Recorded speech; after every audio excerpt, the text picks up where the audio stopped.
Imagine a world where magical creatures, incredible sorcerers, and sword-wielding heroes live side by side. A world where the amazing energy called magic can allow you to do many things once thought impossible. In this place, called the Heroes' Continent, all those are a reality. However, all is not peaceful in this land. From the demon race rose an all-powerful demon queen that wages war with every other race on the continent. Using her overwhelming strength, she was able to crush every empire that stood in her way. Quickly, various races fell under her control until all that was left was the human race. Although they remained steadfast in their resistance against the demon queen's rule, they were weakened by the constant internal strife and rebellions that eventually led to the human empire's collapse. With the human race gone, nothing else is standing in the way between Elizabeth the Demon Queen and complete dominance over the Heroes' Continent. In the human empire, we are greeted by the sight of a priest struggling to stand as he faces off against a human figure respectfully standing next to the throne that Elizabeth took for herself. The priest's guards have long fallen under the Demon Queen's attacks. The priest looks at Elizabeth in rage, clearly staying defiant.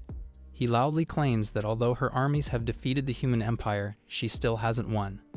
According to legend, a hero will rise from the humans and defeat her in battle. Hearing this, the Demon Queen's servant kicks the priest across the face. The man looks at him smugly, intimately calling him Teacher Barrow.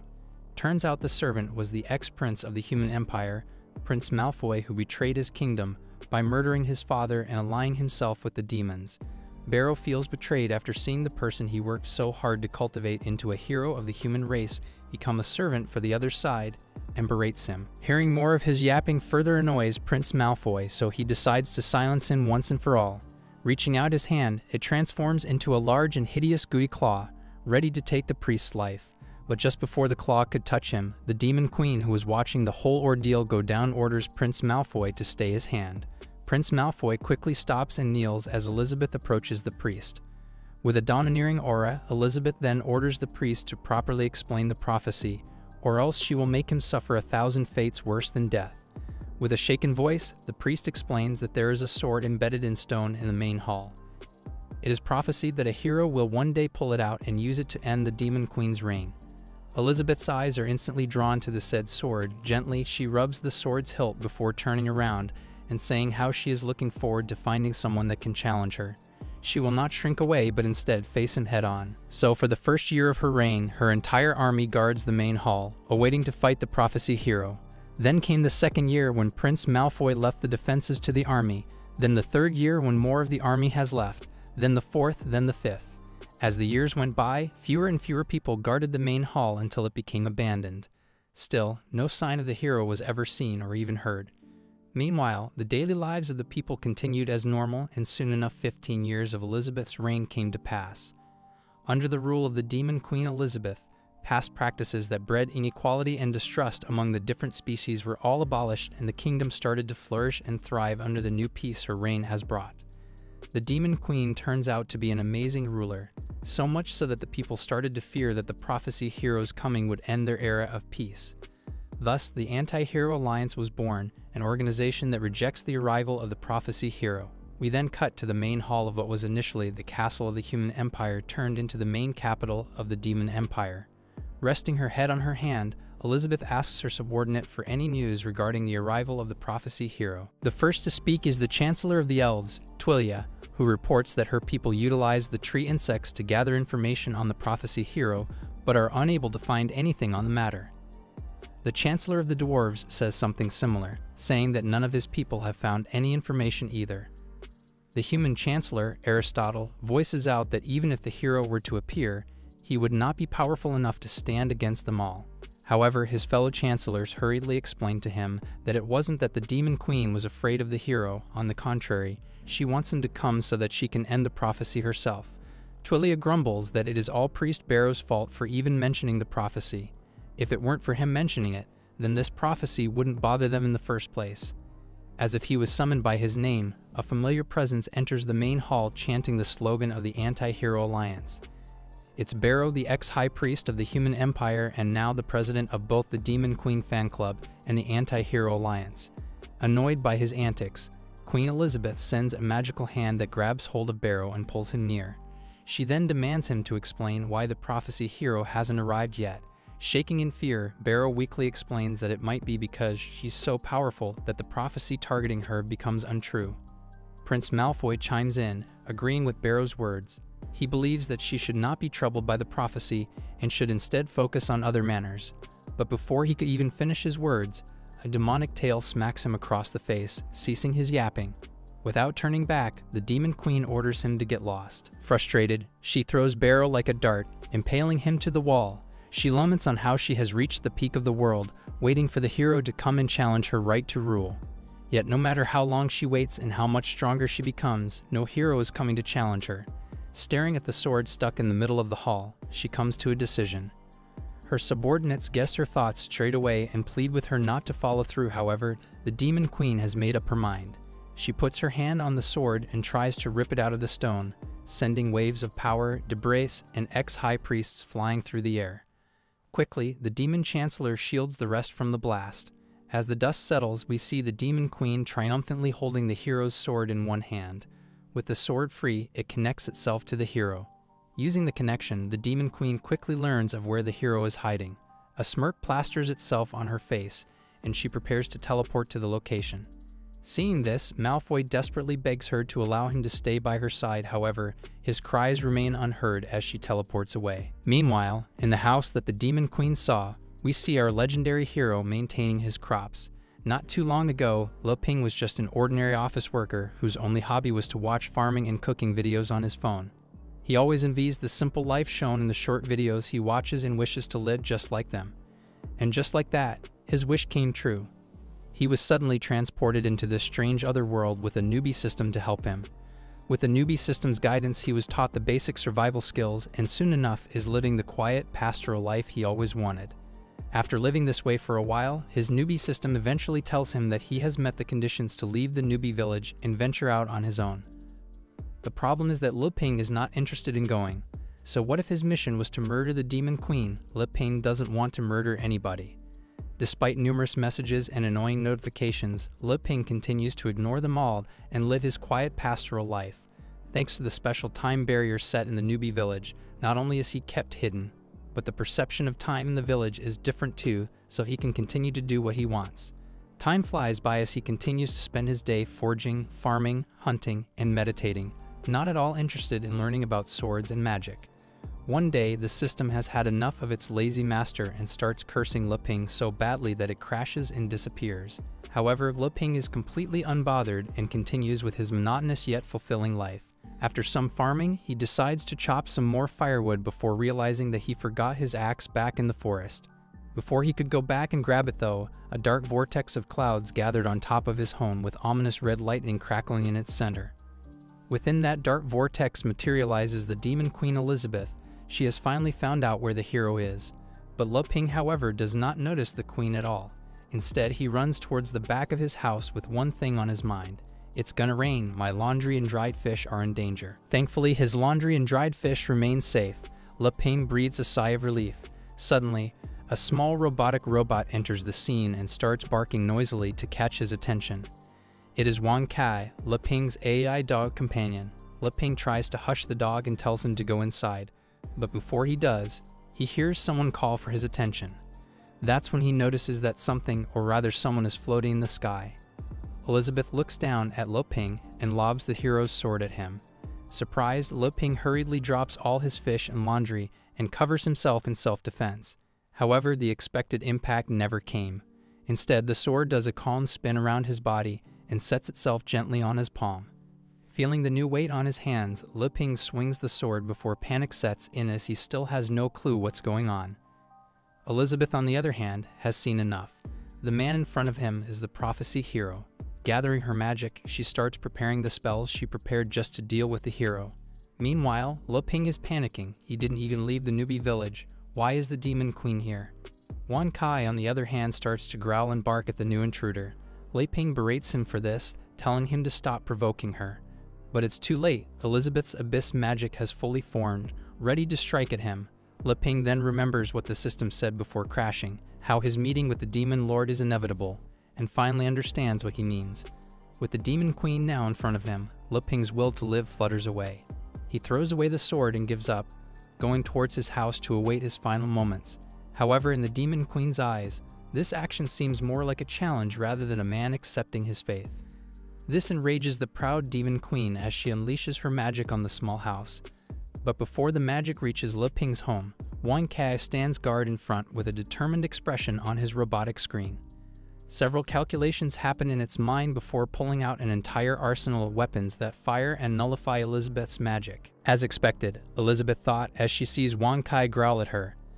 The hero would not go down without a proper fight. Not giving up though, she casts another powerful spell, her apocalyptic magic. With full confidence she has Wang Kai's beat, she casts the powerful spell toward the little house. However, our little robot friend isn't done yet. Calculating some more, he fires back with his own attack. At first, Elizabeth scoffs at the attack and simply dodges it.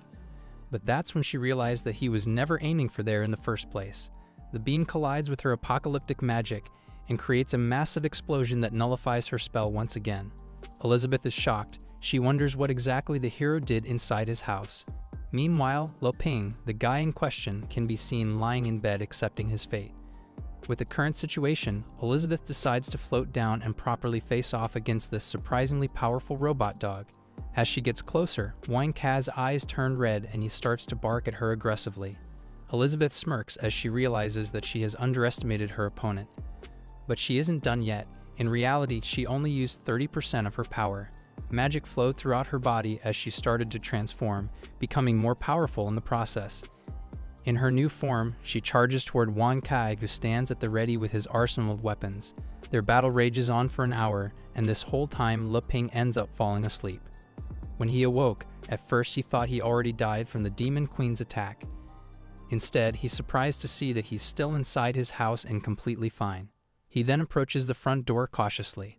Although it seems quiet on the outside, there is still a chance that the Demon Queen is waiting for him outside. Mustering his courage, he eventually opens the door. On the outside, a large cloud of dust slowly settles and Le Ping sees Elizabeth holding the broken and defeated body of Wang Kai in her hands. Although badly defeated, she musters the strength to face him and taunt him with his destroyed dog. Le Ping, however, assures her that it's okay and tries to talk it out with his crazy intruder. Elizabeth agrees to talk, right after she kills him. But it seems like she used too much energy fighting Wang Kai. She barely moved a few steps before collapsing. The surprised Le Ping rushed to her side to support her. But without her power, her transformation is starting to undo, revealing her seductive body to the unprepared Le Ping. Streams of blood spray from Le Ping's nose. This situation is just too erotic. Later that night, a now clothed Elizabeth comes to on a bed with handcuffs around her arms. She's surprised to find that the hero actually kept her alive. Was it so that he could brag to the world that he defeated her? She tries to break apart the handcuffs, but to no avail. This only worsens her misunderstanding of Le Ping as she thinks that he is hiding more of his power.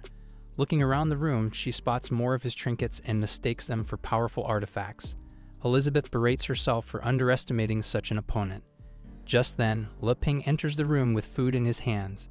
Seeing him, Elizabeth proudly declares that she would not beg for mercy if he wanted to kill her. But Le Ping doesn't have these sorts of intentions. On the contrary, he believes that the only way he can survive is if he calms the Demon Queen down and talks to her. He tells her that the handcuffs are simply a precaution because of how terrifying and formidable Elizabeth is. In a friendly manner, he offers to unlock the handcuffs so that they can talk properly. However, Elizabeth once again misunderstands his intentions. She thinks she is being let go only because the hero still has some demands. Eventually, though, Le Ping unlocks the handcuffs. Seeing that she is not in a good position right now, Elizabeth begrudgingly agrees to not attack for now and listen to the hero. With that, Le Ping turns around to let her rest.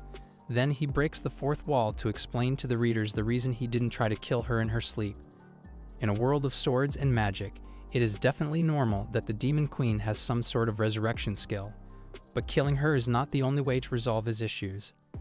He plans to use the power of friendship to calm the Demon Queen and make her his ally. That way he gets to live and have a powerful friend by his side. He laughs at his own marvelous plan, which makes Elizabeth misunderstand that he is still mocking him.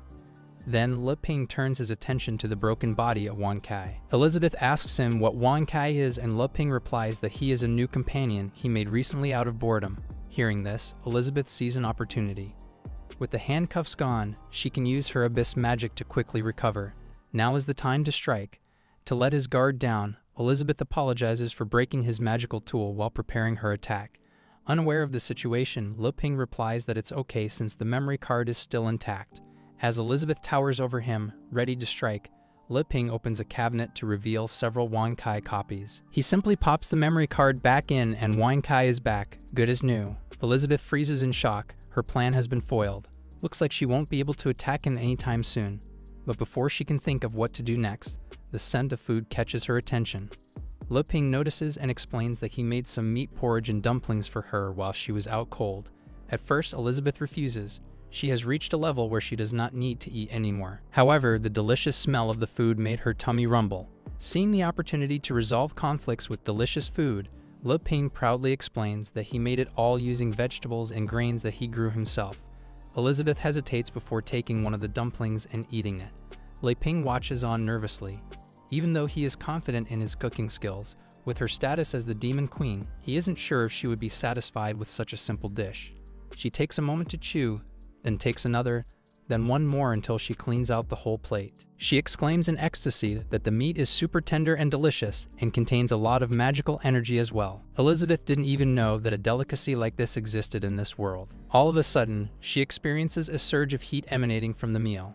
She gasps due to the dish's fiery nature and voices her displeasure about the spice, insisting on knowing the ingredients he used in the food. Seeing this, Le Ping panics. Can she not handle spicy food? He quickly explains that he added some spicy chili according to his usual taste. As expected, Elizabeth thought. Le Ping had no good intentions at all. He only kept her alive to use her in his experiments. To combat the hot spice, Le Ping hurriedly serves her some lean pork congee and century egg. Once again, Elizabeth misunderstands and thinks that he is toying with her by providing her with the poison and the antidote right after. As soon as she gets a taste though, it's as if she was transported to a whole nother world. A peaceful feeling envelops Elizabeth and suddenly the feeling of world domination and the fight between the hero and the Demon Queen are simply disturbances that no longer bother her. As the feeling washes over her, she suddenly levels up in power. She cannot believe it. By simply eating food, she has reached the next level. This finally makes her want to get straight to the point as she asks Le Ping what exactly he wants from her. Le Ping replies that he simply just wants to research how a Demon Queen and a hero can coexist together. But in her ears, it's as if he is saying that she is the only one qualified to be the subject of his research experiments. He challenges her to become stronger so that she can finally beat him. He then offers to cook more food for her if she accepts. But her delusions run deep. What she hears instead is that he will help her become stronger to defeat him by using his so-called naturally made food. At first, this angers her. This sort of humiliation is too much. But after thinking it through, she sighs and caves in. Standing on top of the bed, she declares that she will follow his demands, but not because she is scared. Instead, she is pursuing the pinnacle of strength with the hope that one day she will be able to defeat him. Furthermore, her dignity as the Demon Queen must not be trampled or else she will sacrifice everything to end him. Scared out of his wits, Le Ping quickly agrees to her demands, and with that, the story of how the Demon Queen and the hero started living together begins. The scene then transitions to a year later. Le Ping can be seen chopping wood with the hero's sword. As he chopped, he thought about what happened during the time that Elizabeth had been living with him. Ever since she broke into the newbie village, time has gradually started to synchronize with the outside world. Now, time synchronization is not the real issue, but without the time barrier's protection, the newbie village is now completely exposed. Thankfully, Elizabeth's pretense deters any of the strange wildlife outside the newbie village from attacking his house. Suddenly, a voice calls out to Le Ping from inside the house, complaining that it is lunchtime already. Le Ping replies that he is coming and enters the house. Inside, we are greeted by the sight of a now fat Elizabeth watching TV while eating some potato chips. She says that she is watching his recordings and nags at him to get something new from his system. Used to her nagging at this point, Le Ping replies that the system he had is long gone already. He then calls her over for lunch. With a wave of her hands, 2 tiny demon wings appear and she slowly floats over to the dinner table. Curious, she asks him what kind of poison he is feeding her that is making her feel lazier the more she eats. Le Ping sighs and explains that the potato chips she is eating are high in calories, so she should not eat too much of them or else she will become fat. As if she just noticed, she takes a look at her now bulging stomach and realizes that what Le Ping says is true. It's not a problem for the Demon Queen though. With a snap of her fingers, she uses her negative attribute conversion magic to turn all of her fat into pure magic and regain her slim figure. Le Ping simply looked in surprise. He didn't think that magic could be used like this too. Seeing his surprised expression makes Elizabeth gloat, thinking she was able to foil his plan of trying to poison her. Le Ping simply allows her to believe what she wants and tells her that lunch is ready. The mounds of delicious food take Elizabeth's attention, and she starts to wolf down all the food. Le Ping sighs after seeing how fast Elizabeth is eating and tells her to slow down. He can just make more if it's not enough after all. Le Ping's words make Elizabeth falter. In her mind, what Le Ping is implying is that she's still too weak, fatten up more. Elizabeth grits her teeth in frustration. She has already leveled up more than 10 times in the 1 year they were living together. With her strength now, she's confident in winning. But before she can challenge Le Ping to a decisive battle, he takes out the dessert he prepared for her, her favorite pudding. Instantly, any thoughts about fighting Le Ping were thrown away to the back of her mind, and she instead demands him to give her the pudding. Fortunately, it is very easy to deal with the Demon Queen, Le Ping thought. As long as he has the right food, it's easy enough to calm her down. Meanwhile, in a place not too far from Newbie Village, we see an old man running away with a blonde-haired woman in tow. Chasing them both are several mysterious figures with masks and dark cloaks. One of them leaps towards the pair, and with its dark claws, it rips a spatial tear in front of it. Suddenly, more spatial tears appear surrounding the old man and girl. Then, the mysterious figure plunges its long claws into the tear, creating a nail cage that traps the two. There's no way out. The old man stands protectively in front of the blonde woman and tells her, his daughter, to run away to the town while he holds the masked men back. Tears form in the girl's eyes as she refuses to escape without her father. But the father remains adamant. He already promised her mother that he will keep her safe no matter what. As the cloaked figures surround the two, one of them raises their hands and casts a huge ball of ghost fire at them. This forces the old man to use his strongest move to cut both the ball of ghost fire and the cloaked figure in half. Seeing his ally fall, one of the cloaked figures quickly grabs both halves of the fallen member and somehow fuses itself with both halves, revealing itself as some kind of goo-like monstrosity. Determined not to leave her father, the girl uses her magic to create a bow and arrow and shoots it at the other masked man. However, the arrows seem to have no effect. Her father warns her that she cannot handle the Dark Guild's apostles yet, and that she should just flee instead. Just then, the third Dark Apostle dashed towards the old man and hit his sword with its large arms. The old man is thrown back several feet until he hits a large boulder. Seeing her father in such a critical condition, the girl desperately calls out to her father. Although severely injured, the man still warns his daughter to get away and escape to safety. Meanwhile, the third Dark Apostle approaches the combined apostle from earlier and combines with it as well. As all three combine, they transform into a gigantic goo-like golem that's ready to crush the father and daughter pair. The girl rushes to her father's side and tries to plead with the giant monstrosity to let her father go in exchange for coming with them. Unfortunately, it seems like her being alive was not a part of the job description.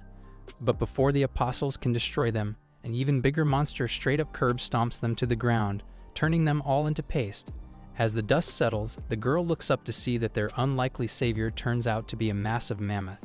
And the mammoth isn't alone. On top of the mammoth's head lies a small house where a wise immortal frog resides. The immortal frog croaks before informing his big brother that the threat has been taken care of. He then asks what should be done with the two humans that they saved. This big brother of his turns out to be living on the top of his head as well. It's Wan Kai, Le Ping's robotic companion.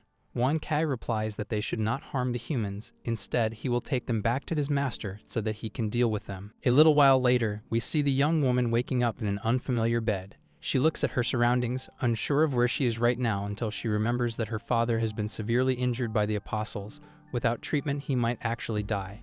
She quickly rushes out of bed and opens the door to the outside, worried about her father. But her worries seem unfounded as she is greeted with the sight of her father flexing his large muscles.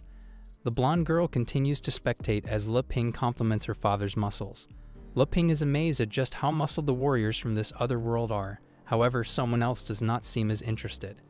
As Wan Kai runs around Le Ping, minding his own business, Elizabeth kicks him out of the blue and berates him for bringing back two unknown people to their home. Wan Kai simply whimpers. Now that she has leveled up 10 times, he is no longer a match for her. Despite the commotion, Le Ping continues to gush about how sturdy the old man's muscles feel. Feeling proud of all the compliments, the old man decides to show even more of his muscles. With a mighty roar, he activates his battle soul-burning technique, which makes his muscles swell even more, ripping his shirt apart until he is in nothing but his underwear. Le Ping gasps in astonishment as the old man continues to flaunt his muscles.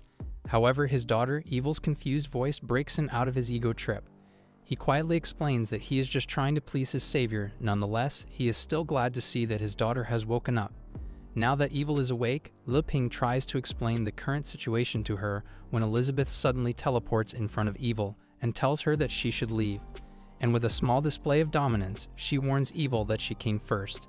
Evil shakes in fear under the pressure given out by both Elizabeth's aura and her superior assets. Thankfully, Le Ping is able to convince Elizabeth to allow the guests to come inside and talk. Inside, Le Ping offers the father and daughter pair some barley tea and apologizes for not being able to serve them something else. Evil looks at the sparkly barley tea and asks her father if this is the magical potion that instantly healed his injuries. Le Ping scratches his head in embarrassment and denies her conjecture, saying that it's too exaggerated. All he did was let her father drink some cold well water. In contrast to Le Ping's warm reception, Elizabeth still looks at the two warily. She wonders what kind of experiments Le Ping wants them to undergo and is angry that somehow she isn't enough to satisfy his urge to experiment on people. Evil's father disagrees with Le Ping, however. Although he was barely conscious at the time, he still remembers how Wan Kai brought him to the newbie village and Le Ping healing him with cold well water full of magic energy. For that he is grateful. He wouldn't have been able to see his daughter again if it weren't for his help. Hearing her father's story, Evil wonders if she is even allowed to drink something that precious. But Le Ping reassures her that she does not need to be that polite. So with Le Ping's permission, both Evil and her father took a sip from the barley tea. As the liquid enters their body, a bright light suddenly shines from their mouths and eyes as the tea transports them to an endless field of barley. Just like the Demon Queen before, a sense of bliss overwhelms their bodies as they gaze at the beautiful sky. Undisturbed by the problems of the world, in addition to this sense of bliss, they both also leveled up, with the father turning into a 4-star archmage and Evil turning into a 1-star archmage. The two stare in surprise at suddenly growing more powerful. The barley tea even awakened Evil's dormant elf blood in her, making her ears longer like a true elf's. They both sigh in satisfaction, happy that they get to feel such bliss in addition to becoming more powerful. Seeing how happy they are after one cup, Le Ping offers to pour them more tea, but Evil's father denies it with teary eyes. He cannot believe that someone as gracious as Le Ping can exist. Accepting his kindness almost feels like torment to him. Although disappointed, Le Ping agrees to not give them any more. He could offer them more drinks and snacks, but the problem is that Elizabeth has taken them all already. He apologizes to the scared duo about the lack of variety in what he can serve. Then Le Ping digresses and asks Evil's father why they were both attacked in the first place. Evil's father explains that it was due to the elf's bloodline inside Evil. Evil further adds that her mother is the elf saintess who had her when she fell in love with her father. The only issue was that intermarriages between races were forbidden by the elf race. Hearing this, Elizabeth says that it's impossible as the ban was lifted long ago under the rule of the Demon Queen. But reality seems to differ, as Evil's mother was forced to return to the Holy Land of the Elves and Evil's father hid her away. Le Ping then asked if the elves were after them after discovering their existence. Surprisingly though, the answer is no. Both were spared after Evil's mother decided to return to the elf tribe. Instead, the ones chasing them right now are envoys of the Dark Guild from the Demon Realm. With this revelation, Le Ping casts a suspicious look at Elizabeth, which earns him some harsh words from the Demon Queen. Still though, this situation piques Elizabeth's interest as she asks the two where the Dark Guild from the Demon Realm came from and why they are capturing elves. Evil's father replies that it is rumored that the Dark Guild is conducting human experiments to revive the Demon Queen Elizabeth. Because elves are one of the main materials, the Dark Envoys have been hunting them down ever since. With Elizabeth's own name being thrown around, Le Ping can't help but cast another suspicious gaze at Elizabeth, who this time grabs him by the collar. Realizing his mistake, he quickly apologizes and says that she's been here the whole time, so there is no way that she had anything to do with it. Curious about what the two are arguing about, Evil asks her father, but he shuts her down and tells her not to be nosy. A man knows better than to butt in a couple's argument after all. But their story intrigues Elizabeth as well as she asks them who started the rumor that the Demon Queen died. It was then revealed that it turns out she has been missing for 500 years. Lip Ping didn't even know how it was possible. Elizabeth had only been living in his house for a year. Elizabeth then asks how she is rumored to have died. According to them, the Demon Queen died after having a battle with the legendary hero that lasted for a month. In the end, the hero sacrificed himself to protect the hero continent and he died with the Demon Queen. Hearing this, Elizabeth becomes angry. She sends out her intent towards the two. Instantly, the father and daughter pair feel as if they have been transported to a field of skulls. It feels as if any wrong move and the two would die. With a demanding tone, Elizabeth declares that the rumor is false. Both Evil and her father had no choice but to quickly agree with Elizabeth's words, lest they be murdered. But before they can calm down, Lip Ping chimes in and says that she is right because he is the legendary hero while the woman they are speaking to is the Demon Queen Elizabeth. This information seems to be too much for their brains to handle. Both nearly faint from the information overload that they have just received. However, seeing their reactions made Elizabeth think that Lip Ping purposely saved them just to humiliate her. It's as if he is saying that he captured the Demon Queen, look at her and laugh. This makes her smash the table in anger and stand up to leave. She curses at Lip Ping inwardly as she leaves the room and smashes the door behind her. With the Demon Queen gone, Evil's father is finally able to exhale the air he was holding in. He then shakily asks Lip Ping what his plans to deal with them are. Lip Ping, shaking himself, replies that he isn't sure. Time must have gone haywire when Elizabeth broke through the time barrier until it finally synchronized time 500 years later. Later that night, we see the pair lying down together. Evil turns to her father and exclaims how unbelievable it is that the truth behind the Demon Queen's disappearance is that she fell in love with the legendary hero and decided to hide away from the world, just like her father and mother. Evil's father tells her not to compare them to the two. He also says that Lip Ping told him to calm down because he was probably thinking about whether he should spare them or not. Surprised, Evil asks then why did he save them if Lip Ping was just going to murder them anyway. In reply, her father said that just like he casually allowed them to break through, it is also just as easy to murder them. To get rid of or to spare is all up to either the hero or the Demon Queen's mood. Suddenly, a loud thud is heard as an ominous voice asks them what they are doing still awake at night. Lip Ping starts chuckling to himself as he pulls out a deck of cards and offers to play card games with them. Evil's father just stares at him in confusion. A little while later, both father and daughter can be seen sitting down with serious faces as Lip Ping explains the rules of the game Landlord. Unlike Lip Ping, who is playing for fun, both Evil and her father believe that this is a test whether to get rid of them or not. Looking at the deck of cards that are emanating an ominous aura, Evil asks him what the name of the game was. This stumps Lip Ping as he isn't sure that they would get what a landlord was. So instead, he names it Dragon Fight. This shocks both father and daughter and even Elizabeth, who is watching nearby with some high-level concealment magic. Lip Ping explains that the two heroes have to work together to beat the dragon, and they decide who is the hero and the dragon according to the cards they draw. Sure enough, they thought, this game is a test for them on whether they should live or not. In their vision, Lip Ping looks very evil as he warns them to think carefully while they choose their cards. Lip Ping draws his cards first and he tells the other to hurry up as well. Evil draws her cards first, but as soon as she touches the cards, their surroundings suddenly change.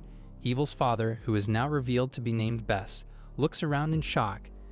They've been transported to another realm. After picking all of her cards, Evil almost collapses. Just drawing her cards almost drains all of her magical power. Soon all of them have their cards. Lip Ping asks them if either of them wants to be the dragon, and they both said no. Looking at his cards, Lip Ping realizes that if he gets another 4 and an ace, then he would have a winning hand. He asks them once again if they wanted to be the dragon before drawing his cards. As the cards are revealed, Lip Ping frowns as none of the cards were a 4 or an ace. However, both Evil and Bess misinterpret his frown as him being dissatisfied with their performance. Lip Ping then plays an 8 before getting the floor to Bess. As soon as he tries to play a card, a surge of magic exits his body and enters the card.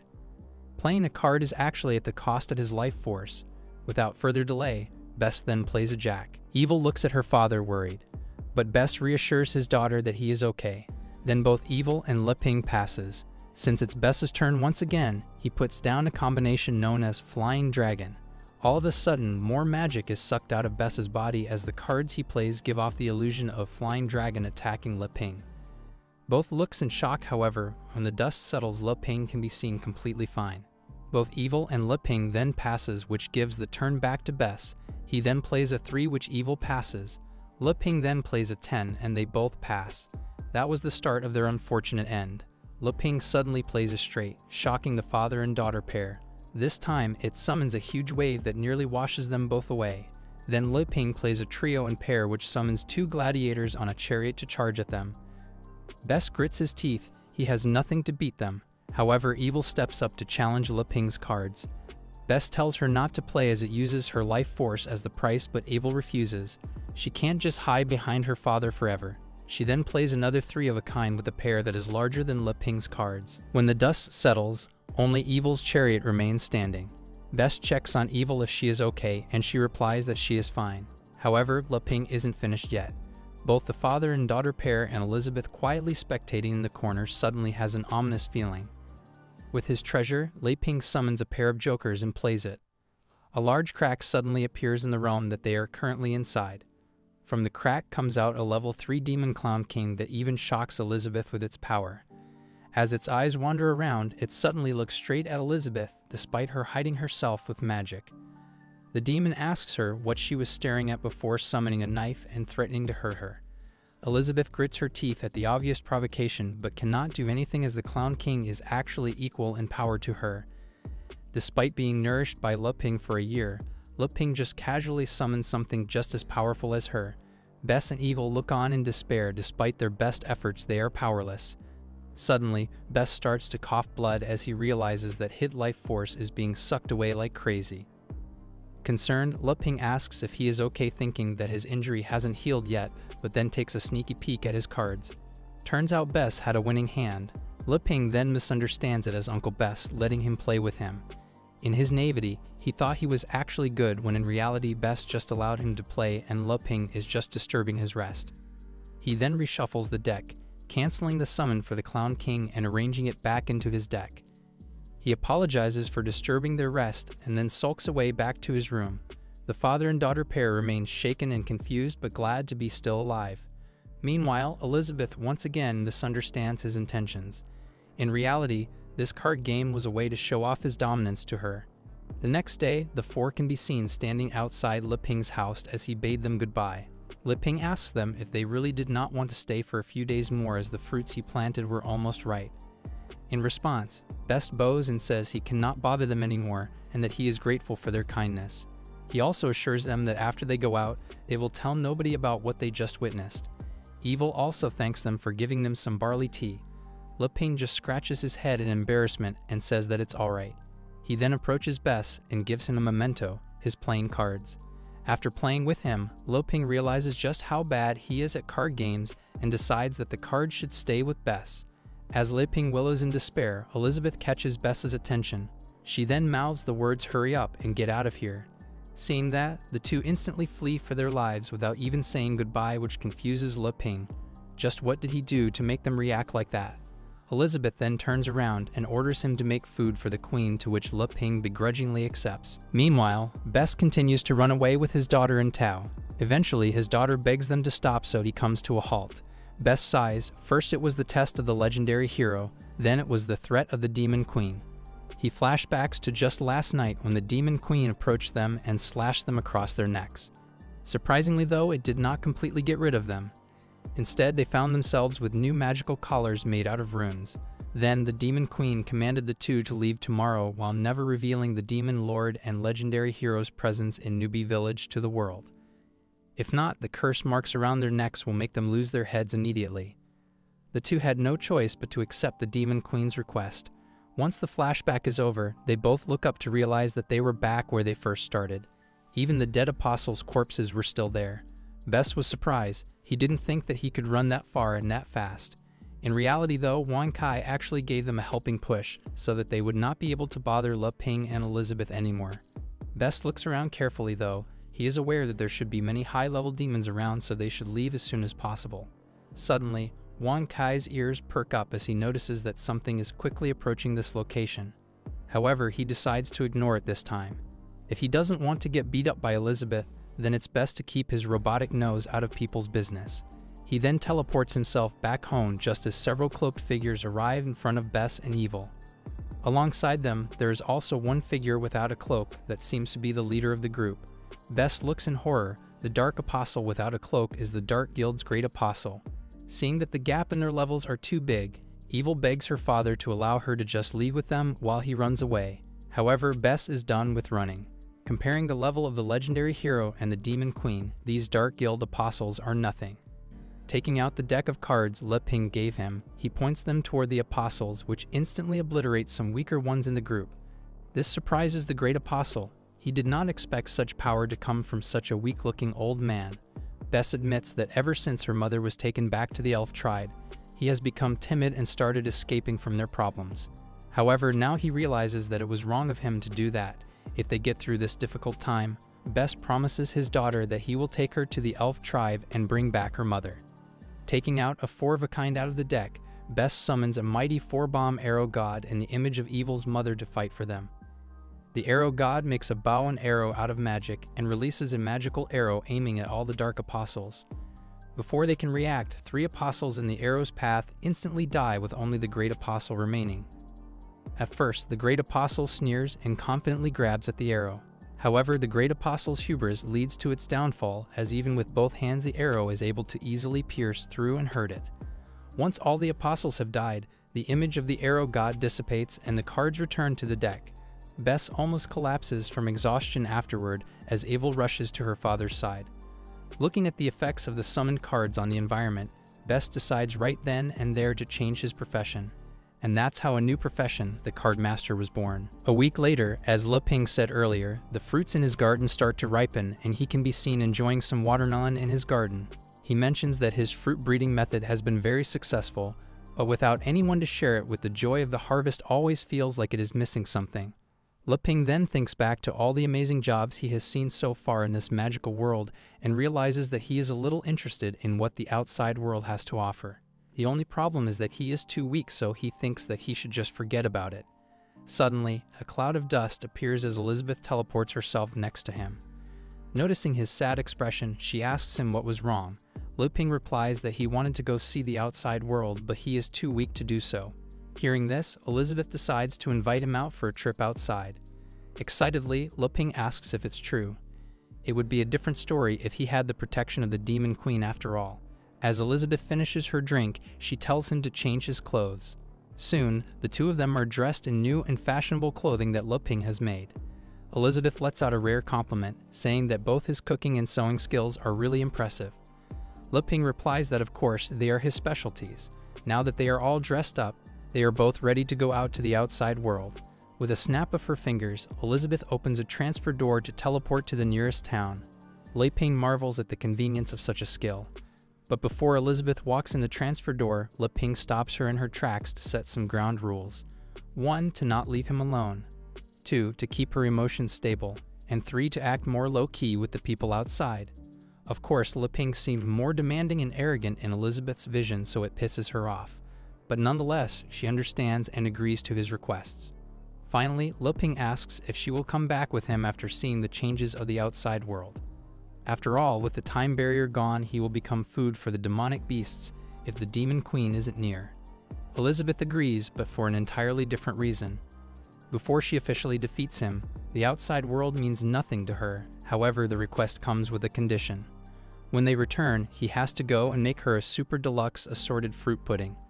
Le Ping happily agrees and follows her through the transfer door, leaving Wan Cad to guard the house. After stepping through the transfer door, he is then greeted with the sight of Fantasy Town. The name of the town is Boaster Town, a neutral place where people of all races gather and live together. Le Ping's eyes shimmer as he looks around this new and strange world. He points out an equipment shop and a food stall to Elizabeth before roaming all around the place, looking at all the wondrous and foreign sights. Meanwhile, Elizabeth looks around and isn't as excited. Instead, she seems more surprised that the changes in the outside world do not seem so significant. Le Ping agrees, saying that it is not as chaotic as Uncle Bess said it would be. Elizabeth then proudly explains that it is all because of her. Before her rule, various forces were in conflict and the situation was very chaotic. Using her absolute strength, she suppressed all those forces and created a set of rules that made them all equal. So in reality, the one who saved the hero's continent was not the legendary hero but the demon queen. Unfortunately though, her bragging seems to fall on deaf ears as Li Ping has disappeared from his original position.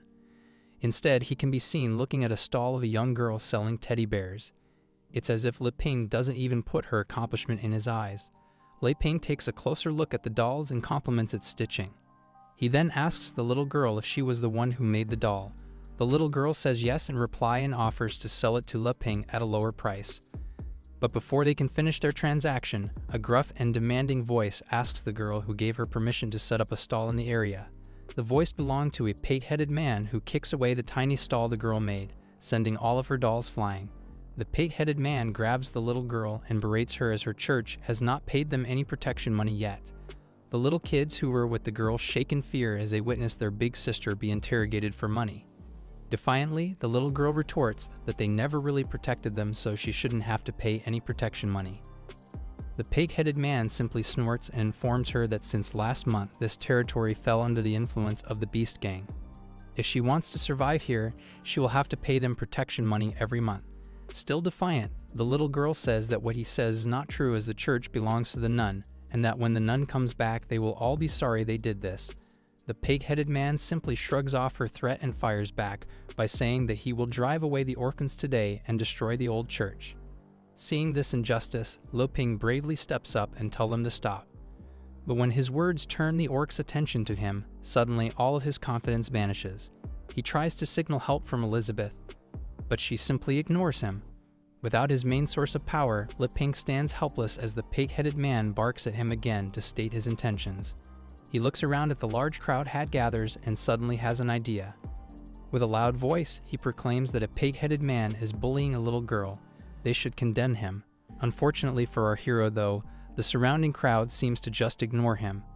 This makes the pig-headed man laugh. Everyone knows their Beast Gang here. There is no way anybody would help him. His eyes then wander to Elizabeth as he licks his lips. He judges from their clothing that they are all foreigners from the south. Seeing that the situation is not to his favor, Li Ping tries to reason with the gang by offering some local specialties from his bag that he is willing to share. But the pig-headed man does not listen. Instead, he orders his gang members to beat him up and take the woman back to the gang and lock her up. This angers Elizabeth, who believes that there is no one qualified to imprison her, despite her being a self-proclaimed prisoner of Li Ping.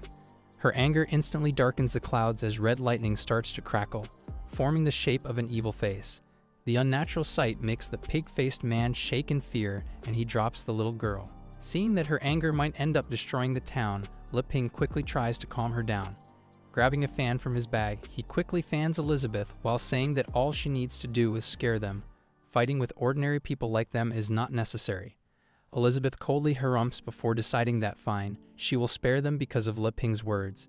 However, her display of magic does not escape the eyes of the little girl, who is amazed with the amount of magical power that Elizabeth has. With her anger held at bay, soon the clouds dissipated as if nothing happened at all. The pig-faced man looks around in confusion and fear at the sudden change of weather. He has no idea what just went on, but now all of a sudden he has a bad feeling when facing those two. The demon pig's body trembled with fear as he asked Elizabeth and Li Ping about why they supported the church orphans. He felt confused and nervous facing them. Li Ping, realizing that negotiations might not go smoothly, suggested a deal with the demon pig. He proposed paying for protection and asked how much money the demon pig wanted. Eager for an opportunity, the demon pig nervously quoted 10 gold coins for 2 months. Elizabeth, who overheard their conversation from the sidelines, laughed and remarked that a mere 10 gold coins were making a big fuss, and it was utterly foolish. Li Ping was surprised, and he approached Elizabeth, asking if she had a lot of gold coins. Elizabeth became really happy after Li Ping praised her and claimed that she had so many treasures that she couldn't count them all. Li Ping was taken aback and asked Elizabeth to lend him some, and he would pay back later after selling the vegetables back home. However, Elizabeth wasn't pleased with Li Ping's proposal. She didn't want him to sell his precious vegetables for a mere 10 gold coins. She called Li Ping an idiot for exchanging his food for useless things, and besides, she hadn't brought any gold coins when she came to find Li Ping. Upon hearing Elizabeth's refusal, Li Ping was greatly surprised and didn't know what would happen next. Demon Pig inquired whether Li Ping and Elizabeth would pay the money or not. Li Ping, feeling nervous, scratched his head and admitted he didn't have any gold coins. He asked if he could use the local produce in his bag as compensation. Demon Pig became furious and accused Le Ping and Elizabeth of playing games. He declared that he wouldn't tolerate their nonsense anymore and ordered his men to eliminate Le Ping and capture Elizabeth. Out of nowhere, a bag full of gold coins appeared and smacked the Demon Pig in the face. The Demon Pig got super mad and demanded to know who threw it, threatening to do harm. But then, when he checked the bag, he found it was filled with shiny gold coins, surprising him. Just then, a man named Hawthorne Theories showed up. He had a half-human, half-horse body. He told the Demon Pig to stop bothering his friend and leave after getting the money. Turns out, Hawthorne was from the Sword Saint Guild, Thunder Sea Buckthorn, a powerful and famous adventurer. After realizing he was dealing with a tough guy, the Demon Pig decided to give him some respect. He told his men to leave, but not before warning a little girl that she might not be so lucky next month. Once the Demon Pig left, Lei Ping helped the little girl, who thanked them for stepping in when nobody else would. Le Ping was really happy to see the girl was okay. Le Ping also thanked Hawthorne for helping and offered him some fruits with a humble smile. Hawthorne said it was no big deal, and then turned to Elizabeth. He asked if she'd be willing to partner with him on something. The little girl adjusted her glasses and asked what he meant with his words. Hawthorne replied with a suspicious smile, suggesting they move to another place to talk. If things work out, he believed it could also solve their financial problems. Elizabeth folded her hands and expressed disinterest, instructing Le Ping to ask her not to leave. The little girl's younger siblings inquired anxiously if their sister Annie was going out, concerned about her getting into trouble again. Annie reassured them, asking them to return to the church and promising to be back soon. As they were about to enter the pub, Hawthorne advised them to stay close, as they didn't know what might happen. Upon entering, everyone in the pub stared at Elizabeth and Le Ping. One man boldly approached Elizabeth, suggesting she join him instead, as the people around her looked like trouble. Le Ping and the little girl realized that if they accepted, Elizabeth would unleash her fury and likely harm everyone present. In response to the man's comment, Elizabeth's eyes turned red, and she exuded a threatening aura. Angered, she demanded the man repeat his words. The man, terrified by Elizabeth's intense presence, shook with fear along with his companions. Elizabeth turned her head to Le Ping and said it was all his fault for insisting on coming to a lousy place and wasting her time. She was really angry at Le Ping. Le Ping was nervous and told Elizabeth that they were already there. Hawthorne asked them to enter the private room where there wouldn't be any outsiders to bother them. Hawthorne opened the door and said that he was back.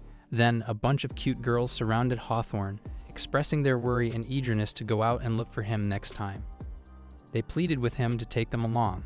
Hawthorne turned his head to Le Ping and mentioned that he forgot to mention he has a few wives.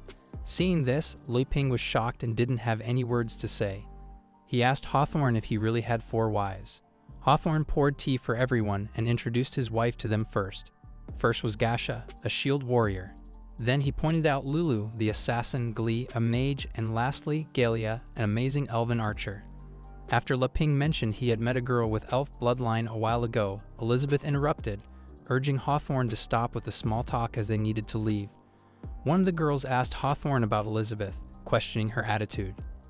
Elizabeth, visibly angered, responded that she was only acting as a queen like she was. The cat girl found it amusing hearing someone call themselves a queen and question her master if Elizabeth's brain was okay. The elf girl observed Elizabeth, and after looking at the shape of her ears, speculated that she was a lowly half-blood elf who should not be in front of her. After she heard those words, Elizabeth threatened the elf girl, saying if she insisted on bringing destruction upon herself, then she wouldn't blame her if she faced dire consequences. Le Ping knew that if he didn't calm down Elizabeth, there would be a disaster. He took the pudding from his bag and gave it to Elizabeth. When Elizabeth saw the pudding in Le Ping's hands, her anger disappeared, and she became really happy. Le Ping felt relieved and felt lucky that he was prepared. After Elizabeth calmed down, Le Ping began his conversation with Hawthorne. He explained that they were from a very distant and nameless tribe with Elizabeth as the princess of that tribe, and Le Ping as her servant. The cat girl observed that no wonder Elizabeth acted differently. She was a tribal princess who hadn't experienced the world.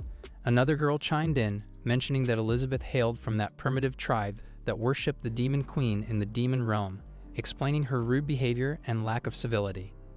Le Ping signaled for silence, placing his finger on his lips. He mentioned that Elizabeth was still getting used to things and adjusting to cultural differences. He hoped that this explanation would stop any more questions about Elizabeth. Hawthorne interrupted, telling everyone to focus on the task at hand. He was interested in having Elizabeth and Le Ping join his team to explore a dungeon in search of treasure. However, Hawthorne was uncertain about the scary demonic power that came from Elizabeth earlier. He wondered if she might be part of the demon race. Le Ping then asked for more details about the treasure dungeon.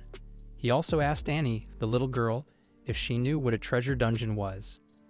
Annie answered Le Ping's question and explained that treasure dungeons are magical spaces created by ancient powerful beings to hide valuable things. These dungeons are usually well hidden and very dangerous. After hearing Annie's explanation, Le Ping got an idea of what the treasure dungeons looked like. Hawthorne mentioned that he had also put in a lot of effort to learn about that treasure dungeon. However, the condition to open the barrier was that the number of people had to reach 8. If there weren't enough people, they couldn't enter the dungeon. That was why they were looking for them to make up the numbers. Little Annie started counting to see how many people there were. After finishing, she began to cry because she realized she was the 8th member of the party. With a tearful face, she asked Hawthorne if she couldn't go with them. Le Ping, feeling confused after seeing Annie cry, asked her what was wrong since treasure dungeons seemed to be precious. Elizabeth paid no attention to them as she enjoyed her pudding without a care. Little Annie turned her head and explained to her brother Le Ping that treasure dungeons are usually very difficult. She emphasized that Elizabeth was just a mere 4-star magician and expressed concern that if she goes, she'll probably die. Le Ping scratched his head and admitted he didn't know much about magic levels in that world. Hawthorne reassured Le Ping, explaining that they only needed to help him meet the number of people condition, and the battle inside would be left to them. He promised that the treasure Elizabeth would get in the end would be no less than theirs, estimating at least a few tens of thousands of gold coins. One of Hawthorne's wives chimed in, mentioning that their master had recently single-handedly repelled several dark apostles who wanted to take Jalea, demonstrating his strength. Little Annie became really happy hearing this, realizing that with tens of thousands of gold coins from the dungeon, they could easily solve the church's financial problems without any issues. Le Ping asked Elizabeth to help make up the numbers. While casually enjoying her pudding, Elizabeth, not fully attentive, agreed to assist, stating she had no problem and urged them not to interrupt the Queen's enjoyment of the delicious treat. After convincing them to seek a solution, Hawthorne instructed one of his wives to retrieve a crystal ball from his bag. Placing it on the table, Le Ping was surprised, not understanding its purpose. Hawthorne explained that it was Glee's magic measurements crystal ball. By placing their hand on it, a bright light emerged, revealing their magic level. Hawthorne demonstrated, registering a level of 8,769. Witnessing this, Le Ping and the little girl, Annie, were astonished. Le Ping inquired about the crystal ball, learning that it visualized magic levels into numbers. It was a tool for measuring magic levels, and an 8,769 reading indicated a demon spirit level. Hawthorne had disclosed that his magical prowess reached a 4-star demon spirit level, and all his wives were accomplished grand mages, rated at 4 or 5 stars. Since they were planning to collaborate, it was important for them to be familiar with each other and work together effectively. Upon hearing Hawthorne's statement, the young girl, Annie, laid her hand on the crystal ball. The ball revealed Annie's magic level, which was at 300. One of the wives of Hawthorne commented that she had a higher value than Annie when she initially changed her job. Hawthorne's wife, however, uttered harsh words that deeply upset Annie. Overwhelmed with disappointment, Annie started crying. She then apologized to Hawthorne's wife, explaining that her magic level seemed to remain stagnant despite her efforts. On the other hand, Le Ping got really excited when he saw the magic crystal since he wanted to try it too. With full excitement, Le Ping placed his hand on the magic crystal. However, there was no immediate reaction from the crystal ball. Suddenly, a number appeared on the crystal ball, indicating that Le Ping's magic level was 0. Hawthorne became really confused. He had never seen something like that before. He said that even a pure martial arts user wouldn't have a magic level of 0. Le Ping placed his hand on his forehead and realized that someone like him, who had been farming all his life, wouldn't have magic. He sat down on his chair and whispered that he was doomed to have no magic in this life because he never learned more about magic and swordsmanship. The catgirl was really disappointed after seeing Le Ping's magic level and asked what he could do. After hearing these harsh words, Le Ping responded that he was good at something: farming. He mentioned that he recently harvested some fruit they could try. The horsemen's wives expressed their disappointment, making fun of Le Ping. One of the girls commented that he was a typical bumpkin from a remote area and suggested keeping the fruit for himself. The cat girl wondered if Le Ping was really just an ordinary servant because he didn't look like one. Hawthorne calmed everyone down and suggested that Princess Elizabeth should also try. However, Elizabeth wasn't listening to Hawthorne's words. Le Ping convinced Elizabeth to cooperate with them. Upon hearing this, Elizabeth got annoyed and hated the fact to accompany them to play with ignorant mortals. She placed her hand on the crystal ball, and suddenly a bright light came out of the crystal ball, becoming so intense that no one could see what was happening. Le Ping was really scared. He thought if Elizabeth's identity as the Demon Queen got exposed, it would definitely cause a big uproar. He asked Elizabeth to control her magic level so they wouldn't reveal her true identity. Elizabeth replied that she knew what she was doing and wouldn't reveal her true power. She thought it was rare to come out, so she'd play along with Le Ping. She controlled her power, surprising everyone. After some time, the crystal ball started showing Elizabeth's magic level. Her level was 8,000. Little girl Annie announced to everyone that big sis Elizabeth's level was just like Horse Brothers, a demon spirit level of strength. Hawthorne's wives were really surprised. They didn't understand how this girl's level was similar to their husbands. One of the girls couldn't believe that Elizabeth was a 4-star demon. Le Ping felt relieved seeing that Elizabeth had control over her magic power level. On the other hand, the horsemen said that Elizabeth was truly amazing and worthy of being the princess of the kingdom. With her joining, their chances of getting the treasure would greatly increase. Little girl Annie asked Hawthorne how they could go to that treasure dungeon. Le Ping also thought this was his second time going out, and he encountered such a good thing. He could learn from them. Hawthorne asked one of his wives to tell them how they would go to the treasure dungeon. His wife said okay and retrieved a scroll from her bag. She threw the scroll in the air and it started glowing. This was a teleportation scroll. With this, they could teleport directly to the treasure dungeon. After using the teleportation scroll, they teleported into the dungeon. Le Ping felt really surprised, saying he was dizzy from the teleportation. Little girl Annie got scared after seeing an unknown aura from the dungeon. But Elizabeth didn't care about the dungeon. She had already faced more dangerous things than this dungeon. Hawthorne called everyone and suggested they not delay, urging entrance into the treasure dungeon. Observing this, Elizabeth expressed her reluctance, informing Le Ping that she preferred not to participate and advised him to head home. Startled by Elizabeth's decision, Hawthorne and his wives exchanged surprised glances. A girl inquired about Elizabeth's sudden change of heart, questioning if she was playing games with them by altering her decision at the 11th hour. 2 others chimed in, asking if Elizabeth was aware of the considerable amount of crystals and magic power required to craft the teleportation scroll. They cautioned that if she chose not to enter, the group should abandon any thoughts of leaving as well. After hearing this, Elizabeth got angry and asked them if they had the power. Why didn't they try to stop her? Le Ping came forward and asked everyone not to be impulsive and listen to him for a moment. Le Ping had an idea, and in the next moment, he started begging Elizabeth, saying that since she came here, she should just take an in. Annie asked Elizabeth if she also noticed inside the cave there was a magic power that was very similar to Elizabeth. After hearing Annie's words, Le Ping thought, a magic power that is very similar to Elizabeth's? What did she mean? He didn't get what Annie was actually saying. The horseman came forward, pushed Le Ping, and asked Elizabeth to trust him. No matter what danger she encountered inside, he would protect her. He insisted that she go in with him, addressing her as Princess Elizabeth. Elizabeth didn't care about him. She instructed Le Ping to follow her, mentioning that she would play with him since he rarely came out. Le Ping started following Elizabeth without saying a word. Observing this, Hawthorne gritted his teeth in frustration. They began entering the dungeon one by one. Annie was genuinely surprised after entering the dungeon for the first time.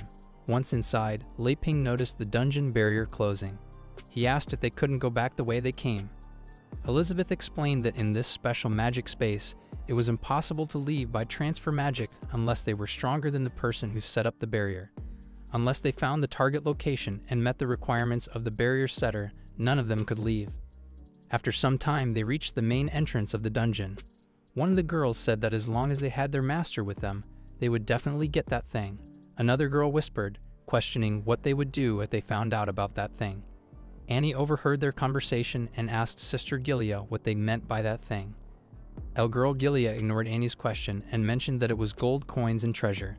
She reassured Annie that they wouldn't be left out. On the other hand, Le Ping asked about the forks in front of them and wondered where they should go. With Elizabeth backing them up, Le Ping thought it was no problem. The adventure officially began. The cat girl asked Hawthorne which way they should go and if they needed to split up. Hawthorne said they didn't have to split up for the time being and asked one of the girls to use that move. The pink-haired girl agreed and used her magic wand to find the right route to the treasure. She told Elizabeth that she'd find the shortest route to the treasure in no time. Elizabeth smiled and remarked that she was just ignorant and didn't know how big the world was. After some time, the pink-haired girl learned that there were many treasure boxes, but she also discovered that there were monsters in this dungeon and all the monsters were at the boss level. After finding that much, her mana drained out and she couldn't check more.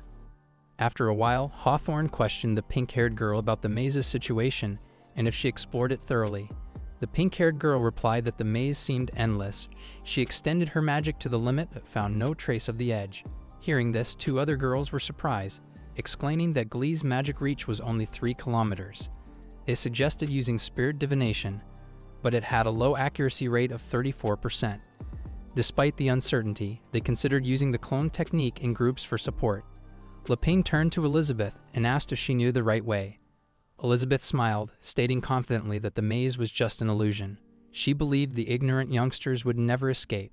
Leping asked why she wouldn't help, offering to repay the favor quickly. Elizabeth changed her mind, expressing her desire to watch them perish together. As time passed, they encountered many tunnels, with one possibly leading to the treasure. Annie, a little girl, suggested taking the third cave to reach the destination. Leping, excited, asked how she knew. Annie admitted it was a guess, sensing a special magic coming from that direction. The pink-haired girl dismissed Annie's words, questioning why she didn't feel the mentioned magic and insulting her, claiming a mere 4-star mage shouldn't make random comments. After hearing the harsh words from the pink-haired girl, Annie became scared and apologized. The pink-haired girl mentioned that they hadn't explored the bottom yet, and based on known information, the last passage typically had fewer monsters. She suggested they go that way, claiming she could safely scout them to the treasure. Upon hearing this, Hawthorne asked the cat girl for her opinion. She still believed it was better to work in small teams for faster exploration. Another girl suggested following the pink-haired girl, even if they made a mistake, as they could always go back together. The pink-haired girl asked Hawthorne to trust her in leading them safely to the treasure. Hawthorne agreed to act together in the last cave. Annie, however, protested loudly, saying they could go anywhere else but not the last cave. She summoned a cute rabbit doll and sent it to the last tunnel, only for a huge monster to emerge and devour the doll, leaving only its head. Leping, frightened by the scene, asked what the creature was. Elizabeth explained it was a parasitic beast often found in the bodies of huge monsters. The cat girl asked if the explored area was the corpse in its stomach. The pink-haired girl got angry at Annie for exposing her. After some time, Elizabeth suggested letting them struggle on their own and asked Leping to go. Leping, scratching his head, asked if it would be better for Elizabeth to lead the way, considering they didn't know what dangers awaited them. Elizabeth and Leping headed towards the tunnel. Annie asked if they were going in the right direction and requested them to wait for her. The cat girl asked Hawthorne if she should use a clone to follow them and gather information. Hawthorne advised against it, thinking Elizabeth wouldn't make such a calm choice without confidence, hinting at her mysterious background. Hawthorne decided to follow them with his wise. On the other side, deep in the dungeon, a huge glowing monster's eye appeared. Shortly after, monsters began to attack them. They fought bravely, and Hawthorne asked his wife if they had solved the problem. The warrior girl reassured them, saying they had eliminated the remaining monsters, but new ones kept coming in waves on the road. On the other side, Leping and little Annie hid behind Elizabeth. Leping asked if it was safe, and if any monsters remained. Elizabeth turned her head to Leping, visibly angry, and scolded him for being a terrible actor. The pink-haired girl blamed Annie for leading them to a road full of monsters, insisting they should have followed her advice to find the treasure. Elizabeth defended Annie, explaining that concentrated magic attracts monsters, something the pink-haired girl, as a mage, should know. Frustrated, the pink-haired girl accused Elizabeth of being a powerful demon spirit who cared little about others. Elizabeth argued it was their problem and part of their agreement to handle the monsters. Hawthorne stepped forward, asking the pink-haired girl to calm down, reminding her of their promise to protect them. The pink-haired girl grew angrier, thinking Elizabeth not only embarrassed her but also dared to seduce the master. The elf girl suggested they rest to recover energy after the prolonged monster fights. Elizabeth disagreed, claiming she had no extra time to waste on them. The cat girl, frustrated, questioned why Elizabeth didn't go on alone if she was so capable. The elf girl agreed, stating they blocked monsters for her. Hawthorne urged Elizabeth to listen and proposed a break for everyone to recover. He offered an elf potion to help with their stamina. Le Ping, curious about the potion, asked Elizabeth if he could try it, making a cute face and suggesting it might inspire his cooking. Elizabeth, thinking Le Ping had already enjoyed many good things, gave him permission and they set up camp to rest. The pink-haired girl praised Gelia's elf potion, saying it really worked. The warrior girl said she had finally recovered, though she wasn't sure how long it would take to find the treasure. The elf girl took a potion from her storage ring and offered it to Elizabeth, calling it her special elf potion that enhances various states. Elizabeth, being powerful, declined, but Hawthorne intervened, telling the elf girl not to be rude and instructing her to give a potion to everyone. Unhappily, she tossed a potion to Elizabeth, who caught it but wasn't pleased. Elizabeth gave the potion to Le Ping, who, after tasting it, found the grassy flavor too strong and decided not to drink it. He offered it to Annie, who thanked him but explained that she hadn't used much magic power so she didn't need it. After hearing Le Ping's criticism of his potion, the elf girl expressed displeasure, deeming it a waste on someone with no magic power. Elizabeth, not pleased with the elf girl's words, dumped the potion into the fire, further infuriating her. She questioned Elizabeth about dumping her elf potion, to which Elizabeth coldly responded that she agreed with the elf girl's thoughts, showing no regard for the potions. Le Ping intervened, calming everyone down and stating that he had something for everyone that shouldn't be crushed. He retrieved bananas from his bag, expressing his desire to share them. Le Ping gave a banana to Hawthorne and distributed bananas to everyone. Finally, he gave an apple to Annie, mentioning that the bananas had all been divided and asking if she could eat an apple. Annie got emotional after receiving the apple. She asked if he was really giving it to her, surprising Le Ping, who thought it was just an apple and saw no need for tears. Annie asked Le Ping if she could take the apple back to her brother and sister. The orphans in the orphanage hadn't eaten fresh fruit for a long time. After hearing Annie's story, Le Ping understood why she was crying. He told her that of course she could take it back, and he'd pick some more for her when he got home to send over. Le Ping promised Annie that everyone in the orphanage could eat fresh fruit. The pink-haired girl threw the banana that Le Ping gave her, saying she didn't care about this rotten fruit and didn't need it. The elf girl also agreed, stating that it couldn't be compared with her elf potion. Hawthorne suggested they fill their stomachs for now, and when they got the treasure, he'd treat them to something good. They started eating bananas, and after the first bite, they felt something strange. Their bodies started glowing, and in the next moment, they found themselves in the forest. They asked what place it was, and suddenly, 3 grasshoppers appeared and started singing. They asked the group to dance with them, and all 3 of them started dancing. Le Ping was confused, not knowing what they were doing. This was the effect of the banana. The pink-haired girl and elf girl, who didn't eat the banana, were really surprised. The elf girl asked Hawthorne what he was doing. After eating bananas, Hawthorne and his wives leveled up. They didn't understand what was happening. Their magic levels kept rising. When Le Ping saw their dance performance, he was surprised. He clapped and called it a bonfire performance, showing he genuinely liked it. Le Ping also said that the cultural customs of the other world were interesting, making it worth coming out to see centaur dancing. Elizabeth, watching Le Ping's happiness, thought he knew about potential danger ahead and had enhanced them in advance to continue the game. On the other hand, the elf girl who didn't eat the banana was puzzled. She asked what was going on, wondering how their magic levels suddenly shot up so much. When Annie saw their surprise, she explained that it was because they ate the bananas. However, the pink-haired girl didn't believe Annie. She dismissed it as nonsense, questioning if those broken bananas were soaked in holy water to boost stats. The warrior girl told the pink-haired girl, Gelia, that it was the banana that made them break through and advance. She mentioned ascending to a 2-star demon spirit just a few seconds after eating the banana. The Catril agreed, stating that just after they ate the banana, they entered a new realm. She wondered if the banana was enchanted by a magician of the demon's sovereign level. Hawthorne added that after eating, he broke through 3 stages in a row, directly ascending to a 3-star great demon spirit. Finding it unbelievable, he asked Le Ping about the origin of the bananas he gave them. On the other side, Le Ping was really confused. He didn't understand Hawthorne's words. For Le Ping, these bananas were just ordinary. Getting this reaction from Le Ping, Hawthorne asked what was wrong. Le Ping said nothing, mentioning that being suddenly asked by him, he didn't know how to answer because they were just ordinary bananas. Hawthorne was not pleased with Le Ping's words, thinking it should be a hybrid crop that Le Ping grew with some magic item. Le Ping clarified that he grew these bananas with natural and organic farming, a production method he thought of in this world full of magic. Hearing about the magical banana from their master, the pink-haired girl and the elf girl decided to eat it to increase their magic levels. After taking a bite, the banana rotted and the pink-haired girl threw it away, saying it was clearly bad. After seeing this, little Annie said it was synchronicity. Elizabeth praised her for knowing what synchronicity meant. Annie mentioned that she learned it from the magic books.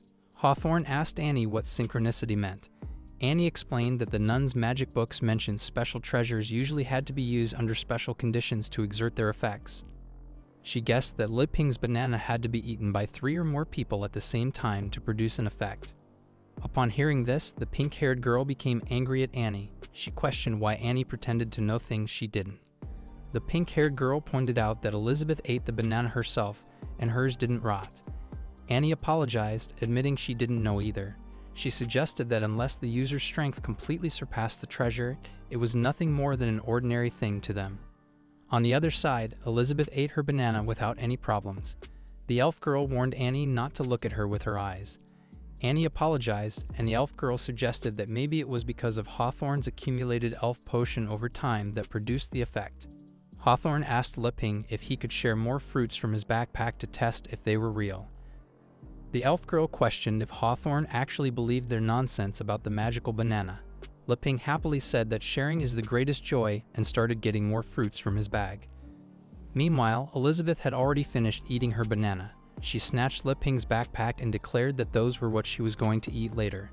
She refused to give her precious fruits to anyone else and told Le Ping to leave when they've rested enough because the journey was almost over. Le Ping apologized to Hawthorne and said he would treat him well when he had the chance. Hawthorne understood the situation and told Le Ping to go ahead as he would catch up with his wives. After packing up, Le Ping was grateful and suggested they set off together. Elizabeth interrupted, urging him to hurry up, or she would leave without him. Le Ping agreed and asked Hawthorne to gather up ahead and meet later. Seeing this, Hawthorne's wives were not happy. The catgirl suggested they snatch the backpack away, as they might be hiding something even better. Hawthorne calmed down his wives and said there was no rush since it wasn't the right time yet. He also mentioned that ordinary people wouldn't casually carry such precious treasures. The assumed Elizabeth was definitely not a simple princess from a remote tribe. Recently, one of the 4 major powers, the Kingdom of Aristotle, was offering a high reward for information on the missing princess. If he was not mistaken, that princess was right in front of him now. If he could turn the princess into his woman during this opportunity, he could climb the ranks of the Kingdom of Aristotle's power. By then, he would gain more than just these magical fruits. Before him, Hawthorne started laughing loudly and declared he would conquer Elizabeth and make her one of his harem girls. Seeing Hawthorne like this, his 4 wives started praising him, saying a charming pheromone was emanating from the master. They blamed themselves, stating that they hadn't been able to satisfy their master yet. In the maze's depths, many monsters lurked in the shadows. One of them was the powerful shadow wolf leader. Suddenly, it got really scared and hastily ran away. Shortly after, 3 individuals entered the cave: Elizabeth, Le Ping, and the little girl Annie. Le Ping asked Elizabeth about the mysterious labyrinth, questioning if there was indeed an exit. Elizabeth replied that she had already told him the labyrinth was just an illusion. And they were almost there. They proceeded deeper into the cave, but something unexpected happened. From the cave ceiling, a strange thing emerged. Annie got frightened by the noises and alerted Le Ping. Le Ping asked her to explain, but before they could understand, something swiftly approached them, and smoke enveloped everyone. When the smoke cleared, Hawthorne arrived with his wives. He apologized for the delay and sought forgiveness from Elizabeth. Hawthorne offered to serve Elizabeth for the remainder of the journey, even suggesting she could sit on his back. However, Elizabeth, being a strong, independent woman, told him to get lost, stating he wasn't qualified to be her mount. The elf girl, unhappy with Elizabeth's response, called her arrogant and asked her not to be shameless when their master was showing her respect. Suddenly, the elf girl's head exploded, leaving everyone in shock and confusion, unsure of what just happened. Stones fell from above as Le Ping turned his head towards the ceiling. He saw insect monsters called dragon fleas, who had devoured the head of an elf girl. One of them jumped down, opening its big mouth full of sharp teeth to attack Elizabeth. However, it didn't realize who Elizabeth was. Elizabeth's eyes glowed red, and in an instant the monster exploded. Little Annie, a girl in the group, got really scared, thinking they were in serious trouble and everyone would die. Le Ping was scared too and ran to Elizabeth, catching her leg. He urgently asked Elizabeth what they should do next. Upon seeing Li Ping's actions, Elizabeth thought that Le Ping wanted to test human nature. She believed he intended to let the selfish and arrogant ones destroy themselves first, viewing it as his first step in testing them all. The dragon flea monsters started attacking with high speed. The warrior girl grabbed a carriage and transformed it into a shield. The pink-haired girl began casting spells, creating a shield barrier and getting Hawthorne and the warrior girl inside. Seeing this, Le Ping asked what about them. Hawthorne smiled and instructed Le Ping to find a way by themselves, thinking it was a good opportunity to test Elizabeth's strength. The warrior girl arrogantly declared that cooperation was over, and the pink-haired girl suggested Le Ping stay outside as bait. Suddenly, the barrier the pink-haired girl created was destroyed, and her head went flying. Witnessing this, the warrior girl became really scared. With the pink-haired girl eliminated, the magic barrier disappeared, and monsters started attacking Hawthorne and his two remaining wives. Meanwhile, Le Ping remained hidden behind Elizabeth. Hawthorne used his Thunderbolt Flash to defeat monsters in a single strike.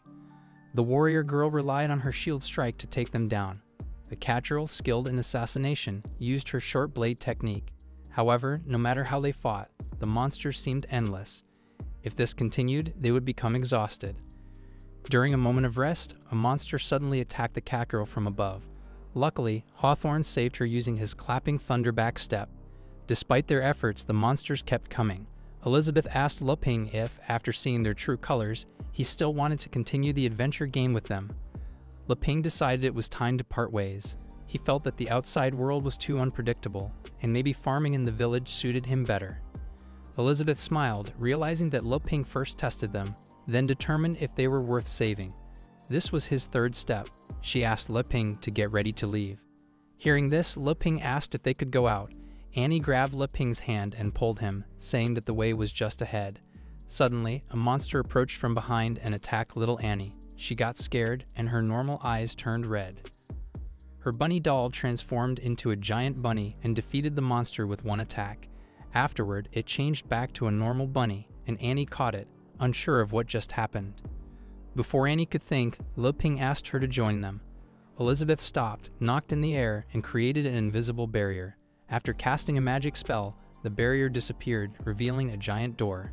Le Ping was surprised to see the hidden exit. The giant door opened, and Elizabeth entered, urging Le Ping and Annie to catch up. Ignoring Hawthorne's stares, Le Ping asked Annie to follow Elizabeth. Both went through the door, leaving Hawthorne and his wives fighting monsters. Hawthorne, furious, told his wives to get on his back, running towards the giant door with full speed. They reached it just in time, entering before it closed. Inside, they were surprised to find a room filled with gold and jewelry. They were all really surprised to find themselves standing on a flying island filled with treasure. Le Ping got really excited when he saw all the gold. Le Ping exclaimed that there was so much gold, and now they were rich. Little girl Annie was also there, wondering if they could really take some of it. Suddenly, a horseman came and pushed Le Ping aside. The horseman's wife pushed Annie too. Hawthorne stood in front, smiling after seeing the treasure. Hawthorne had been working hard to find it, and now he knew it was real. The treasure he was talking about was the Demon King's nectar.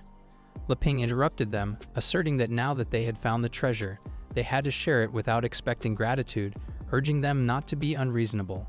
However, Hawthorne wasn't happy. He looked back at Le Ping and expressed his dissatisfaction, mentioning that he hadn't expected them all to be so helpful in filling the numbers. He smiled like a demon and declared that, as a thank you gesture, he would allow them to die quickly. Before Hawthorne could take any action, gold coins started falling, and a big yellow eye opened from the pile of coins. The entire island shook, and a big dragon appeared in front of everyone. The golden dragon, the owner of all the treasure, was revealed. Witnessing the dragon, Le Ping was genuinely surprised. He called Elizabeth and asked her to look at it. This marked the first time Le Ping had seen a real dragon, but Elizabeth didn't seem to care. On the other side, Annie's entire body shook with fear. She mentioned that there was something even more terrifying hidden. Suddenly, her eyes turned black and she inquired, "Master, what do we do now?" Upon spotting little Annie in such a state, Elizabeth grew suspicious. However, before she could voice her concerns, the golden dragon let out a loud roar at Hawthorne and his wives. The warrior girl turned to Hawthorne and the catgirl, seeking guidance on dealing with the powerful dragon. Ignoring their inquiries, Hawthorne urged them to buy him some time while he charged up to deliver a single lethal strike. Agreeing to Hawthorne's plan, the catgirl and warrior girl prepared to attack the dragon. Yet the dragon struck first, forcing all three to step back and regroup. Determined to find a strategy, the warrior girl asked the catgirl to distract the dragon while she attacked. Using her clone technique, the catgirl created 100 clones to assail the dragon. Meanwhile, Hawthorne, confident that the giant dragon was the sole threat, decided to unleash his full magical power. He smiled as he gathered energy for his most potent move, the Swift Thunder Flash. As his sword began to glow, he concentrated all his energy into the weapon. On the other side, the catgirl's continuous attacks with her assassination technique proved ineffective. Her skills failed to make a dent in the dragon, leaving her puzzled. Sensing the challenge, the powered-up warrior girl stepped in, requesting the catgirl to let her handle the situation. Employing her shield transformation blaster skill, she threw a massive shield equipped with rockets directly at the golden dragon, ensuring a direct hit. The warrior girl was happy, thinking her new move had worked after becoming a 2-star demon spirit. However, her joy shattered when she saw the dragon completely unharmed by the massive shield hit. The dragon, now angry, attacked the warrior girl with its giant foot. Without her shield, she couldn't protect herself and got smashed, leaving only her broken body and some blood on the ground. Witnessing this horrifying scene, the catgirl became really mad. She activated her Thousander's clone technique, and in the next moment, numerous catgirls emerged, attacking the dragon. Despite the catgirl's belief that she could disturb the dragon, it countered with a skill called Golden Hurricane. Gold coins surrounding the dragon formed a tornado, and he used them to throw and subdue the catgirls one by one. The catgirl's clones started to die. As the dragon got faster, Le Ping and Elizabeth also faced attacks from the gold coins. Le Ping just stood there without doing anything, and the gold coins flew past him. Elizabeth gazed at Le Ping and commented on his apparent calmness. Little did she know, Le Ping was actually terrified as he had just narrowly escaped death from the dragon's recent attack. The relentless dragon continued its assault. Annie, a young girl with unusual powers, activated her dollhouse release summon technique. A massive bear emerged, shielding them from the dragon's onslaught. As Hawthorne cast his skills, gold coins flew towards him. The catgirl, loyal to her master, defended him with her sword. However, a stray gold coin struck her head, ending her protection. Now only Hawthorne remained. Confident in his abilities, he completed his skill casting and unleashed his 300% lightning flash technique at the dragon's neck. To his dismay, the attack had no effect. The dragon stood unharmed, and Hawthorne's sword shattered into pieces. Shocked and confused, he fretted over his broken sword, and the dragon struck him with its tail, sending him flying to the other side of the island, crashing into Treasure Mountain. Hawthorne was unaware that the dragon they were facing was a formidable 4-star level demon sect monster. After dealing with that horseman, the dragon stood in front of Le Ping's group. Upon witnessing Hawthorne's fight with the dragon, Le Ping wondered if the centaur had died from its tail slap. It seemed like he had to use his trump card, so he called Elizabeth. When Elizabeth asked what he was going to do next, Le Ping, with a serious expression, instructed her to take action. Surprised, Elizabeth thought Le Ping had found out something, but she was mistaken. Le Ping was scared and urged her to take action, warning that they might die. Responding with an annoyed expression, Elizabeth instructed Le Ping not to order her in front of outsiders. She felt angry, suspecting that Le Ping intended to use little girl Annie to threaten her. As they conversed, little girl Annie suddenly remarked that the real terror hadn't come yet, and they might never get out of there. Hearing this, Elizabeth sensed that something was off. Approaching little girl Annie, Elizabeth examined her and immediately realized that Annie had the bloodline of Jimji. She asked Annie to show her what her magic was all about. Elizabeth had placed her hand on Annie's head, and a purple light surrounded her body. After that, Annie began recalling her past, where she used to play and eat with her younger siblings. One day, black-robed monsters attacked them, attempting to harm Annie and her siblings.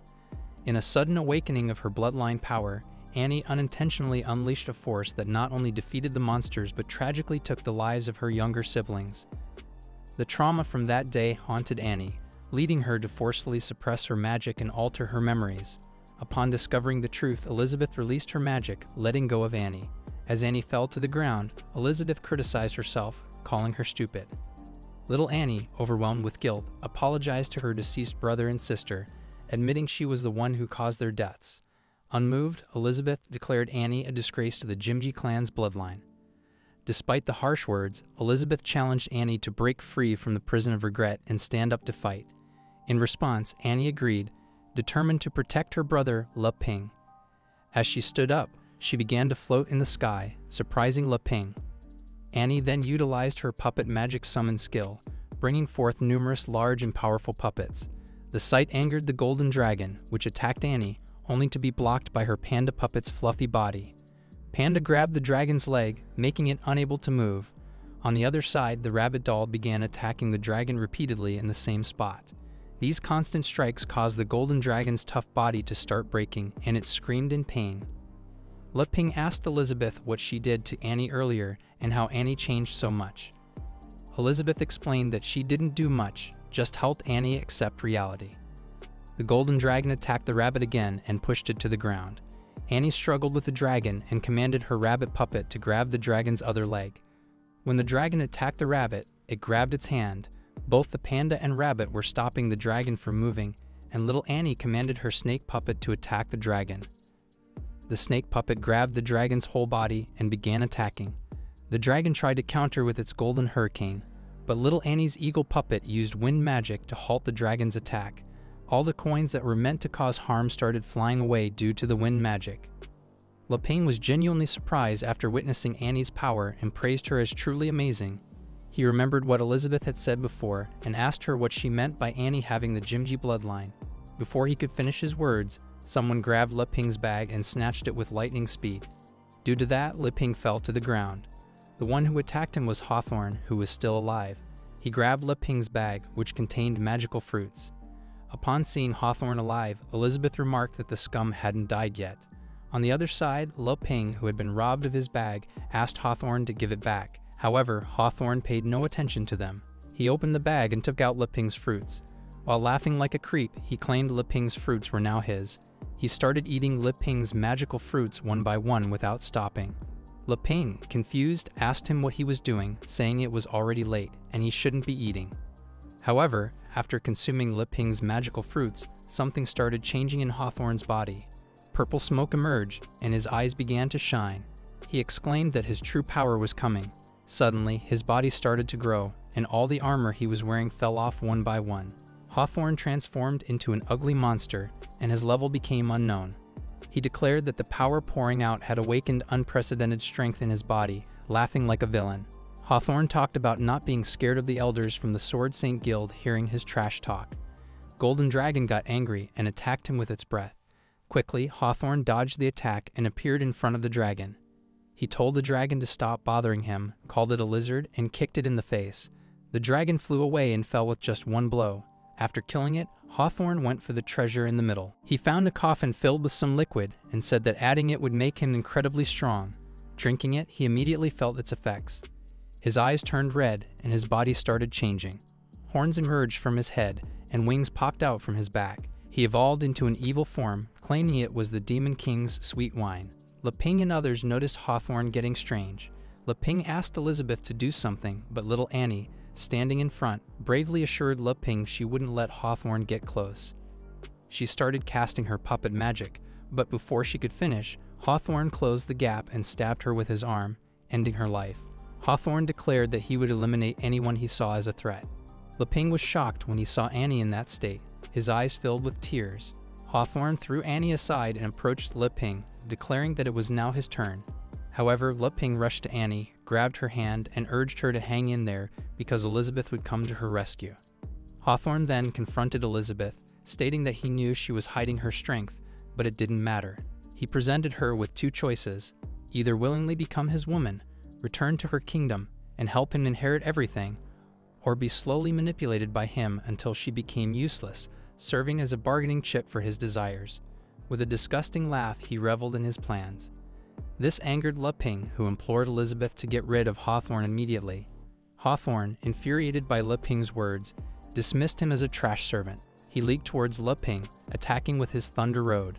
However, a massive explosion occurred upon impact, sending Hawthorne flying and breaking all his legs. Smoke enveloped everyone, and as it cleared, Le Ping declared that he wouldn't pretend anymore.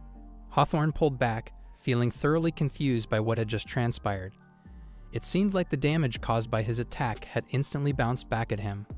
Looking at Elizabeth in front of him, he asked if she was responsible. However, Elizabeth ignored him, completely focused on Le Ping. She knew that even her powerful demon magic couldn't harm the clothes Le Ping had crafted himself. Thinking that Le Ping intentionally manipulated him into attacking, Elizabeth believed he was paving the way for his own downfall. Le Ping's clothes radiated a beautiful blue light as he addressed Hawthorne, mentioning that everyone called him the hero. In a playful manner, Le Ping teased about showing his true power, but quickly returned to reality, feeling nervous. Le Ping believed that as long as he served Elizabeth and provided her with delicious food, she would protect him. He was confident that Elizabeth wouldn't let him die, regardless of the danger. In the face of any threat, anyone attempting to harm him would be akin to trying to destroy the Queen's rice bowl in the eyes of the Demon Queen. On the other hand, Hawthorne found Elizabeth's behavior truly perplexing. With a devilish laugh, he remarked on her pride and forgetfulness. Claiming that he had only used less than half of his strength earlier, he looked at Elizabeth with anger and said that despite his great prowess, she had rejected him. Shouting at her to die for him, he leaped into the air, declaring that the next attack would be a full blow, challenging her to rebound it. Before he could reach Elizabeth, however, someone else intervened. A forceful attack crushed Hawthorne's face, causing him to fall to the ground with a solid impact. Elizabeth stood there without any fear, asking if Hawthorne had finally woken up. Hawthorne lay on the ground, his body crushed and in immense pain. Confused, he questioned what had just happened. Suddenly, something descended from the sky. The golden dragon, so massive that the floating island they were on seemed tiny in comparison. Hawthorne, realizing the dragon's true form, was perplexed about the creature he had recently murdered, which began melting and merging back into the dragon's tail. Elizabeth, observing the scene, teased the dragon, thinking it was using its tail as a pet. She revealed that this was the Dragon Void Realm form, and she was the Golden Dragon Queen, a one-star demon king with the power to destroy the entire island with a mere hand gesture. Frightened, Hawthorne insisted it was impossible for him to lose, claiming the power of a demon king. However, before he could say more, the golden dragon ended him with a touch of her fingertip. With that, Hawthorne met his demise, leaving Le Ping astonished.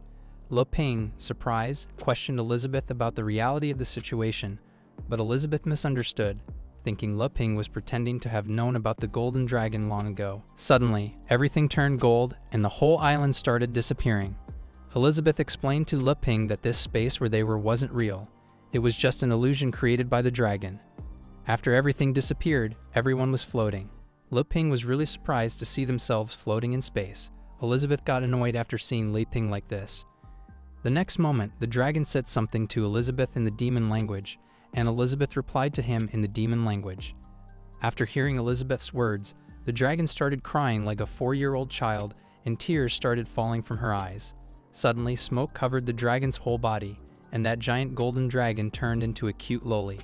The dragon girl cried as she had been waiting for her master for a long time. This crybaby loli was Amelia, Elizabeth's pet. Amelia hugged Elizabeth tightly. Elizabeth looked at her and reminded her that she was already promoted to a Demon King level. Elizabeth originally didn't want to come here and wake Amelia up because she was so clingy, but Amelia caught Elizabeth's leg and while crying begged her not to leave her again. She was left for 500 years without saying a word. Of course, the lowly dragon would miss her master. In a flashback, Elizabeth discovered Amelia as an egg and used her magical power to hatch it. They made a contract, and then Elizabeth personally guided, trained, and played with Amelia. Amelia promised to serve and protect Elizabeth. As Amelia grew up, she carried Elizabeth on her back to fight evil creatures. Eventually, Elizabeth decided to rule the world to end the ongoing war. Amelia was happy for her master's success, but she noticed Elizabeth's smile fading as she became more powerful and Amelia felt less useful. While Amelia was on patrol, Elizabeth took the holy sword and set out to find the legendary hero, but she never returned. 10 years passed, and Aristotle, the minister of mankind, noticed an increase in crime since Elizabeth's disappearance. Mughal, the minister of orcs, agreed that it was hard to control the orcs without their queen, so the orc tribe decided to split up. Heimerdinger, the Minister of Dwarves, suggested taking action in their regions to stabilize the danger before the Queen's return. Twila, the Minister of Elves, wondered about Jimji's thoughts on the Queen encountering the hero, as he had been with her the longest. Jimji, the Minister of Demons, knew how powerful their queen was and offered to search for her. Malfoy suggested dispersing and also decided to search for the Queen himself, feeling anxious about the situation. In the end, the ministers scattered everything and divided the regions. Amelia wasn't interested in the regions, she just took a bottle of wine. She went back to where Elizabeth first found her, thinking her master would come one day. Amelia waited and waited, through changing seasons and terrains for hundreds of years. Now Amelia cried with tears and snot, expressing how long she had waited. Elizabeth saw it as a positive thing, as Amelia had abandoned her playfulness and embraced meditation, helping her reach the Demon King level. Amelia pleaded once more for her master not to leave, believing the 500 years alone were meant for her to learn meditation and attain the Demon King level. Leping had interrupted their reunion and urged Elizabeth to stop discussing the past, emphasizing the need to quickly rescue Annie. Annie woke up and searched for Leping, puzzled by their surroundings as they floated in space. Leping was relieved to see Annie in good health. Although Annie insisted she was okay, she hesitated and pulled something from her bag. The apple Leping had given her, now crushed. Leping comforted her, assuring her it was not a big deal. Meanwhile, Elizabeth assumed Leping had everything under control, particularly when it came to dividing the bananas. Amelia, on the other hand, started behaving affectionately towards Elizabeth, rubbing her cheeks on her legs. Elizabeth, however, remained focused on Leping. This caught Amelia off guard, and she couldn't help but feel annoyed, questioning why her master was paying attention to Leping and not giving her a second glance. Like a cautious pet dog, Amelia had inquired about the identity of Leping. Elizabeth nonchalantly introduced Leping as the legendary hero and mentioned staying at his house during her absence. Armed with this knowledge, Amelia sought out Leping to settle both existing and newfound grievances. She harbored resentment toward him for separating her from her master for 500 years. With a friendly demeanor, Leping introduced himself to Amelia. The dragon girl, realizing she was already at the Demon King level, decided to team up with her master to take down the legendary hero. Amelia activated her Dragon King's claw and with a smile charged at Leping with the intention of ending him. Despite delivering a powerful blow, Amelia was bewildered when nothing happened and her arms returned to normal. Leping, wearing clothes resembling armor, scratched his head and apologized for not reacting in time. Amelia, in shock, realized that her attack, capable of destroying a town, had merely bounced off Leping.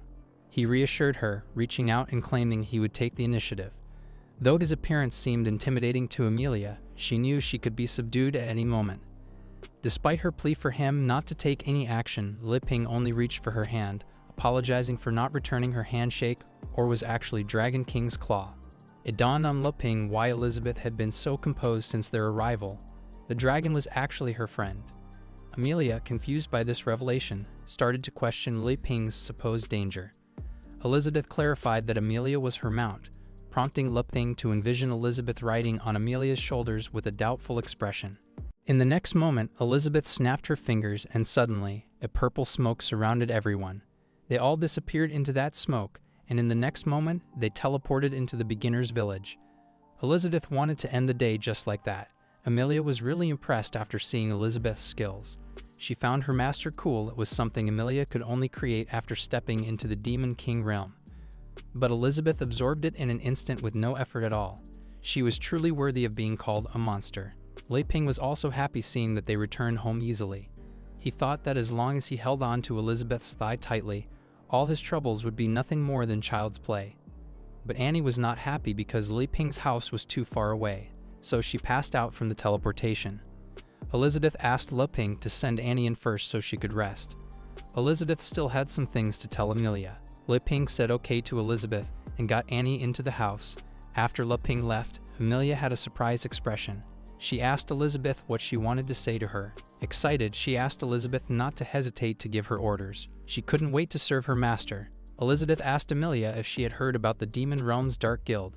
Amelia replied that even if she had not been outside in the past 500 years, she still heard some news of the Demon Realm before she fell asleep. She explained to Elizabeth that it was established by Malfoy, the Prince of Mankind, and asked Elizabeth if she remembered him. Elizabeth, after hearing this name, remembered and claimed that there was such a person. Amelia asked Elizabeth what was wrong. Elizabeth replied that she didn't want anything. She heard that it's the Dark Guild carrying out a great number of murders under the pretext of resurrecting her, and that has displeased her. After hearing this, Amelia got really angry. This simply disrespected her master. She asked what Elizabeth wanted her to do. Elizabeth gave the order to Amelia, saying she should make them disappear completely from this world, but she must not reveal any information about Elizabeth or this place. Amelia obeyed her command, and she would do as Elizabeth said. Elizabeth complimented Amelia, saying since she was so obedient, once things were done, Elizabeth would set her free. She could do whatever she wanted then. Amelia asked Elizabeth to leave everything to her. She was going to uproot the Dark Guild now. She was blushing, thinking that Elizabeth would allow her to be free and do whatever she wanted. Did this mean she could get into Master's bed every night like back when she was a baby? Amelia was really happy as she thought about this, so she opened her wings and flew into the sky. But while she was flying, something suddenly came towards her, and in the next moment, something hit her, causing a huge explosion. Elizabeth watched everything from the ground, shocked by the strong explosion. Amelia was confused, wondering what had just happened and who dared to attack her. She thought that only a being as powerful as a demon sovereign could penetrate her skin, and it must be an extremely dangerous monster that she needed to eliminate, as it posed a potential threat to her master, Elizabeth. The one who attacked Amelia turned out to be none other than the overpowered robot dog, who mistook Amelia for an intruder and classified her as an enemy. It activated its target detection system, and seeing that Amelia was still alive, increased its defense level and began attacking her. Amelia, still confused, suddenly saw missiles coming towards her and used her dragon wings to try to stop them. She arrogantly declared that choosing her as an opponent was a mistake, but her expression changed drastically when she realized there were too many missiles for her to block. She was hit by them, causing a massive explosion that left her burned and barely able to fly. The robot dog didn't stop there. It detected that Amelia was still alive and increased its defense level even further, preparing for its next attack. But just as it was about to launch another assault, it heard a voice calling it a stupid dog. It was Elizabeth's voice, commanding the robot dog to let Amelia go. Trembling with fear upon hearing Elizabeth's voice, the robot dog complied and added Amelia to its whitelist. Amelia, severely injured, realized that this place was incredibly dangerous and that she needed to be more alert in the future. In the house, Li Ping made orange juice for Annie. He asked if she felt dizzy and suggested she try some orange juice as its taste could clear her mind. Annie, feeling shaky, thanked Li Ping for his kindness and began drinking the orange juice. After a sip, she sensed something different about it. Each fruit pulp contained powerful magic, bursting open to release a fresh surge of magic, invigorating her nerve cells and sweeping away her fatigue. Annie realized the juice was imbued with advanced divine magic, clearing her mind instantly. Suddenly, she began seeing a ghostly nun, urging her to embrace her true self, though it was just Annie's imagination. Overwhelmed, Annie started crying, tears streaming down her face. Li Ping, exhausted, flopped onto his sofa, remarking how comfortable it still was. He concluded that going on adventures wasn't his thing. Later, Elizabeth entered the room, asking if Annie remembered everything. Elizabeth explained that Annie's ancestors had sworn loyalty to her, and if Annie's bloodline awakened, so would the power of their oath. Hearing this, Annie realized Elizabeth was the legendary demon queen who had ruled the world 5,000 years ago. She asked if it was true, and Elizabeth confirmed her identity. Confused, Annie recalled ancient records stating Elizabeth died with the legendary hero. Glancing at Li Ping, she questioned if he was the hero. Li Ping chuckled, admitting he felt a bit embarrassed to say so, but he should be the hero. Annie was surprised, realizing the truth might indeed be like this. She learned that her brother and sister, Li Ping and Elizabeth, once fought fiercely for the title of the strongest, but during the battle, they fell in love and abandoned the fight. They chose to live in seclusion for 500 years. Elizabeth mostly agreed with Annie's assessment, but Li Ping scolded Annie for her words, cautioning her not to offend Elizabeth. Annie apologized to Li Ping for her mistake. Elizabeth looked at Annie with disappointment in her eyes, expressing that as a descendant of the demon super warrior bloodline, Annie had actually fallen to such a state, greatly embarrassing the demon clan. Li Ping was genuinely surprised after discovering that Annie hailed from the demon clan. Annie felt deeply saddened by it all, unsure of what to say. Elizabeth proceeded to explain that 600 years ago, a child named Jim had awakened his bloodline. His eyes would glow red when he used magic power, and his combat skills improved significantly. However, as his power grew, so did his violent tendencies. Constant murdering became his only satisfaction, leaving chaos in Elizabeth's northern territories. Over 100 elite men under Elizabeth's command fell victim to him. Eventually, Jim even dared to challenge Elizabeth directly, but she swiftly defeated him and sealed his violent side. Since then, he and his descendants swore loyalty to Elizabeth. Upon hearing this story from Elizabeth, Annie's whole body trembled. She revealed that from her earliest memory, she had been living in the church's orphanage, considering the nuns, brothers, and sisters her family. Elizabeth explained to Annie that when she went berserk, she inadvertently murdered everyone in the orphanage. Unable to accept this reality, Annie imagined that she was waiting for the nuns to return. Elizabeth suspected that Jim, with his power, could have become the overlord of the tripartite, so why did he step back? Annie, however, refused to accept the truth, claiming her siblings were still alive and waiting for her. Le Ping, thoroughly confused, questioned Elizabeth about Annie's siblings, but she brushed it off, using her skill transfer door to reveal the truth about Annie's so-called younger siblings. The dolls Annie believed were her siblings transformed before her eyes into soft dolls. Elizabeth explained that Annie had used her magic to sustain the illusion, keeping herself at the magician level. Le Ping was shocked to learn the truth. Elizabeth further clarified that Annie had awakened her bloodline to protect her loved ones from dark apostles, but in doing so, she had lost control and murdered them. Annie broke down in tears, refusing to accept the truth. As purple energy engulfed her body, indicating she was about to lose control again, Elizabeth swiftly knocked her unconscious. Le Ping caught Annie as she fell, and Elizabeth cautioned him that Annie was only temporarily unconscious. If she lost control again, the entire town could be in danger. Le Ping assured Elizabeth that he understood and pleaded for a chance to help solve the situation. Le Ping had taken Annie back to the church to rest and recover from her recent ordeal. Moments later, the little girl woke up and asked Le Ping if he had brought her back seeking forgiveness for inconveniencing him. Le Ping reassured her, saying it wasn't about forgiveness. Having Elizabeth's portal made it easy. He asked if she was feeling better now. Annie became emotional, tears filling her eyes as she explained that she remembered everything. There was no doubt. The murderer was herself. Le Ping started comforting her, telling her she was wrong because everything she did was to protect her siblings. She wasn't a murderer. However, Annie continued crying, insisting that Le Ping was wrong and that it was all her fault. She blamed herself for running away after losing control. Le Ping explained to her that it was all the Dark Guild's fault. It wasn't her intention to lose control after awakening her bloodline. He told her to stop blaming herself like that because everyone lacked materials. But Annie didn't listen. She still believed she was the one who murdered her siblings, and this fact would never change. After seeing Annie's distress, Le Ping fetched a doll and showed it to her. He pointed out that while she made the dolls with great detail, it was obvious she was scared of the cotton slipping through, so she made a lot of knots. Even though it was secured, it resulted in the doll losing its spirit as a whole. Le Ping asked Annie to let him help her untie the knots and remake it, so he dismantled every part of Annie's doll to recreate them. However, seeing this, Annie started to lose control again, thinking that Le Ping was also harming his brothers and sisters. After Annie saw Le Ping, she began recounting Shakespeare's words to her. He once said, "Don't wander under the tree, don't ponder under the rain, and don't cry in the dark." Hearing this, Annie found herself in an unknown place surrounded by water.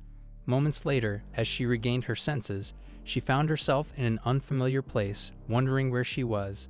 Suddenly, a really big hand emerged from the sky, telling Annie to look forward and not to look back. As long as she dared to face it and raise her head up, she would find the current haze to be just a very short rainy season. The sky was too bright, but when Annie looked properly, she saw that it was Le Ping in the sky, helping Annie to control her power. He asked Annie to look forward, emphasizing that there was still a bright sky which would give her determination. He used his hand to lift Annie from the water, bringing both of them from darkness to light and giving her new hope. Sometime later, Le Ping created a new doll for Annie and named it as Raphael. Le Ping hoped it could help her heal, so he gave the doll to Annie. After receiving the doll, Annie became emotional, thinking this feeling was for her brothers and sisters. Suddenly, she started seeing her brothers and sisters playing. They told Annie that they were all free and asked her not to worry about them anymore. They told her she had to live well for them. After saying this, they started disappearing, saying goodbye to Annie. After everything happened, Annie started crying. She promised her brothers and sisters that she would definitely protect the church. Le Pain placed his hand on little girl Annie, saying, "After a rain, the sky clears up." After everything happened, Le Pain felt relieved, thinking it was a good thing he had learned about psychotherapy from books he got from the system before. But to be on the safe side, he still had to come back to check regularly.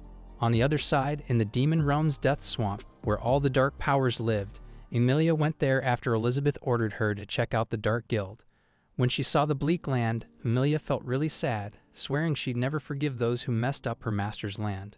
This was where Elizabeth used to rule 500 years ago. Up ahead was a once great castle now in ruins. Emilia jumped from the cliff and headed towards the castle to find out about the Dark Guild. Suddenly, smoke surrounded Emilia, and she heard whispers saying a new victim had arrived, offering rewards to whoever could murder her first. They wanted her soul. As Emilia got closer to the voices, she ran into many scary monsters wanting to eat her and take her soul. But Emilia wasn't scared. She quickly defeated each monster, annoyed by their disrespect for her master's land. Seeing Emilia's strong power, the rest of the monsters got scared and made way for her. Then, a big purple boss monster showed up from a flying book. He asked Emilia who she was and how she dared to come to the Dark Guild alone to cause trouble. This monster was one of the Dark Guild's important demons named Kurthuzit. He threatened Emilia, saying he was one of the important demons, and asked her to come over. At the same time, in the Dark Guild hallroom, there were thousands of monster body parts in a purple bubble for making lots of monster clones. 6 other important demons of the guild were talking with a man connected to a large egg. He told them that a powerful one was coming to their door. One of the demons said that Khan's troops were all wiped out when they attacked the Sword Saint Guild, and wondered if they came for revenge. This demon was Samui, an important member of the Dark Guild. Another demon said it wasn't a problem, mentioning that the purple demon Kurthuzid would greet them. She was Ruth Bader, another key member of the Dark Guild. Experiment number 24 asked if he should fight the intruder. William Elizabeth told him to be quiet. The vice president of the Dark Guild, Dago Kulu, told everyone that whoever dared to come, even if it was the Sword Master himself, wouldn't return. The man supporting the large egg was the president of the Dark Guild, Wiz Malfoy. He used to be the Prince of Humanity and swore loyalty to Elizabeth at the start of the story. Although he's still alive, he told everyone that he was initially worried about missing materials but didn't expect them to be delivered to him suddenly. On the other side, Emilia had already defeated the purple demon. The purple demon was really confused, wondering how this was possible. His abyss magic was all useless, and even his magic tools had no effect on the intruder. He realized this wasn't good. Her power seemed endless. He thought it best to use teleportation magic to return to the hall and convey information to the rest. But before he could use his teleportation magic, Emilia used her dragon's claw and crushed him with her hand. Using this skill, she could be in her human form and could use any part of her dragon body at will.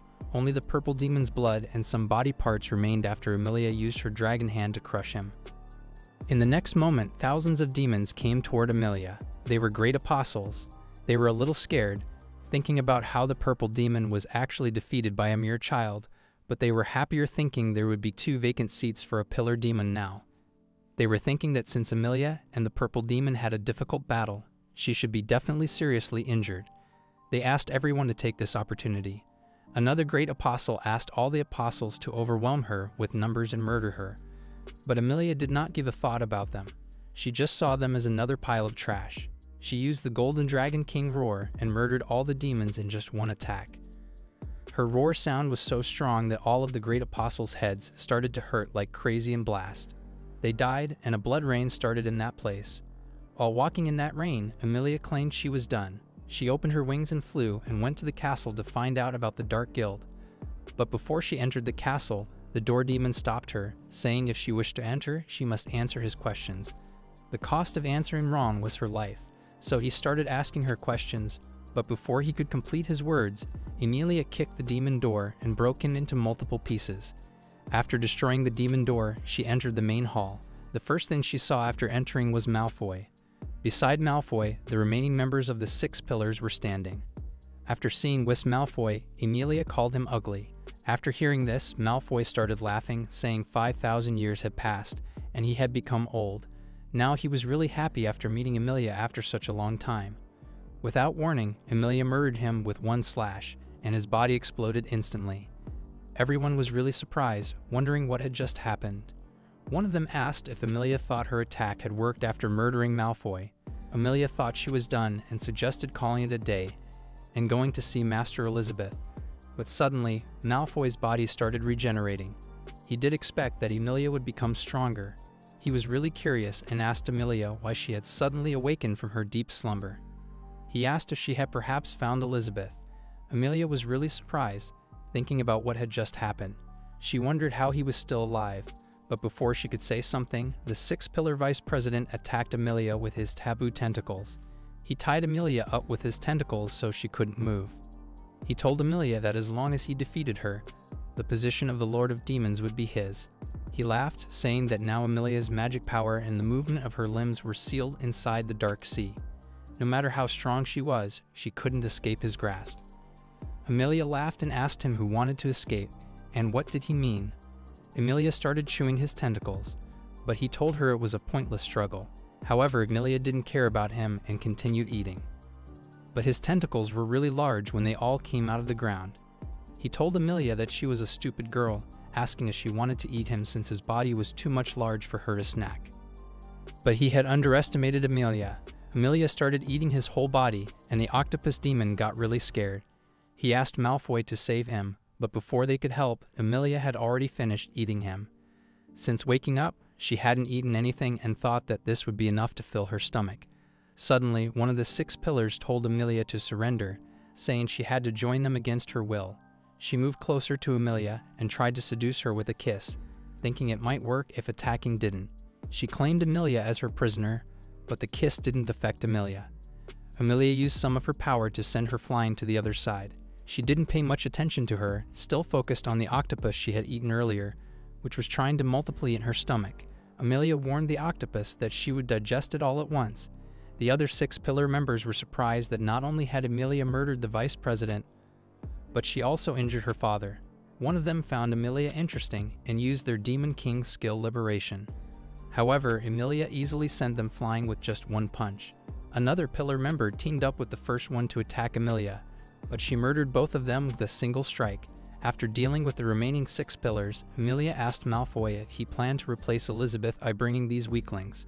She told him they weren't even qualified to be her opponents. Malfoy congratulated Amelia on becoming a Demon King and expressed envy at her power, lamenting his short human lifespan. Amelia interrupted him, asking if he intended to take his own life or if he still thought he could defeat her. Malfoy laughed, claiming he, Weus Malfoy, dared to challenge her. Suddenly, the egg behind him began to reveal its contents, resembling Elizabeth. Malfoy declared that with Elizabeth's clone, things would change. Amelia was shocked and angered by what he had done. Malfoy laughed loudly, boasting that with the help of the Elizabeth clone, he would defeat Amelia. 1 month later, we could see the OP robot dog cleaning itself, while Li Ping worked on his farm, digging a hole and planting fruit seeds. He watered them, and soon after, a tree grew with many types of fruits. Li Ping harvested all the fruits and began traveling back home with his robot dog. However, halfway on the journey, he suddenly stopped on the roof, lost in thought. His robot dog barked, snapping him back to reality, and he followed it home. Once back home, Li Ping started preparing firewood for cooking, but he remained lost in thought, even while cooking. Elizabeth, who was focused on eating, noticed that Li Ping seemed different, but she couldn't figure out what was going on with him. At night, Li Ping couldn't sleep because of his thoughts. Suddenly, he sat up in bed and decided he would ask Elizabeth about the world the next morning. He apologized to Elizabeth for bothering her so early, prepared breakfast, and asked her to enjoy it. Elizabeth, direct as always, asked Li Ping if he had something to say, as she disliked beating around the bush. Li Ping explained that after spending a year together, Elizabeth should know he meant no harm to her. He believed that both the hero and the Demon Queen could coexist, so he thought it was time for Elizabeth to leave and reclaim control of the world. Elizabeth was confused about what Li Ping meant. Li Ping explained that he had hoped to live peacefully by hiding in the novice village, but he hadn't anticipated the truth behind the system's prediction of the inevitable encounter between the hero and the Demon Queen. While he stayed put, Elizabeth appeared at his doorstep, damaging the beginner village's barrier and causing 500 years to pass outside, leading to chaos in the outside world. Dark guilds emerged, and what happened to Bose and Annie was just a small part of the chaos. Elizabeth, still puzzled, asked Leping why he cared about the chaos as it didn't affect them. However, according to the system, if Leping and Elizabeth became enemies, the world would be peaceful, but if they became friends, chaos would reign. Leping explained that during that period, he felt caught up in everything because of the disappearance of the barrier. Without Elizabeth, he would have struggled to carry on like before. Even though he could have just stayed here without knowing what was happening outside, witnessing it changed things. Now he couldn't stay uninvolved. It's not that he wanted to be a hero or save people from suffering, but Elizabeth misunderstood, thinking he couldn't live without her. Leping asked Elizabeth to go back and rule the world. Even though he wasn't a great hero, he realized he couldn't keep being selfish. He figured if this place got wiped out by monsters, he could at least go to the city to work after dinner. Elizabeth responded, smiling, saying it was a minor issue for her to solve the world's problems. Leping was thrilled and offered to help her pack right away. But Elizabeth wasn't interested in the outside world. However, she had two solutions in mind. Elizabeth misunderstood Leping, thinking he wanted to get rid of her. Leping asked about the solutions. Elizabeth explained the first was to cast a world-destroying magic spell, which Leping disagreed with, knowing it wouldn't work. The second solution was to find someone suitable to rule the world, and Elizabeth would guide them from the shadows. Leping didn't understand and asked who this suitable person would be. Elizabeth smiled and said he already knew. It was him. Leping was shocked and asked if she really wanted him to rule the world. Leping stood in the open, clutching his legendary sword, wondering why everything had suddenly turned out this way. Elizabeth advised him to stay alert and start his swordsmanship training. Leping apologized and began swinging his sword in the other direction. Elizabeth smiled, misinterpreting Leping's actions once more. She imagined that he wanted to play games with her, the Demon Queen, but deemed him too young for such antics. It was true that Leping had a slight edge over Elizabeth in power, but in terms of psychology and knowledge, she outmatched him. When Leping had told Elizabeth to leave earlier that morning, she had felt unhappy, almost allowing it until he confessed his feelings, which she saw through. Despite this, Elizabeth believed that they both knew their power could easily destroy or rule the world with a single thought, rendering it meaningless, so they chose to observe and let things develop, especially since Emilia had already dealt with the Dark Guild. Elizabeth thought Leping had been lost in thought lately, hence his sudden outing that morning to discuss ruling the world, which she realized was merely his imagination. Misunderstanding his intentions, she believed he was trying to grab her attention. After a year of bonding, she suspected Leping had fallen in love with her. Meanwhile, Leping, unaware of Elizabeth's thoughts, continued practicing his swordsmanship. He questioned the simplicity of mastering a sword by swinging it 1,000 times a day. Elizabeth considered Leping the epitome of strength, capable of being beaten by others, but controllable only by her due to his wicked interests. Despite her disinterest in love, she entertained the idea of creating the strongest child with Leping to surpass the realm's limits. However, she laughed at the thought, knowing she wouldn't agree so easily.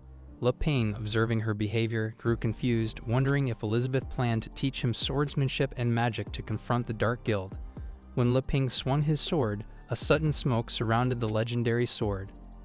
In the next moment, the legendary sword transformed into a 12-year-old kid. Both Leping and the kid looked at each other in shock. Leping screamed, asking why the holy sword turned into a kid. The holy sword, now a kid, got angry at Leping, asking who he was calling a kid. He introduced himself as Majestic Holy Sword Spirit Alpha. Elizabeth, seeing Alpha, asked Leping what was going on. Alpha seemed annoyed after seeing Elizabeth, rushing toward her as if he wanted to murder her. Before he could attack, Elizabeth kicked him hard, sending him flying. As Alpha fell to the ground, Elizabeth asked him to sit down and talk. Leping apologized to Alpha, explaining that he didn't know the holy sword was conscious even after using it for so long. Alpha proudly said that he appears at critical moments when heroes fight demon queens. He grabbed Leping angrily upon realizing that Leping had been using him to chop firewood all year. Leping asked Alpha to calm down, but Alpha didn't listen, expressing disgust at Leping for changing the script and befriending the demon queen Elizabeth. He called Leping disgusting and undeserving of being a hero. Elizabeth, angry, asked Alpha if he wanted to murder her. Alpha replied no, blaming it on the system settings. Elizabeth asked Alpha to help Leping rule the world. Confusing Alpha, Leping explained that they needed to save it. Alpha asked Leping if he knew where his talents lay. implying that Li Ping only used him to practice sword swings. Li Ping misunderstood, believing he could succeed with Alpha and Elizabeth's help. Alpha was about to reveal his strength as the world's strongest sword master, but Elizabeth silenced him with magic. She then explained something to Alpha, causing him to try to escape. Elizabeth used magic to restrain Alpha and beacon severely. Later, Alpha, heavily injured, agreed to cooperate with Li Ping. Elizabeth suggested they venture outside with only swordsmanship allowed without further delay. The scene shifted to the bustling town square of Titano City, alive with the chatter of townsfolk. A girl announced that the Grey Wolf Guild was looking for recruits, and the salary was favorable. Those considering a job change could look at the flyer. The town's air was rich with the scent of street food, the best choice for a snack when going to watch the guild competition. Titano Town was in Sword Saint Guild's area of influence. Li Ping and Elizabeth also came to this town to watch the guild competition. While walking, Elizabeth told Li Ping that her magic senses were telling her that this town was going to hold a large-scale event. With so many people gathered, they could gather a lot of information. Li Ping understood that the first step to ruling the world was gathering intelligence. However, Holy Sword Alpha didn't look happy. He asked Li Ping if he wanted him to accompany them and waste his time in such a place. Hearing this, Elizabeth turned her head toward Holy Sword Alpha and, in anger, asked him if he wanted her to break him in two. Seeing Elizabeth angry, Holy Sword Alpha got scared and asked Li Ping to call him if he needed him. After saying this, he turned into a sword again. Suddenly, Li Ping noticed a flyer lying on the ground. Looking carefully, Li Ping noticed that it was a guild competition flyer. He asked Elizabeth if she knew about it. Elizabeth explained that it was a competition where the guilds sent their representatives to fight. But suddenly, they heard a really loud sound. This was the announcement sound for participants to enter and place their bets. After hearing the sound, people started heading toward the arena where the guild competition was going to be held. Some people asked everyone to bet on the Sword Saint Guild, as they would definitely win. But some said that the Elves had also sent people this time, and there was also that card guild that became famous recently. Li Ping had grabbed Elizabeth's hand, suggesting they watch the spectacle too. Moments later, upon reaching the arena, Li Ping was amazed by the immense beauty and size of the arena. However, their entry was halted by a yellow monster who informed them that his magic ticket inspector hadn't detected their tickets. Turning to Elizabeth confidently, Li Ping offered to handle the situation. He inquired to the monster about the advertised tickets, which could still be purchased for 10 gold coins. Li Ping took out his pouch of gold coins and asked if he could buy 2. The yellow monster confirmed, but then revealed that he had monopolized the remaining tickets and was now selling them for 200 gold coins. Li Ping was shocked by this blatant profiteering, remarking that there were such thieves in this world too. Elizabeth, clearly displeased, used her mind control magic on the monster, causing it to get hypnotized by her. Its attitude instantly changed, becoming obsequious towards Li Ping. It offered them 2 VIP room tickets, asking Li Ping to accept them, saying it was a great honor to serve both of them. It then happily ushered them to the VIP room.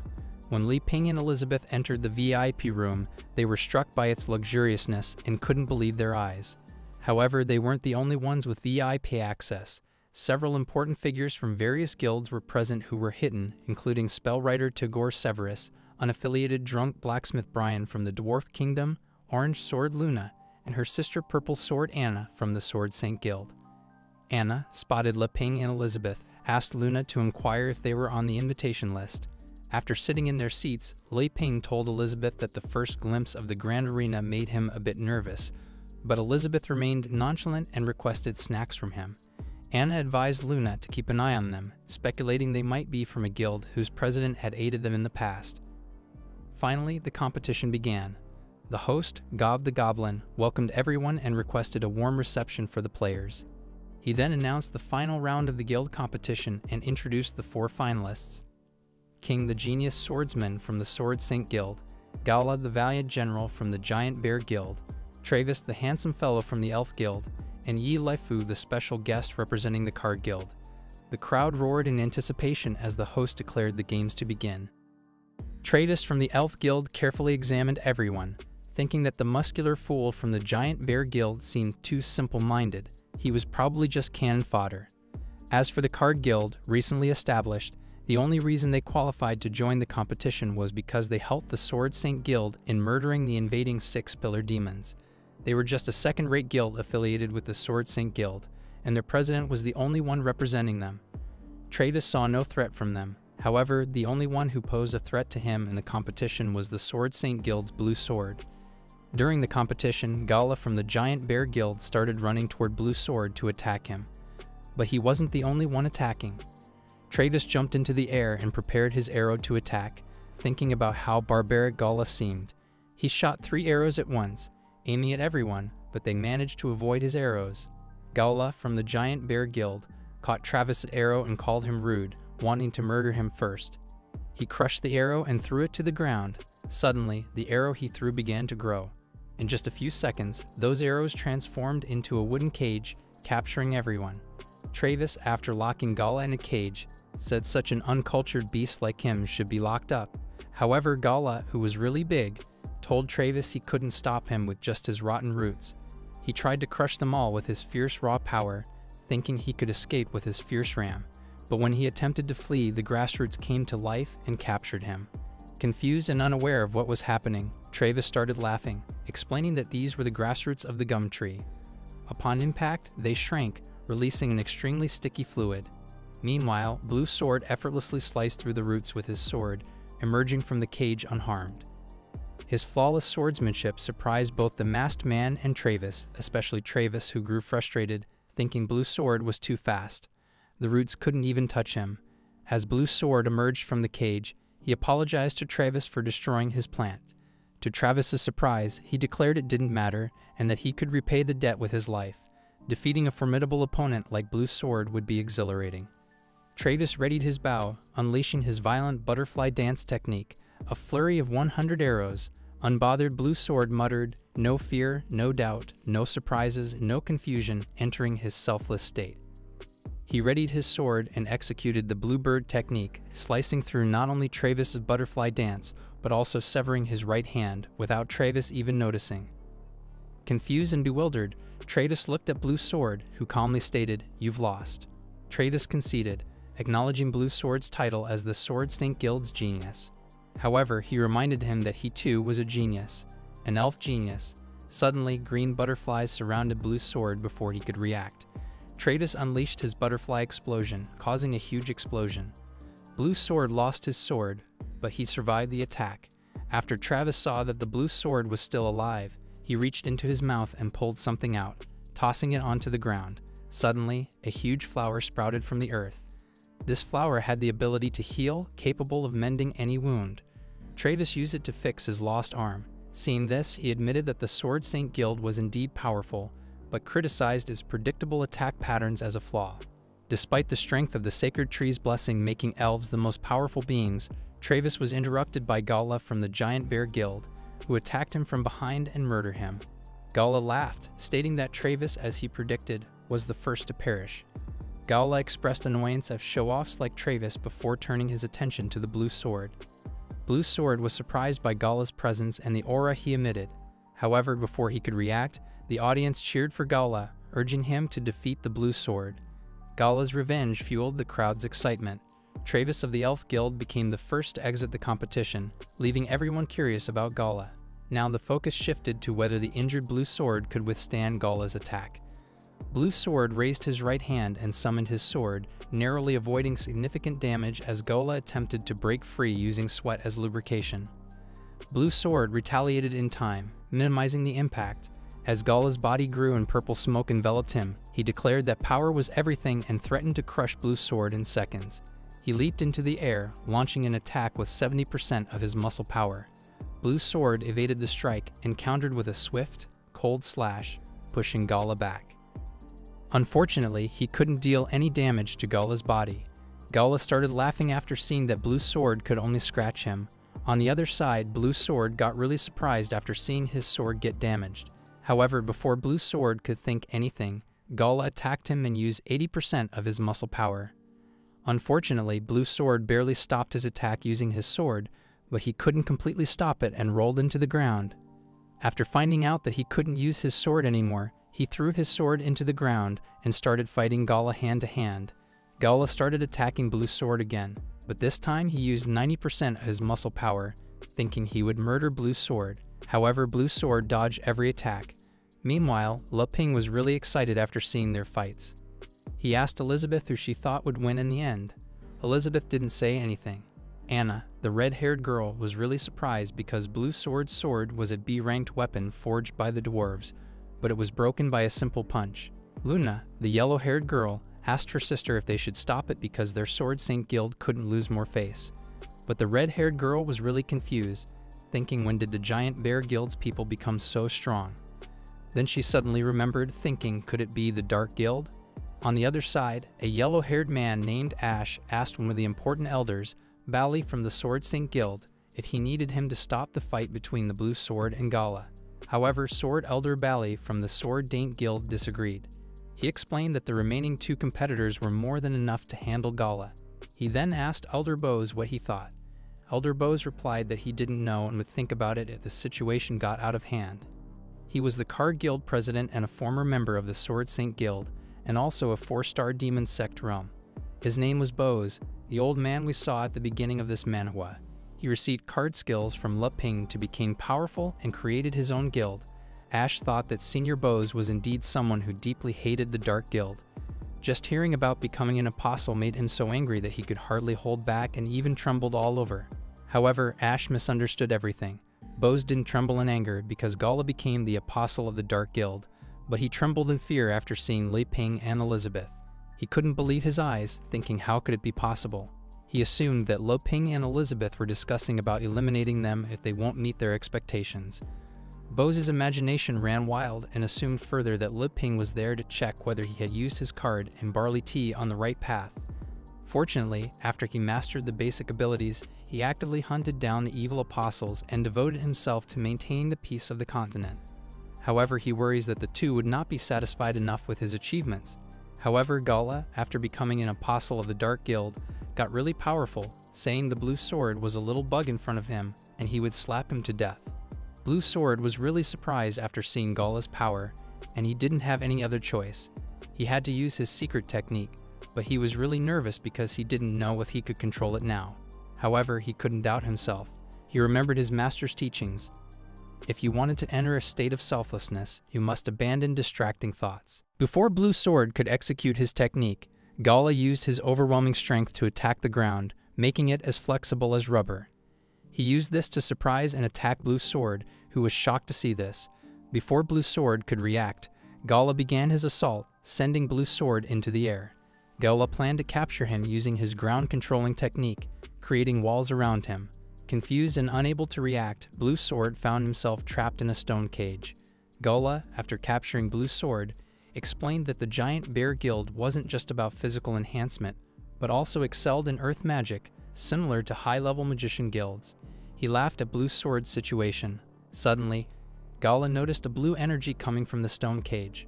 Upon closer inspection, he realized his hand was cut off. Confused and scared, he wondered what happened. Blue Sword used his magic sword energy to break the stone cage, showing his power. Despite still recalling his teacher's words about staying calm, Blue Sword showed exceptional skill. Enraged, Gala disregarded Blue Sword's teachings and wanted to murder him, declaring he'd do it today. Despite the threat, Blue Sword remained determined. He cut Gala's right leg with his magic sword energy, causing Gala to cry out in pain. After the decisive move, Blue Sword offered Gala a chance to surrender, but Gala refused, vowing to murder Blue Sword. Gala remembered his master's advice about using enhancements for competition and avoiding forbidden drugs, but considering them due to his opponent's powerful skills. Blue Sword warned Gala to give up the Dark Guild's power voluntarily, but Gala refused and chose to use forbidden drugs to transform into a demon king and murder Blue Sword and the Sword Saint Guild members. While still considering this, Blue Sword swiftly cut off Gala's head. Meanwhile, the masked girl, trapped in the cage, wondered if she could win the fight or should surrender. She lacked confidence in herself. It was revealed she was the Miss Elf shown earlier in the manhwa when Li Ping's robot dog saved them from the Dark Guild. In a flashback, Yi Lifu from the Card Guild was meditating and training with the card given by Le Ping. While sipping barley tea, she broke through from a 5-star demon spirit to a 1-star great demon spirit. After the breakthrough, she felt drained mentally but found solace in the calming effects of her magic barley tea, preventing her from getting lost in her thoughts during meditation. She was amazed by how quickly she advanced despite her modest abilities.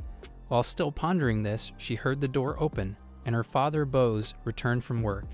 Yi Lefu was delighted to see him, but she couldn't help being curious about the meeting between the Sword Saint Guild and her dad. She asked him about it, and Bose explained that while the crisis with the Dark Guild's invasion was resolved, the internal problems of the Sword Saint Guild were more severe than expected. He hadn't met the Sword Master personally this time. Upon hearing this, Yi Lefu asked what they should do next without the Sword Saint Guild's recognition, as it was crucial for their region's development and recruiting members for Li Ping's card guild.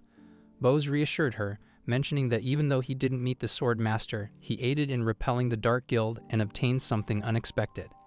He revealed a bag containing dark gears of great apostles, which surprised Yi. Recognizing them, Yi Lefu explained that now being at the great demon spirit level, she could purify them in a day. However, she was puzzled and asked if these were the unexpected gains. Bose then showed her an invitation card, explaining that it was the real unexpected gain. The Sword Saint Guild gave them direct qualification for the guild competition finals. Yi Lefu was astonished by the guild competition card. Bose reassured her, saying that as long as she participated and won, their card guild would be recognized. Despite this, Yi Lefu felt nervous, expressing her worries about competing with past participants who were geniuses from various guilds, often at the demon ancestor level. She feared not only representing them poorly but also embarrassing them. It felt like they were being deliberately challenged. However, Bose didn't share her concerns, emphasizing that confidence and determination mattered most. He reminded her that they were different now and that when the time came, he would provide her with Li Ping's treasure deck, bridging any level gap. In the past, Yi Lefu was still thinking about her father's words. She remembered how her father had instructed her to bring in Li Ping's cards. However, due to her limited strength, she could only use up to 6 cards at once. This meant she had to rely on replica cards for the rest of the battle, which would significantly weaken her attacks. Despite this, she couldn't afford to retreat if she wanted to honor Mr. Li Ping properly. She understood that determination was key. With determination in mind, Yi Lefu retrieved Li Ping's cards from his pocket. Using a card slash, she managed to free herself from the cage. Slowly, she approached Blue Sword. To her surprise, Gala, whom she thought was defeated, was still alive. Blue Sword was impressed by Yi Lefu's strength and commended her strategy of concealing her power until the end. However, he didn't see Yi Lefu as a worthy opponent and offered her a chance to admit defeat. He warned her that his guild owed her a favor and he didn't want to harm her, but this was his final warning. Before Blue Sword could finish his warning, Lefu attacked him with her card skills. The Dark Guild president was taken aback by Yi Lefu's unfamiliar weapon and questioned its nature. Yi Lefu wasted no time in slashing Blue Swords with cards and using the poker flying sword technique to attack. Blue Sword quickly realized Yi Lefu's strategy, understanding that her flashy attack was just a distraction. He anticipated another move from her and swiftly moved to counterattack. Yi Lefu was shocked to realize that Blue Sword had already seen through her plan. Fortunately, she managed to dodge Blue Sword's attack just in time. Without wasting a moment, she used her card slash to strike Blue Sword multiple times. However, Yi Lefu's attacks didn't affect Blue Sword. He leaped into the air and tried to attack Elf, but Yi Lefu dodged his attack and fought back with her card slash skill. Blue Sword attempted to dodge Elf's attack using his sword Chi, but Elf used her card lock to stop him. The audience was thrilled by the intense fight between Blue Sword and Elf. They found the card guild's fighting style to be quite unique.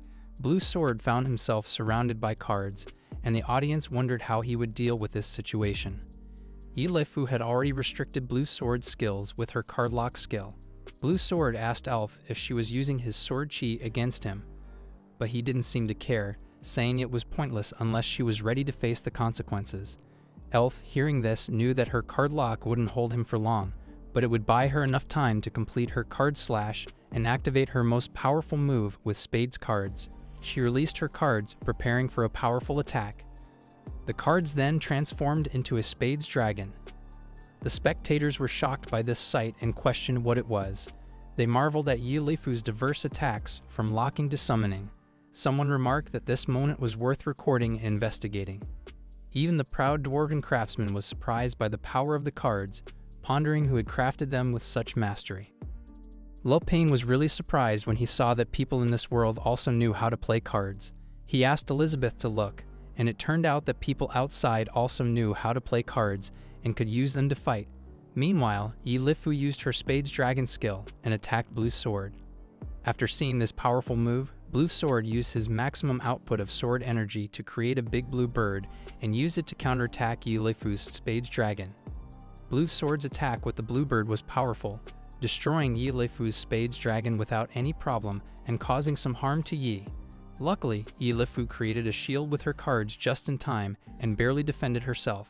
She thought Blue Sword was really strong, and as a 3-star demon spirit, it was still difficult for her to make up for the gap in level using only replica cards to win. She must use treasure cards. But she was nervous about using them because if she couldn't control the power well, she might end up harming him. Blue Sword was really impressed with her because she was forcing him to use his full power. He jumped into the air to attack Yi. However, Yi Lifu created a shield with her cards to defend herself. Unfortunately, it was not enough to stop Blue Sword's attack, and he sent Yi Lifu flying across to another corner. Blue Sword approached Yi, saying it was over and she lost. Yi Lifu admitted defeat, thinking that there was no need to continue. Suddenly, something hit Blue Sword on the head from behind. Blue Sword, looking in pain, didn't know what just happened and wondered what hit him. His eyes started changing. Yi Lifu also got shocked after seeing this. The one who attacked Blue Sword was Gala's head. He was controlling Blue Sword's body. However, he was not Gala. He was a great apostle who was in Gala's body after Gala's death. He finally hatched, and now he wanted to control Blue Sword's body as he really liked Blue Sword's body, and he could use the sword energy in this body. Gob the Goblin explained to the audience what was happening. He said Gala's head had suddenly leaped up and taken control of Blue Sword's body. The scene felt chaotic. The great apostle began attacking the audience, but shield barriers protected everyone. Still, people started to panic as they saw the protective shield about to burst. Everyone was shocked to see the guy from the Sword Saint Guild turn into an apostle. Anna was shocked too when she saw Blue Sword become a Dark Guild apostle. A yellow-haired girl asked Sister Anna what they should do next. A man who was smoking also seemed really surprised by the unexpected turn of events. Le Ping was also taken aback. This wasn't what they had expected. He asked Elizabeth if they should intervene. Elizabeth replied, saying no. She explained that if Le Ping wanted to rule the world, he had to learn to adapt to such sudden changes. Otherwise, how could he manage such a big world in the future? Elizabeth told Le Ping to wait and see what happened. Le Ping agreed. Bose, who had been lost in thought, realized that both Elizabeth and Le Ping knew about the Apostles' invasion. They planned to see if Yi Lifu and he could handle the situation properly. He prayed that Yi Lifu would perform well and satisfy Le Ping and Elizabeth. Meanwhile, the president of the Sword Saint Guild was thinking that Bose seemed anxious. If he stepped in to save his daughter, it would prove that his guild wasn't strong enough to deal with the Dark Guild. Now the Sword Saint Guild was recruiting new people, and they wanted Bose to come back and become the new elder in the guild. The great apostle was really pleased with Blue Sword's body, saying it was excellent. Yi Lifu was truly surprised to see the Dark Guild. The great apostle laughed at Yi, asking what the little one wanted to do. Yi Lifu retrieved her treasure card, saying she didn't need to worry so much if the opponent was the Dark Guild. Yi Lifu's body started to glow, surrounded by a huge amount of magical energy. The great apostle got really scared seeing the unknown power coming from Yi, thinking it was better to murder her immediately. He used Blue Sword's energy to attack Yi. However, Yi Lifu managed to stop his attack. She used her card skill and created a sacred guardian to protect herself. Le Ping was really surprised when he saw and felt something familiar. Meanwhile, the Dwarf Guild president was shocked after seeing Yi Lifu's card power. He wondered how the new cards were different from the previous ones since they felt incredible. The man with the eyeglasses was also really shocked. He had never seen an attack like this before. He wondered if the phantom on the stage was one of the 13 holy warriors recorded in the books. The Sword Saint Guild president asked Bose if this was the trick he used to defeat the 6 pillar demons. Bose replied that he used a 9-card formation before, and his daughter was using only a 5-card formation. The attacks were the same but different in magical power. Bose hoped that it was enough to defeat the Dark Guild apostle. Yi Lifu threw her card toward the great apostle, asking him to leave Blue Sword's body. Unfortunately, the great apostle dodged A's attack without any problem. He got really scared after seeing the power of these cards. He was surprised by the card's power. He was really impressed with Elf's power, but he didn't want to lose his life, so he jumped into the air, telling Yi Lifu that she was incredible, and he would be back for revenge after familiarizing Blue Sword's body. Unfortunately, Lifu used her card and summoned her shield guardian, commanding it to stop the Great Apostle. Then she threw the Great Apostle to another shield guardian, and the guardians played with the Great Apostle like volleyball. The Great Apostle was really confused, not knowing what was going on. He thought he was just born and couldn't die there, so he used his strongest move, Fierce Sword, to escape. Before he could attack Yi, she used her guardian and trapped the Great Apostle in a box. The Great Apostle was really confused after seeing this, so he tried to cut the box with his Fierce Sword. However, before he could use his skill, Lifu used her Holy Array, commanding her guardian to crush the Great Apostle. After that, the box started getting smaller and smaller. The Great Apostle asked Lifu to show some mercy, saying there was no need to do this and he didn't want to die. However, Lifu didn't listen. She crushed the Great Apostle and turned him into a purple ring, saving Blue Sword in the process. After that, she sighed with relief. However, she was a little careless with this move. Luckily, she defeated the Great Apostle, who was more powerful than her. Meanwhile, Blue Sword didn't look good as Lifu gave him a really good beating. Bose, after seeing this fight, thought Lo Ping and Elizabeth should be satisfied with this now, right? Lo Ping was really surprised after seeing that the masked girl was Lifu and told Elizabeth. He asked Elizabeth if she still remembered them, the father and daughter who came to live with them a few months ago. However, Elizabeth did not look happy. She looked back at Bose, wondering why they revealed themselves. Bose got scared when he saw Elizabeth looking at him angrily. He immediately apologized, saying that he didn't disturb them so their viewing experience won't be ruined. When Li Ping heard a familiar voice, he looked back and saw Bose. Li Ping waved his hand saying that he had a lot of questions to ask. When Bose heard that Lo Ping had many questions to ask him, he assumed it was about being dissatisfied with Lifu's card skills. On the other hand, the Sword Guild's elder was very curious to know who Li Ping was, which even someone like Bose respected so much. After Lifu had won the competition, Bose invited Elizabeth and Li Ping to a gathering. Bose asked them to take their seats. However, Li Ping felt confused, wondering why he was invited again. Elizabeth replied, suggesting it wasn't a bad idea to learn more about current affairs to prepare for future leadership. Li Ping agreed, but preferred they call it an experience without mentioning world domination. Elder Sword, the president of Sword Saint Guild, congratulated Bose for winning the competition. Bose responded, saying they could discuss such matters later and introduced the guests. As they began to introduce Elizabeth, she turned towards Bose with her eyes glowing red, which startled Bose and Lifu. They realized they couldn't reveal Elizabeth's true identity as the Demon Queen. Elder Sword asked why they couldn't introduce her. Bose, afraid, didn't know what to say. Li Ping understood and suggested keeping her identity hidden. Elizabeth didn't mind and told Li Ping he could call her whatever to ease the tension.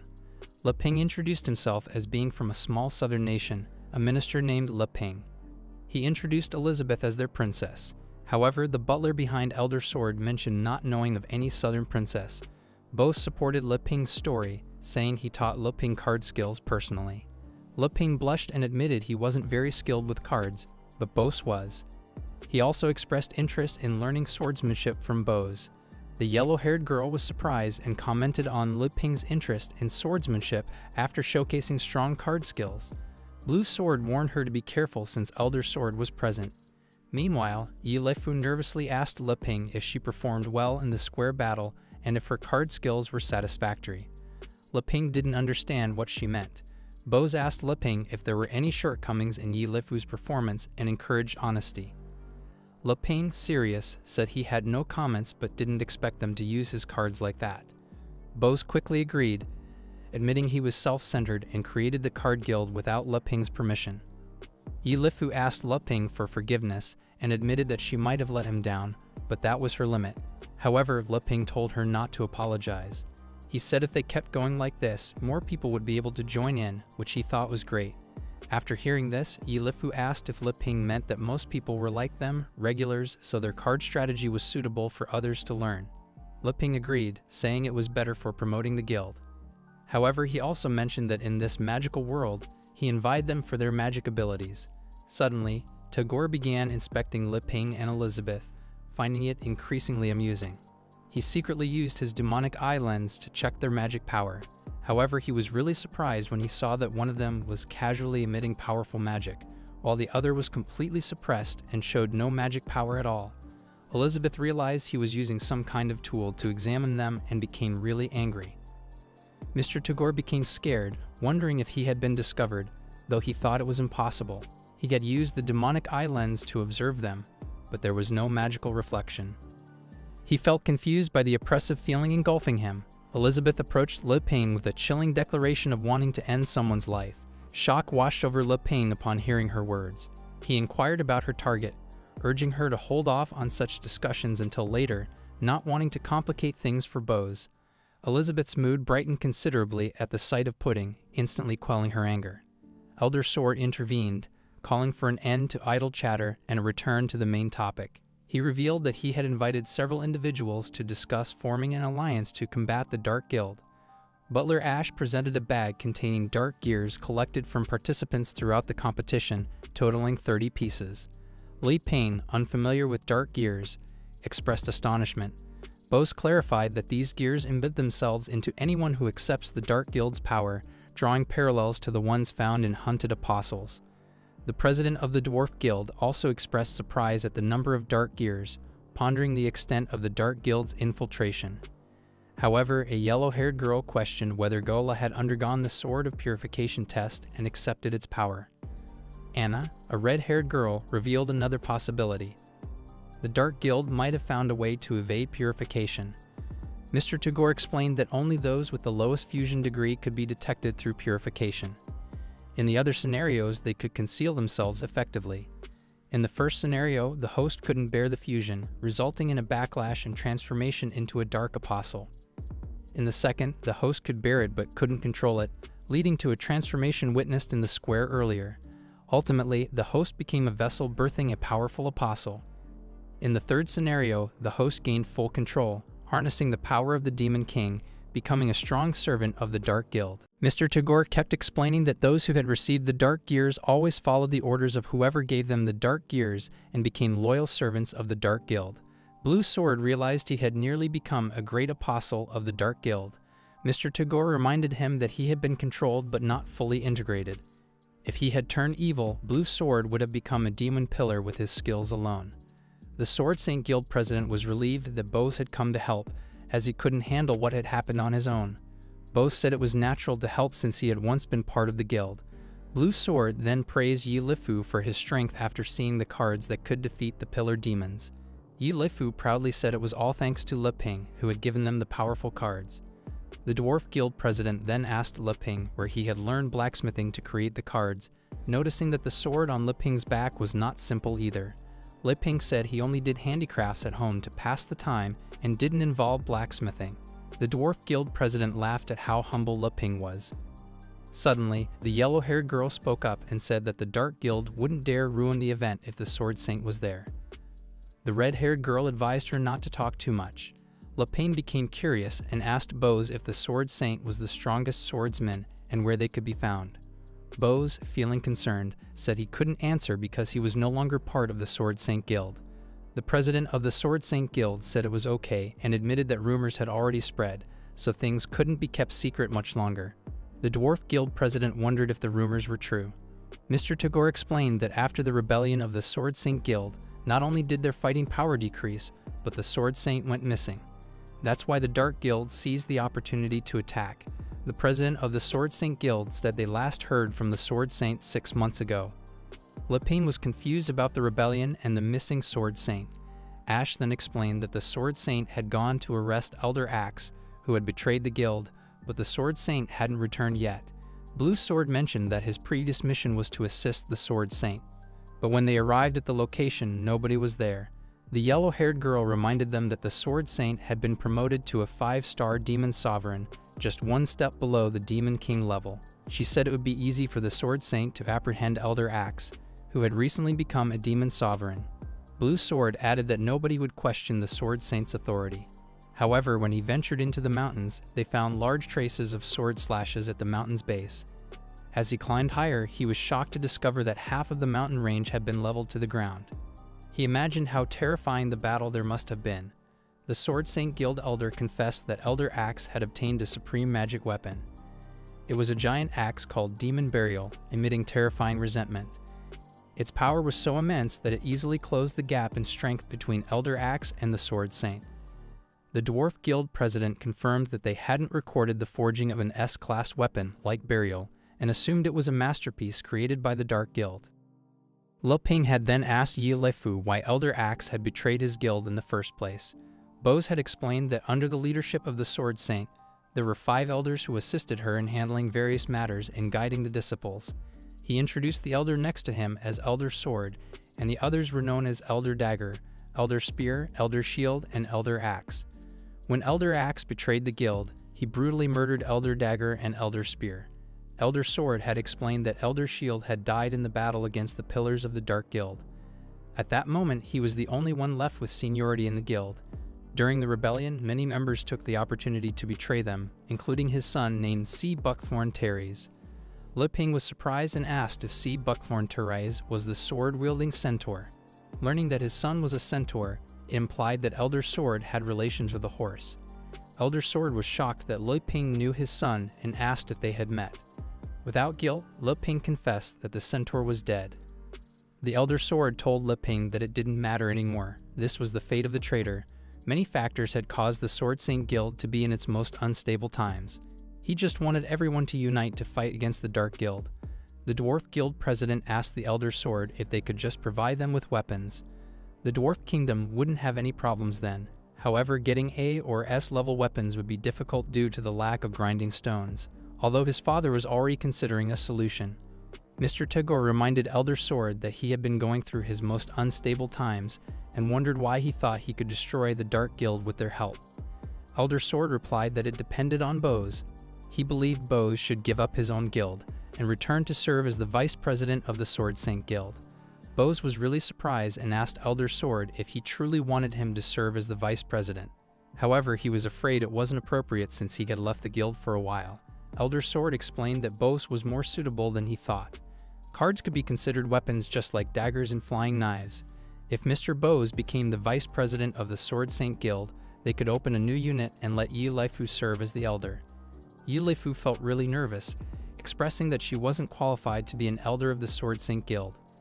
Elder Sword assured her that as long as Bose agreed, he guaranteed that everything would go smoothly.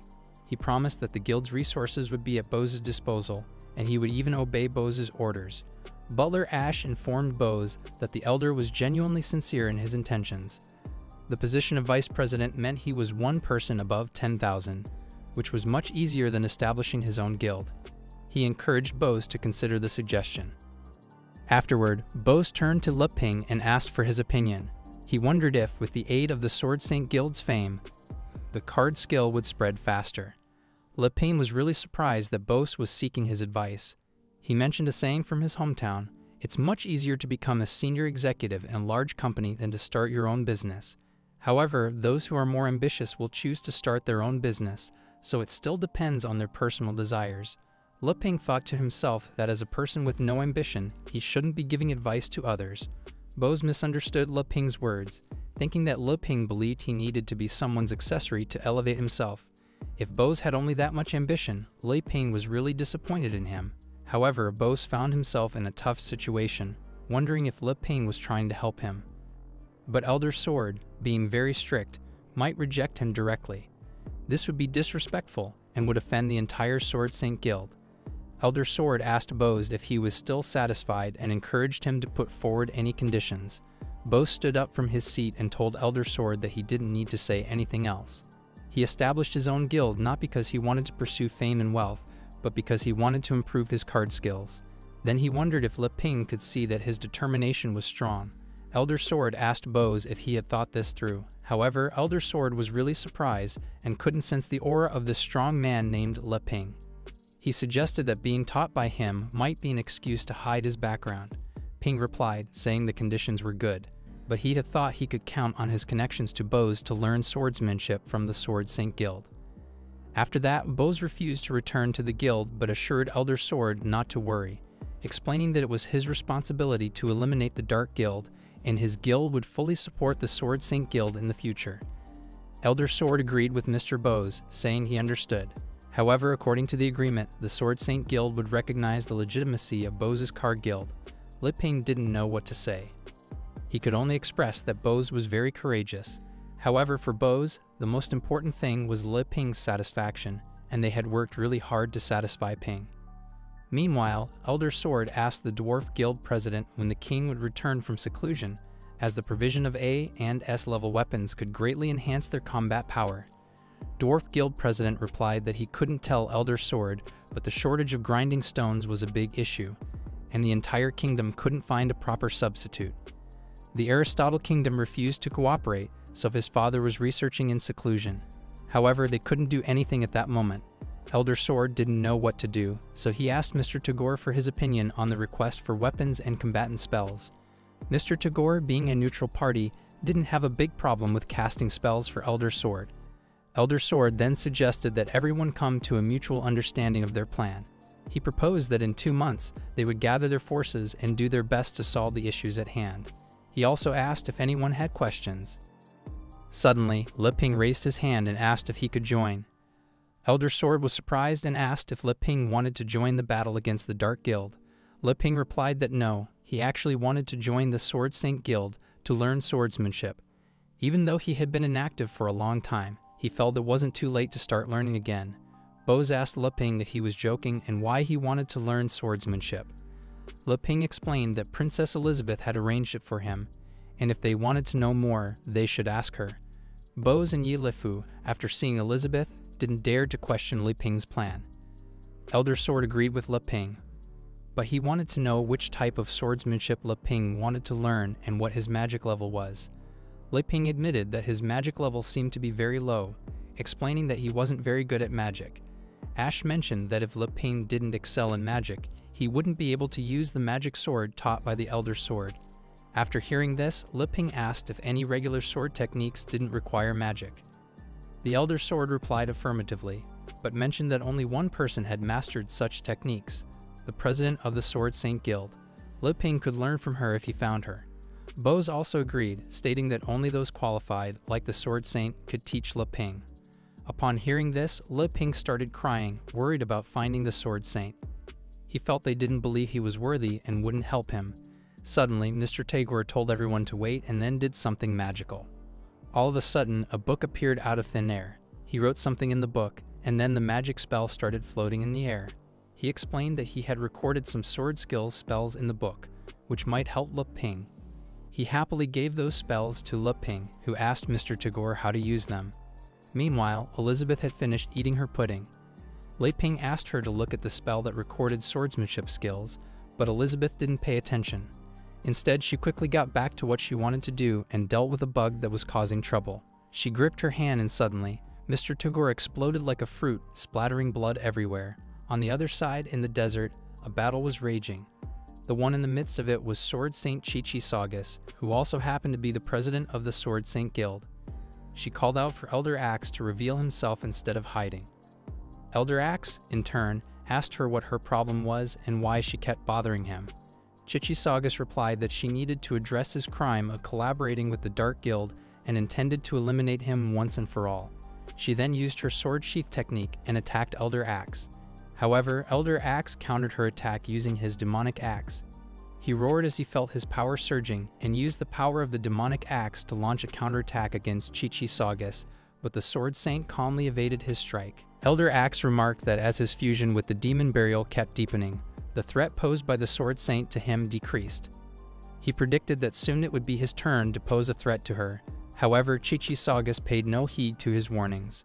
She cautioned Elder Axe that if he persisted in his stubbornness and refusal to repent, he would eventually be completely overtaken by the axe and lose himself. She urged him to wake up and face reality. Nevertheless, Elder Axe seemed unconcerned about losing himself. He explained that after experiencing the supreme power, losing oneself was a privilege. He assured himself that everything would be fine soon and beckoned the demon burial to take control of his body. Suddenly, Elder Axe's body underwent a transformation, turning into that of a female. With the demon burial now in control, she declared with resentment that she was finally free while talking about her resentment when she was abandoned. The elder's body started changing into that of a woman, gaining features like a big chest, wide hips, and a curvy behind, much to their surprise. After the change, they warned the Sword Saint, saying, "No matter where you go, I'll always find you." Seeing this transformation, the Sword Saint understood that Elder Axe was fully controlled by the Dark Gear. However, Sword Axe smiled, laid his hand on the Dark Gear, and dared the Sword Saint. He suggested she was underestimating him, and that his anger made the dark power seem weak. Then he forcefully took off the Dark Gear along with some skin. The whole body's skin was dragged along, and Demon Burial took on her real form, a beautiful woman with a youthful appearance. Damn, from grandpa to mommy real quick. Demon Burial remained unfazed by the Sword Saint's declaration to destroy her that day.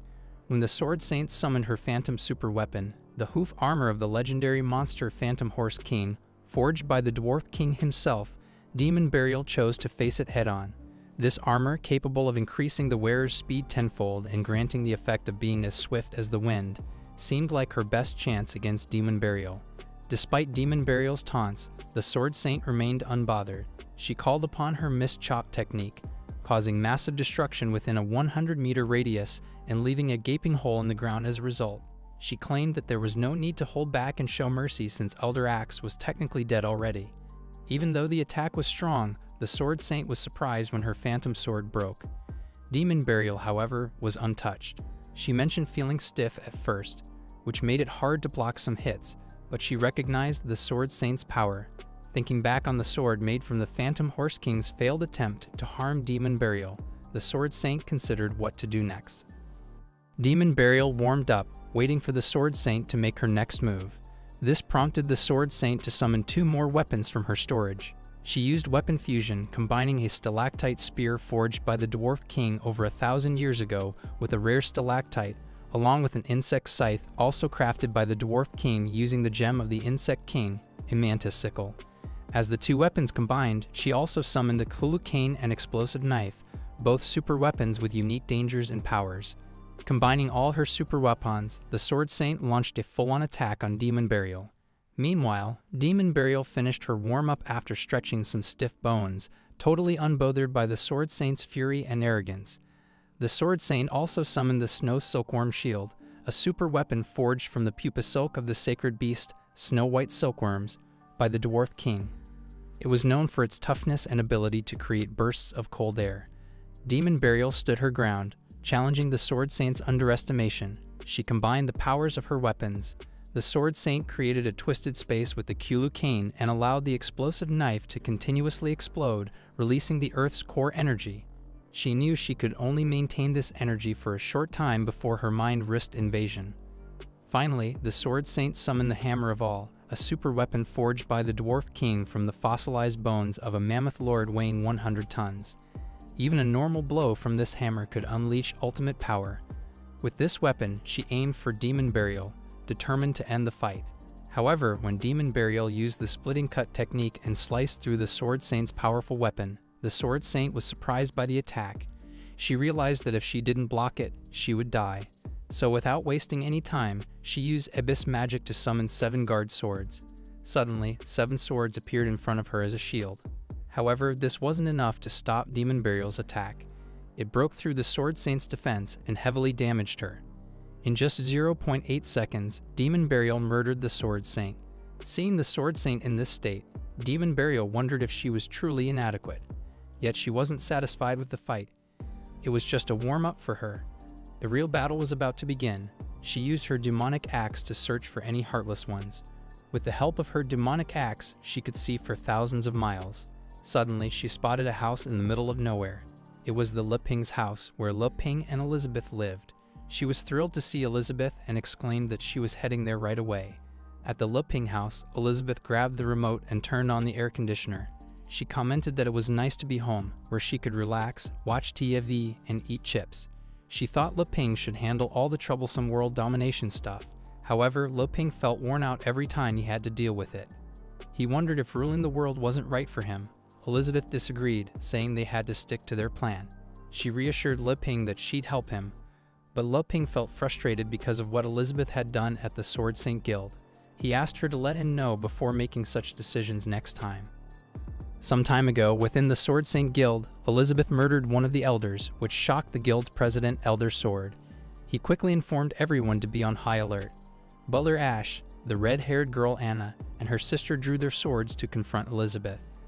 Blue Sword also summoned his remaining sword key, but after the Great Apostle took over his body, he didn't have much control left. Meanwhile, the dwarf president was surprised by Elizabeth's strength and decided it was best to stay out of the fray and observe. After the incident, Bose tried to calm everyone down and asked them to listen to him. He then turned to Le Ping, wondering if he could explain what was happening. Le Ping, feeling confused, didn't understand what situation Bose was referring to. Elizabeth was disappointed as she explained that considering their level, it wasn't surprising they had been infiltrated by the Dark Guild. Le Ping, feeling confused, asked Elizabeth to clarify. She then showed the sword skill Mr. Tagore had given to Le Ping, insisting that everyone pay attention. Soon after, she unleashed her resolve magic, and suddenly, a parasite appeared in front of everyone. The Sword Saint Guild's Elder Sword was genuinely shocked by the parasite's appearance. Upon realizing it had been discovered, the parasite began to consider its next move. However, upon spotting Le Ping as an easy target with no magic, it immediately attacked him. Le Ping was taken aback by the sudden assault, having no time to react. Fortunately, Elizabeth acted swiftly and destroyed the parasite. After Elizabeth dealt with the parasite, Butler Ash noticed that Mr. Tagore's body was under a spell technique. The girl with yellow hair was shocked by this revelation, wondering if even a prominent figure like Mr. Tagore had joined the Dark Guild. Anna, the girl with red hair, explained that it made sense. More and more people were accepting the power of the Dark Guild, and they were able to evade detection by the Sword of Purification through advanced techniques. Elizabeth had commented that the technique was more than just a simple mechanism. She said it had allowed him to cast a massive technique to fight the entire area, which would have turned into a large-scale hatching site. She laughed, saying it would have been ridiculous. Meanwhile, Lo Ping was still reeling from the encounter, wondering if what had attacked him was indeed a parasite. The prospect of being bitten seemed daunting. Elder Sword was curious and questioned Elizabeth on how she discovered the parasite. However, Elizabeth chose not to disclose her method, stating that it was none of his concern. After hearing this, Elder Sword started laughing, saying that although they had grown weak, they still could not be disregarded. Meanwhile, Bose was really surprised, thinking that things might turn out bad since the Elder was someone who's sensitive about his pride. If he doesn't recognize the identities of Lo Ping and the Demon Queen, he will definitely consider them beneath him. If he offends the Demon Queen, the consequences will be dire too. So Bose asked Le Ping if he understood what just happened and could explain it to everyone. Le Ping was confused about why Bose was asking him, and not having figured it out himself either, was suddenly interrupted by Elizabeth, who grabbed his hand and said that it was time for their afternoon tea and discussion time was over. She ordered him to go back with her. Le Ping said goodbye to Bose, stating he would see him next time. Bose was really scared, thinking if Le Ping didn't explain himself clearly, that stingy elder would cause trouble for him. Even if the Sword Saint returned, there would be no way to save this. Elizabeth became really angry at Bose, asking him if he wanted to die. After hearing this, Bose quickly shut his mouth and said goodbye to Elizabeth happily. Meanwhile, Elder Sword asked Butler Ash to follow him. They were going to the south right now to investigate the Sword Saint matter. In the past, Lu Ping had asked Elizabeth if something like that happened in the future, to tell him in advance so he could be mentally prepared. Meanwhile, Elizabeth was thinking there were two pieces of information worth mentioning. Firstly, Mr. Tagore's glasses could detect other people's magic, probably forged from Jim's red demon eyes. Secondly, the magic power of that one was different from that of the Dark Guild. It was clear that there were still other evil forces outside of the Dark Guild who were on the move. But that didn't matter because Amelia had eradicated the headquarters of the Dark Guild, and the source of this trouble was no longer there. The remaining ones were just left for Le Ping to deal with as an adventurer. However, that magic really scared Le Ping. He was really glad that no such things were living in his yard. But he was really curious and asked Elizabeth how she could sense that Mr. Tagore was a bad guy. Le Ping wondered if Elizabeth could teach him that skill. He then realized it must have been a form of magic that required magical power, which he lacked the talent for. Elizabeth knew that when the glass detected magic power, there was no magical reflection. She explained that if he weren't as strong as her, he wouldn't be able to detect it under normal circumstances. But wearing clothes made by him, he wouldn't need a magical reflection to detect all malicious intentions the other party wished to inflict. Le Ping, feeling underestimated, questioned if his inquiry was perceived as mockery, aiming to challenge her authority as the Demon Queen. Elizabeth, visibly annoyed, retorted that Le Ping was not worth her attention. Feeling anxious, Lei Ping asked Elizabeth what he should do next. He wondered if just swinging the sword 1,000 times a day was really enough. He felt he needed to learn some sword moves, but the Sword Saint Guild had refused to take him in. "Why won't you teach me?" he asked Elizabeth. Elizabeth firmly declined, explaining the conditions. She said that to rule the world, he must rely only on his swordsmanship and magic. He couldn't bring any of his other creations with him, except his clothes. Even though she would accompany and guide him, she wouldn't teach him any magic or swordsmanship. Confused, Ping wondered when they had agreed to these terms. Elizabeth replied that they had agreed just now. Frustrated, Lei Ping threatened to seek guidance from Bose again. Even if he switched to cards, Bose should still be able to teach him the swordsmanship he had learned before. However, Holy Sword Alpha, transforming into his human form, advised Lei Ping to give up. He said they simply couldn't teach him pure swordsmanship. Lei Ping was puzzled and asked Alpha what pure swordsmanship was. Alpha explained that even without relying on magic, none of their techniques would be effective. Lei Ping questioned why anyone would learn pure swordsmanship just to strengthen their body if magic was available. Conceding to Alpha's logic, Lei Ping admitted that what Alpha was saying made sense. In this magical world, combat demands the use of magic sword techniques that integrate magic. However, a sudden recollection of pure swordsmanship and body strengthening made Lei Ping stand up from his seat and head towards the bookshelf. He exclaimed that he had found what he was looking for, the Holy Sword. Alpha, curious, wondered what Lei Ping had discovered, especially since this was his first visit in a while. Lei Ping recalled obtaining the item randomly from the system as a gift, only to discard it on the bookshelf where it collected dust. Was this the item he was referring to? Alpha was curious about what kind of place could keep Elizabeth so engaged, preventing her from wanting to go out and rule the world. He decided to investigate, but was surprised by the many unfamiliar things he encountered, questioning what these strange items were as he ventured further. He suddenly felt a strong urge to murder, but he couldn't figure out where it was coming from. Then he understood that he had just been metaphorically murdered. He wondered if it was him, but the sharpness of the intent didn't match. Was it Elizabeth? No, her intent should have been more violent and scary. Then he realized it was coming from the kitchen. He was shocked to see kitchen knives. How was this possible? He, the king of weapons with his holy sword Alpha, couldn't understand how he could feel threatened by mere kitchen knives. Overwhelmed by fear, he ran out of the house, refusing to stay inside. Lei Ping was puzzled by Alpha's sudden departure, but he wasn't too worried. Finally, he found what he had been looking for, the Tai Chi sword technique. It was known for being easy to learn and providing moderate exercise. People said it could help prevent diseases, extend life, maintain fitness, and even prevent osteoporosis and arthritis. The technique aimed to reveal the secrets of nature. Lei Ping was surprised by how he had ignored it before. Now he found the book useful. It described 13 Tai Chi sword movements that seemed simple and suitable for people of all ages. No magic was needed. Lei Ping was genuinely curious if it could work in a fight, so he asked Elizabeth if she could help him with the sword manual he found. But Elizabeth, feeling tired after eating too many chips, said no. She wanted to rest. Lei Ping felt really disappointed by Elizabeth's answer. He decided he would go find Alpha and try it out himself. After Lei Ping left, Elizabeth started smiling, thinking to herself that he wouldn't be able to master swordsmanship and teamwork soon. She decided to let him practice slowly and blindly on his own. When he hit a wall and had no idea what to do next, she planned to step in and guide him. Only then could she underscore her superior position to him. Lei Ping, upon leaving the house, began calling the name of his holy sword, Alpha, wondering where it was.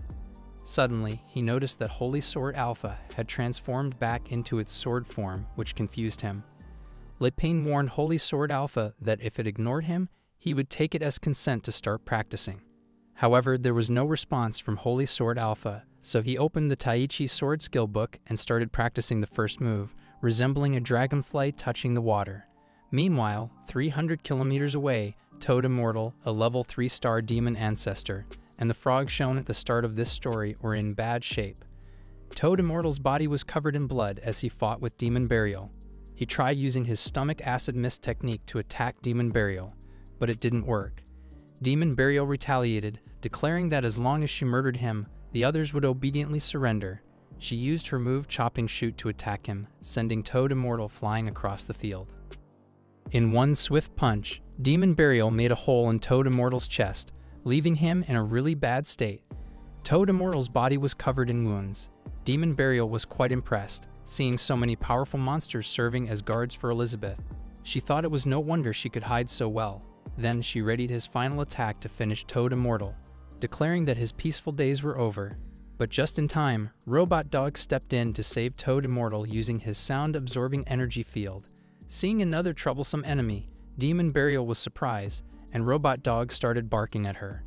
Toad Immortal, upon seeing Robot Dog, sighed in relief, saying that since his dear elder brother joined the battle, he would retreat for now. With that, he vanished, leaving Robot Dog alone. Demon Burial warned Robot Dog to move out of her way if he didn't want to die. Robot Dog checked his system list but couldn't find Demon Burial in the white. Noting the high-risk level, he asked Demon Burial not to disturb his master's life. According to the highest law, he would eliminate the individual. He then activated Defense Level 3 and started attacking Demon Burial with a barrage of missiles. Meanwhile, on the other side, Le Ping continued practicing his swordsmanship. After practicing for a long time, he finally mastered it, thinking it wasn't that difficult. When Le Ping finished his swordsmanship practice, Holy Sword Alpha transformed into his human form. Surprised, Le Ping asked why he had appeared now instead of when he was called. Holy Sword Alpha replied that he had finally recovered. Le Ping said he had arrived just in time and asked for some advice on his swordsmanship. Holy Sword Alpha, confused, wondered which swordsmanship Le Ping was talking about. Le Ping reassured him, saying not to worry, even though he knew Tai Chi sword was only for strengthening the body, not for battle. But after trying it once, he felt like his whole body was refreshed. Meanwhile, the Holy Sword Alpha remembered being chased by many scary weapons in Le Ping's house. One of them was strong enough to overpower him. Afraid for his dear life, he ran out of the house, not wanting to stay in such a scary place. But when a weapon admits defeat, its aura dissipates, and it returns to its original form. This is how the Holy Sword Alpha was turned back into his sword form. He felt sad realizing he was suppressed back to his original form just now, almost losing his soul and becoming a normal weapon. Despite being the pinnacle of weapons, the legendary Holy Sword, he wondered why he was so scared of those kitchen knives. If Le Ping hadn't picked him up to practice his swordsmanship just now, reawakening his aura to the minimum, Holy Sword Alpha would have been reduced to a mere tool for chopping wood. Le Ping saved the Holy Sword Alpha with swordsmanship beyond his understanding and then asked him for guidance. However, Holy Sword Alpha misunderstood, thinking Le Ping didn't need him, and the Demon Queen considered what he had as mere scrap. Holy Sword Alpha asked for forgiveness from Le Ping, crying and questioning the meaning of his existence, how he came to be, and why he was there again. It was so confusing for him, and he turned back into his sword form and flew away, wanting to leave the terrible place. Le Ping was surprised, wondering how he could learn swordsmanship without a sword. On the other side, Demon Burial dodged Robot Dog's attack. Then she asked him if he was really willing to be a lackey forever. She wanted Robot Dog to work with her to destroy the place, and they would split the outside world evenly afterward. But Robot Dog didn't care. Demon Burial floated into the sky and told Robot Dog that not appreciating favors didn't scare her.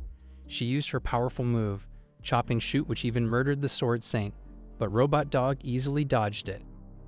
After that, he began to analyze the damage. He realized that if they weren't stopped, they would penetrate the mantle layer, causing magma to explode. This would lead to abnormal changes in the bottom layer and cause earthquakes, ultimately endangering his master's life. Suddenly, a robotic hand emerged from Robot Dog's back and grabbed Demon Burial's attack. Demon Burial started laughing upon seeing Robot Dog in a tough situation, thinking he couldn't escape. She unleashed another attack to eliminate Robot Dog, but then another hand emerged from Robot Dog and grabbed Demon Burial's attack. Shortly after, he started absorbing both of Demon Burial's attacks. In just a few seconds, he completely absorbed Demon Burial's attack and energy. Demon Burial, frustrated, wondered how it could be possible to absorb all of her attacks. However, Robot Dog thanked Demon Burial for the tasty energy. In exchange, he asked Demon Burial if she decided to leave now, he would let her go. Demon Burial became really angry and grabbed her demonic axe, saying that this move was originally reserved for dealing with that heartless person. But now she had no other choice but to use it to destroy the dog that was in her way. The constant shattering of hope, the eternal torment of waiting, the sadness and fury of being abandoned, and the resentment accumulated for 500 years were now gathered at one point, ready to explode at once.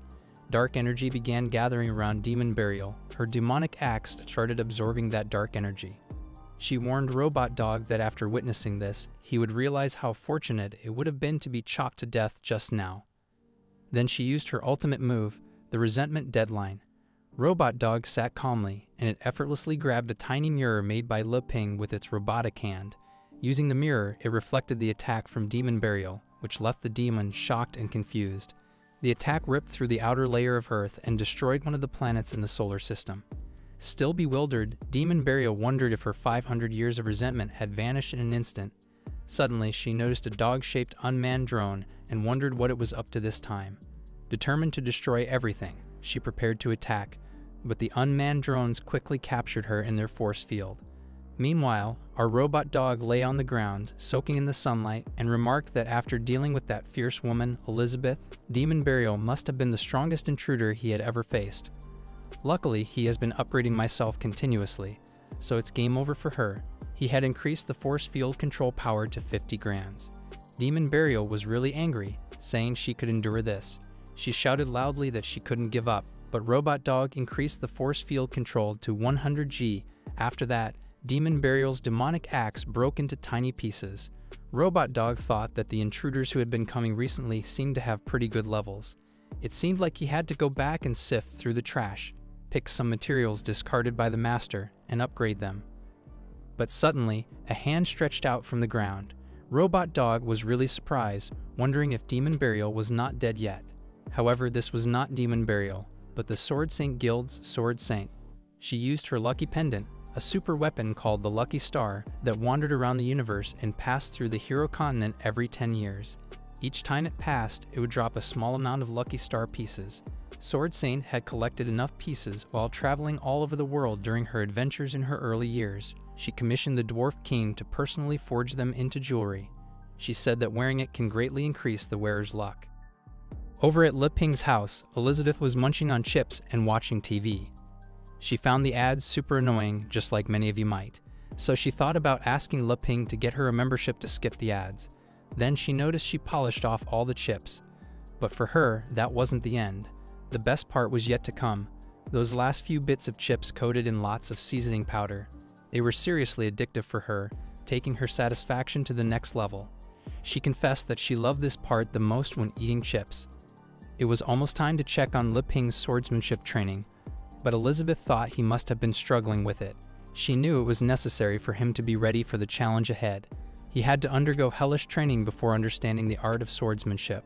She imagined that just when he had no clue what to do and was about to give up, she would appear to guide him. She got really excited thinking about this, so she opened the door and asked Le Ping if he hadn't been lazy and inquired how the training had been going. She had come to check on him, but she was surprised to see Le Ping sitting cross-legged like that when she had asked him to practice his swordsmanship. However, Le Ping ignored Elizabeth because he was busy practicing his yoga. Elizabeth asked Le Ping again what he was doing, but he didn't say anything. Elizabeth wondered if Le Ping had encountered a setback and lost face, so he wanted to escape from the problem, right? It didn't matter. She changed her mind. As long as he bowed his head and asked her for guidance, she was still willing to teach him a few moves. She guaranteed Le Ping that after he learned them, he would be able to run rampant in the outside world. Le Ping ignored her again. After completing his meditation, Le Ping asked Elizabeth if she was talking to him just now. He apologized to Elizabeth, explaining that he had just come out from a Tai Chi meditation state. Elizabeth felt frustrated as she told Le Ping that it seemed like he thought he did well in his practice. But she made it clear that what he aimed to learn was swordsmanship, not just meditation. She thought the meditation was pointless. Le Ping started smiling and pointed his stick towards Elizabeth, asking her what she meant by calling it pointless. He explained that these were strengthening exercises, and more importantly, they cultivated the mind and nourished the body. Meanwhile, Elizabeth was busy eating potato chips and watching TV. Le Ping had already mastered the entire set of 13 Tai Chi swordsmanship moves and was very proficient. He then asked Elizabeth if she would like him to demonstrate them for her, so she could give him some guidance. Elizabeth agreed, thinking that since he wanted to make a fool out of himself, she wouldn't stop him. She doubted that he could have mastered any sword skills just by practicing some horizontal and vertical slashes in such a short time. After that, Le Ping started explaining that the most important part of practicing Tai Chi was keeping a calm mind, closing your eyes, and getting the right posture. He then showed Elizabeth the first move, Dragonfly touches the water. Elizabeth was surprised to see Le Ping show such power with just one move, but she remembered he was the legendary hero after all. Having lived with him for so long, she knew him well.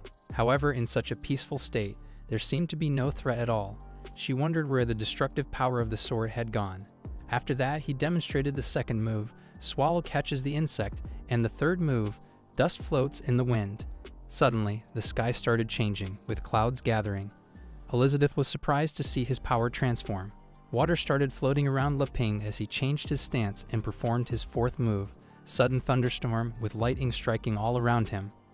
Elizabeth was astonished, wondering how he could reach this level in such a short time. She claimed that it must be surpassed, offering Le Ping some guidance as she returned to her Demon Queen state. Le Ping had used his fifth move, Blue Dragon, out of the water. Suddenly, a very big water dragon appeared in front of Elizabeth. When she saw this, she grabbed her demonic sword of destruction. In the next moment, a massive purplish demon dragon came down to earth. The two dragons began attacking each other, but unfortunately for Elizabeth, Le Ping's water dragon defeated her dragon. In the next moment, everything returned to normal, the sky cleared, and a beautiful moon appeared. Elizabeth felt really angry after witnessing this. She thought it was unreasonable for her sword force to become so weak in front of him. Le Ping explained that when he stood calm, his mind was not lacking. When standing still, his mind was at peace. He must remain calm with every move, staying calm in the face of events. Only then could he grasp the essence of Tai Chi. Then he touched his stick to the water where the moon's reflection shimmered. Suddenly, the moon seemed to emerge from the water itself. This was Le Ping's eighth move, Moon in the Water. When Elizabeth saw this, she wondered if Le Ping was pretending to be weak to trick her into a fight again. But when it came to sword fighting, Elizabeth thought Le Ping had picked the wrong field of expertise. Meanwhile, the moon started getting bigger. Elizabeth also started to get more serious and didn't hold back against Le Ping. Just when she planned on attacking, everything suddenly began to float in the air.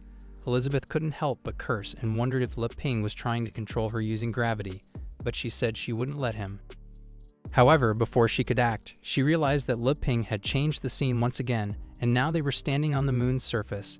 Le Ping then began preparing his next move, saying that as the moves of the Tai Chi sword progressed, the state of the mind became calm and vast. They began to understand the mysteries of nature. Then he showed the ninth move, Meteor catching the moon. Elizabeth was shocked to see that each meteor was comparable to her destructive magic, and there were so many of them. She transformed into her demon form, admitting it was her fault for underestimating him. But if he thought he could beat her in swordsmanship, he was very wrong. After that, she cut through all the meteors into pieces and started running toward Le Ping, determined to defeat him that day. She claimed her swordsmanship was the strongest in history and unbeatable. Then she used her powerful move, All Things Full Slash, and alongside Le Ping, she cut the moon into two pieces. But after regaining her senses, she realized she was so overwhelmed by the desire to beat him that she wondered if she hadn't actually murdered him. However, she was shocked to see that Le Ping had merged with the universe. Le Ping explained that the vastness of emptiness, staying calm, and sincerity embody the state of mind that is spacious. Elizabeth was confused about what Le Ping was talking about. He was describing the embodiment of Tai Chi and the body close to nature. He then used the 10th move, Holding of the Moon. Like literally, bro held the slashed moon and put it back together.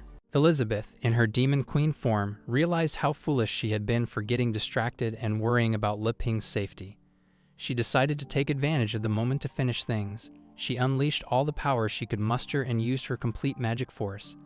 Elizabeth then grew to the same size as Le Ping, who was holding the moon. She claimed she could do everything Le Ping could do. Le Ping lightly tossed the moon aside and began to demonstrate the final stage that focuses on cultivating one's mind and meditation. The swordless move and the 11th move, Sword Enlightenment, holding a stick, Le Ping started creating clones of himself. Elizabeth found Le Ping's next moves absurd and decided to entertain him herself. She then unleashed her 9 clones technique, declaring that all her clones had the same power level as her real body. Le Ping began moving and claimed he would merge all things into one as his clones fused with him. Elizabeth thought Le Ping was retreating since he was now alone, so she took this opportunity to strike him with her sword, which was faster than the speed of light. However, Elizabeth's 9 swords missed Le Ping, and she was deeply shocked. She then noticed a Tai Chi symbol under Le Ping's feet and realized that Le Ping hadn't moved at all. Instead, he had expanded the space at a high speed, widening the gap so her swords couldn't reach him.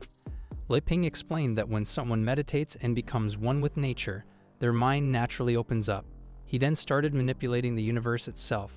Elizabeth became furious when she saw Le Ping surpassing her speed but proudly claimed she could still take action. She asserted that as long as she had a target, her next move could strike Le Ping at super speed. She then pulled out a huge demonic sword that exuded an evil aura. Angered, Elizabeth decided to use the most powerful strike of her demonic sword of destruction, a technique she had created herself. With full power, she unleashed the arrow of destruction. However, the technique was useless against Le Ping's 12th move. 3 lives give rise to all. The universe that Le Ping held expanded, growing larger than the demonic sword of destruction. It grew and grew until it swallowed the once huge sword, dissolving it into nothing. Elizabeth was shocked to see her powerful strike annihilated into fine dust. The scenery then changed from the universe to a large pool surrounded by lilies. Elizabeth snapped out of her shock and realized that the swordsmanship she had gained through so much training had failed her. Le Ping explained that one's mind might wander through time and space before finally returning to the beginning, where it can find peace. Elizabeth was angered by Le Ping's lecture on swordsmanship and felt humiliated. However, she suddenly calmed down as she understood the vastness of the universe. She decided to forget about her past, let go of her pride, and set aside her swordsmanship to accept Le Ping's guidance instead. She then pointed her fingers toward Le Ping, causing the space at her fingertips to bend. Le Ping told her to set aside her magic and even her life, regardless of the consequences, and pour everything into her sword's will. Le Ping then prepared to execute his last move. Elizabeth, on the other hand, claimed she would use her move that transcends time and space, the swordless move. Within space and time, no matter how strong the attacks were, they were no match for Le Ping's rules. Elizabeth decided to surpass time and space to murder Le Ping. She stepped forward to attack him. She thanked him for his guidance and knew that she would lose everything once she used her final move. There would be no meaning for her to live anymore if Le Ping died, but it would be a fitting ending for them. She wanted Le Ping to always remember that the one who murdered him was her, the Demon Queen. With his eyes closed, Le Ping also made his last move and faced his palm toward Elizabeth. He used his final move, One is All, and lightly caught Elizabeth's swordless move with his fingers. The power from the swordless move dissipated, leaving Elizabeth speechless. Le Ping then pulled Elizabeth toward him. As their bodies touched, Elizabeth became flustered. Le Ping then made Elizabeth fall into his arms like a gentleman. The scenery changed, and Elizabeth's appearance changed to her normal look. Elizabeth, for some reason, had a breakthrough and achieved the rank of a 7-star demon lord. Le Ping then asked if he was able to do it already. Frustrated, Elizabeth inquired what he meant. Le Ping sighed and questioned his sword skills. He admitted that he only performed basic moves and asked Elizabeth if there was any way to enhance them. Elizabeth struggled to find her words, and Le Ping found her adorable, like a puppy gazing at its owner.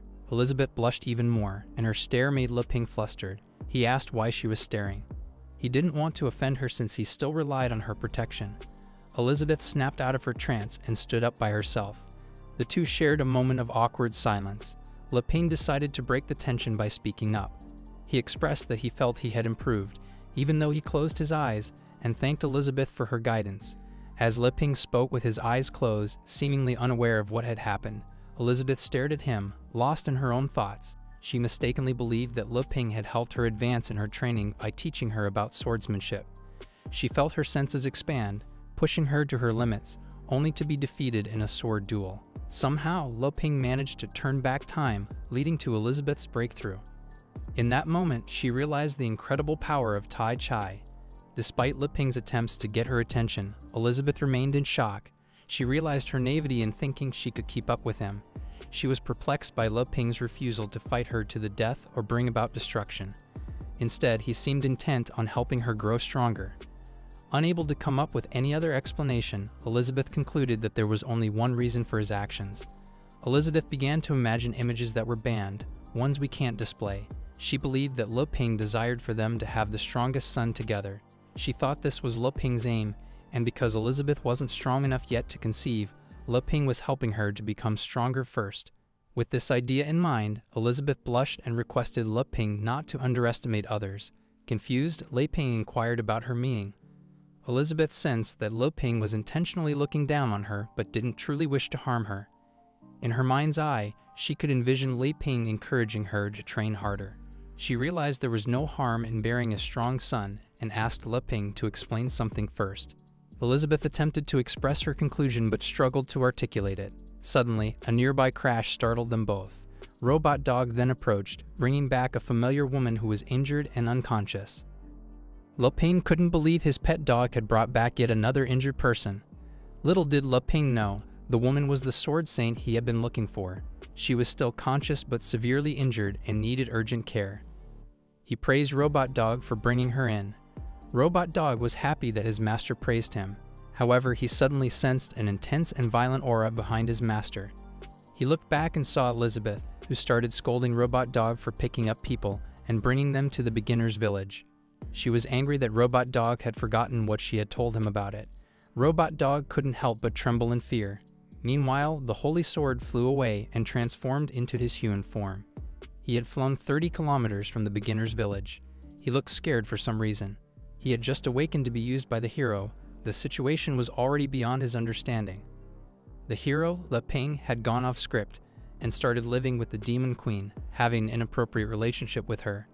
The Holy Sword was also shocked to find that anything Li Ping created, like kitchen utensils, had the power to crush a holy sword like him, the king of all weapons. In Li Ping's home, Alpha was considered scrap metal, and he got so scared that he returned to his original form. His purpose was to defeat the Demon Queen, but everything had changed. Now he was only used for chopping wood, and Alpha was having the worst existential crisis of his life. Since he had escaped from Li Ping, he decided to rediscover the meaning of his existence. Suddenly, he heard someone crying for help. He became alert and turned his hands into blades. In the grassland, a transparent figure was groaning in pain and asking for help. Alpha saw that the woman was a weapon spirit. He asked her about her real body since she seemed to be vanishing soon. The spirit demon Burial claimed that a bad guy had ruined her body and asked Alpha to find her a new one. Alpha found her beautiful and offered his help, feeling like he was really needed. Burial urged him to hurry since she wouldn't last long. However, Alpha realized he wouldn't have enough time to find a body for her. Burial then asked if she could temporarily use Alpha's body. Alpha agreed since he had enough power to sustain her for a while. Burial finally thought she had her prey. However, Alpha suddenly started laughing out loud and exclaimed that he knew what Burial was thinking. Burial couldn't believe her plan to take over his body had been discovered. Despite being weak, she thought she could easily defeat a small guy like Alpha. Alpha exclaimed how extraordinary he was and knew he was being taken advantage of. He proudly confessed that he was the legendary Holy Sword. It seemed like Alpha was just showing off his name. He realized he could still help others despite being useless to the two people he left behind. He was still the king of all weapons. Alpha then agreed to let Burial take his body because it was hers. Burial then realized that Alpha was a fool, but she was glad to have a body to take over. Burial crawled forward and asked Alpha to come closer, as if she was seducing him. Alpha asked what Burial wanted to do. Burial wrapped her arms around Alpha and asked him to look into her eyes. Blushing, Alpha wondered what to do next as he stared at Burial's chest. Burial asked him to look into her eyes again. She then asked what Alpha's resentments were so she could help him resolve them. She used the eyes of resentment on Alpha. She kept staring into Alpha's eyes, who was still flustered from being so close to a woman. He remembered how much he hated the people who had made him lose his sense of purpose. He fell into a trance, and Burial asked him to give his body to her so she could take care of all his problems. Hypnotized, Alpha agreed. Burial then jumped onto Alpha's back and began to possess him. She entered slowly, and Alpha's body flinched. Alpha then slowly stood up with a demonic aura surrounding him. Burial, now in Alpha's body, started laughing as she finally had the chance to get her revenge. However, she felt disappointed that the body she possessed was too weak despite Alpha's claim of being the Holy Sword. Still, Alpha's strong resentment made Burial stronger. She had learned her lesson and wouldn't fight the robot dog head-on, planning instead to defeat the Sword Saint in a single fatal blow. Meanwhile, the Sword Saint had just woken up and looked confused. Elizabeth glared at her, seeing that she was awake. The Sword Saint asked who Elizabeth was and where she was. Elizabeth told her she was not in a position to be asking questions.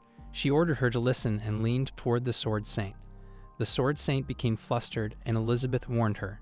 She asserted her dominance by pressing her larger chest against the Sword Saint's. Elizabeth exclaimed that she was the one who came to Li Ping's house first. The legal wife was making things clear. She ordered the Sword Saint to refuse whatever Li Ping might ask from her, as everything in the house, including Li Ping, belonged to her. Scared, the Sword Saint just went with the flow of the conversation and agreed. She couldn't believe that someone with such a strong presence existed on the continent and wondered who the person Elizabeth was talking about was. Just then, the door opened and Li Ping came in with some noodles. However, he was shocked to see the Yuri scene happening on the bed. The sight surprised him, and he slowly walked away, closing the door behind him.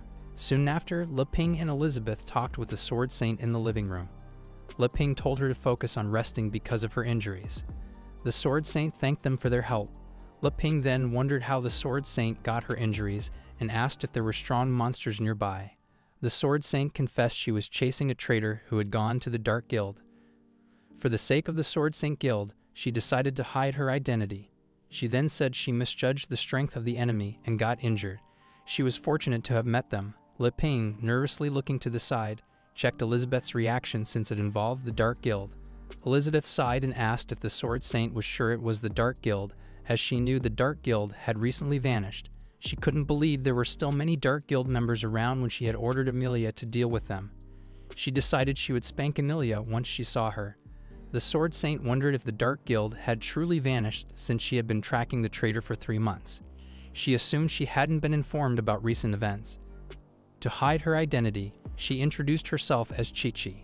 Li Ping then introduced himself, claiming he had been working as a hero trying to destroy the Dark Guild. He also introduced Elizabeth as Xiao Bai and his roommate to conceal Elizabeth's identity. Chi-Chi was surprised that Li Ping only referred to Elizabeth as his roommate. Annoyed, Elizabeth wondered if Chi-Chi had something to say. Li Ping laughed and claimed that Elizabeth was blunt but had a good heart. He explained that it was Elizabeth who had taken care of Chi-Chi when she was unconscious and used magic to heal her. Chi-Chi was surprised since even a peak 5-star demon ancestor couldn't heal her injuries unless healing magic was at the level of the clan leader, which seemed impossible. She noticed Elizabeth's pointy ears and assumed she was an elf.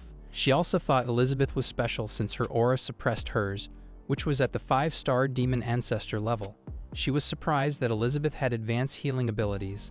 Li Ping then mentioned that he was jealous of people who could use magic because it was all-powerful. Chi-Chi remarked that she could tell Li Ping's place was unique. As a traveler, she was surprised to see the unfamiliar style and strange gadgets. She wondered if Li Ping and Elizabeth were the only ones living in the house. To keep the conversation going, Li Ping said they were. However, Elizabeth was not amused and wondered why Chi-Chi kept asking questions. Chi-Chi noticed that the two people had different auras. Li Ping seemed very kind, while Elizabeth appeared very evil. She remembered the ones considered the strongest on the continent: the Dwarf King, the Minister of Science of Aristotle, the Elders of the Elf Guild, and even Malfoy of the Dark Guild. She knew their strengths from their previous communications with the Sword Saint Guild. However, she couldn't understand the strengths of the two people in front of her. Elizabeth then told Chi-Chi to leave the house if she had nothing to do so she wouldn't dirty it. Her words surprised Chi-Chi. Li Ping then told Elizabeth that Chi-Chi was injured by the Dark Guild and was a guest. He claimed he could clean up anything that got dirty. Elizabeth looked jealous and told Li Ping to do whatever he wanted. Chi-Chi stood up and claimed she understood. She apologized for bothering them. However, she could still recall the demon burial she had just fought. She claimed she needed to hunt her down quickly, or the whole continent would be in danger. From the fight, she realized that Demon Burial was stronger compared to Malfoy and assumed that she was related to the Sea of Darkness. Chi-Chi then tried to bring out her sword since she was the only one who could stop and defeat Burial. However, nothing happened, and an awkward silence filled the living room. Li Ping wondered what Chi-Chi was doing. Anxious, Chi-Chi tried bringing out her sword, but nothing happened at all. She used up the last of her power and fell to the floor. She wondered why her mind was blank, as she couldn't remember a single sword form. Elizabeth then explained that the impurities on Chi-Chi's body had taken away her sword skills and claimed it was the price of taking shortcuts to get stronger. Confused, Li Ping asked what Elizabeth meant by that. Chi-Chi then confessed that she had signed a contract with the Sea of Darkness to make a breakthrough and deal with the Dark Guild. Li Ping remained confused upon hearing such a name.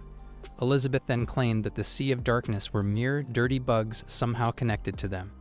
Chi-Chi agreed that she had been tempted to take the shortcut and admitted it was her own fault. Li Ping realized he needed to do something and suggested that they learn swordsmanship together since Elizabeth was a sword master herself. He suggested that Chi could become stronger that way, and angered Elizabeth then wondered why Ping would work with another woman and claimed she hadn't agreed to teach her. She asked him not to make decisions for her. Ping got scared and quickly apologized, saying that this way they could easily deal with the Dark Guild. He wondered why Elizabeth was suddenly acting possessive of him. Chi then stood up and said she wouldn't bother the couple anymore. She thanked them again for helping her and said she would leave now. Ping knew she hadn't eaten yet and mentioned that he had already prepared a bowl of noodles, asking her to eat before leaving. The bowl of noodles was on the table, ready to be eaten. However, Chi just thanked him for the gesture, saying she couldn't eat at the moment since she was still in shock. She then left the living room quietly.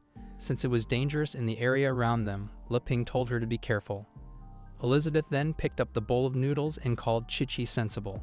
She said the bowl of noodles Ping made was meant for her and only she could eat it.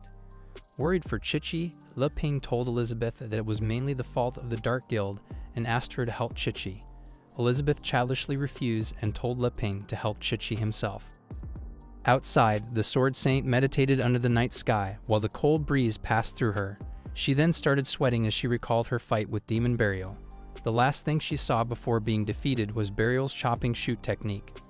Her swords were destroyed and useless against the demonic blade. Helplessly, she looked to the sky as she fell to the ground, sinking into the sands of the arid desert. As she fell into a hole, a yellow crystal emerged from her chest, and the Sword Saint strangely burrowed underground like a mole seeking safety. She soon emerged from the ground, and a yellow crystal broke. The next thing she saw was Robot Dog, suspiciously glaring at her. The Sword Saint opened her eyes, panting. She recalled everything that had happened. It was all thanks to the lucky gem that she managed to escape the quicksand. She would have died hundreds of meters underground. It had only taken one blow from Burial to defeat her completely. She had thought she was the strongest on the continent, but it was all a delusion. She couldn't believe she had let herself be deceived by the Sea of Darkness. She realized how arrogant she had been.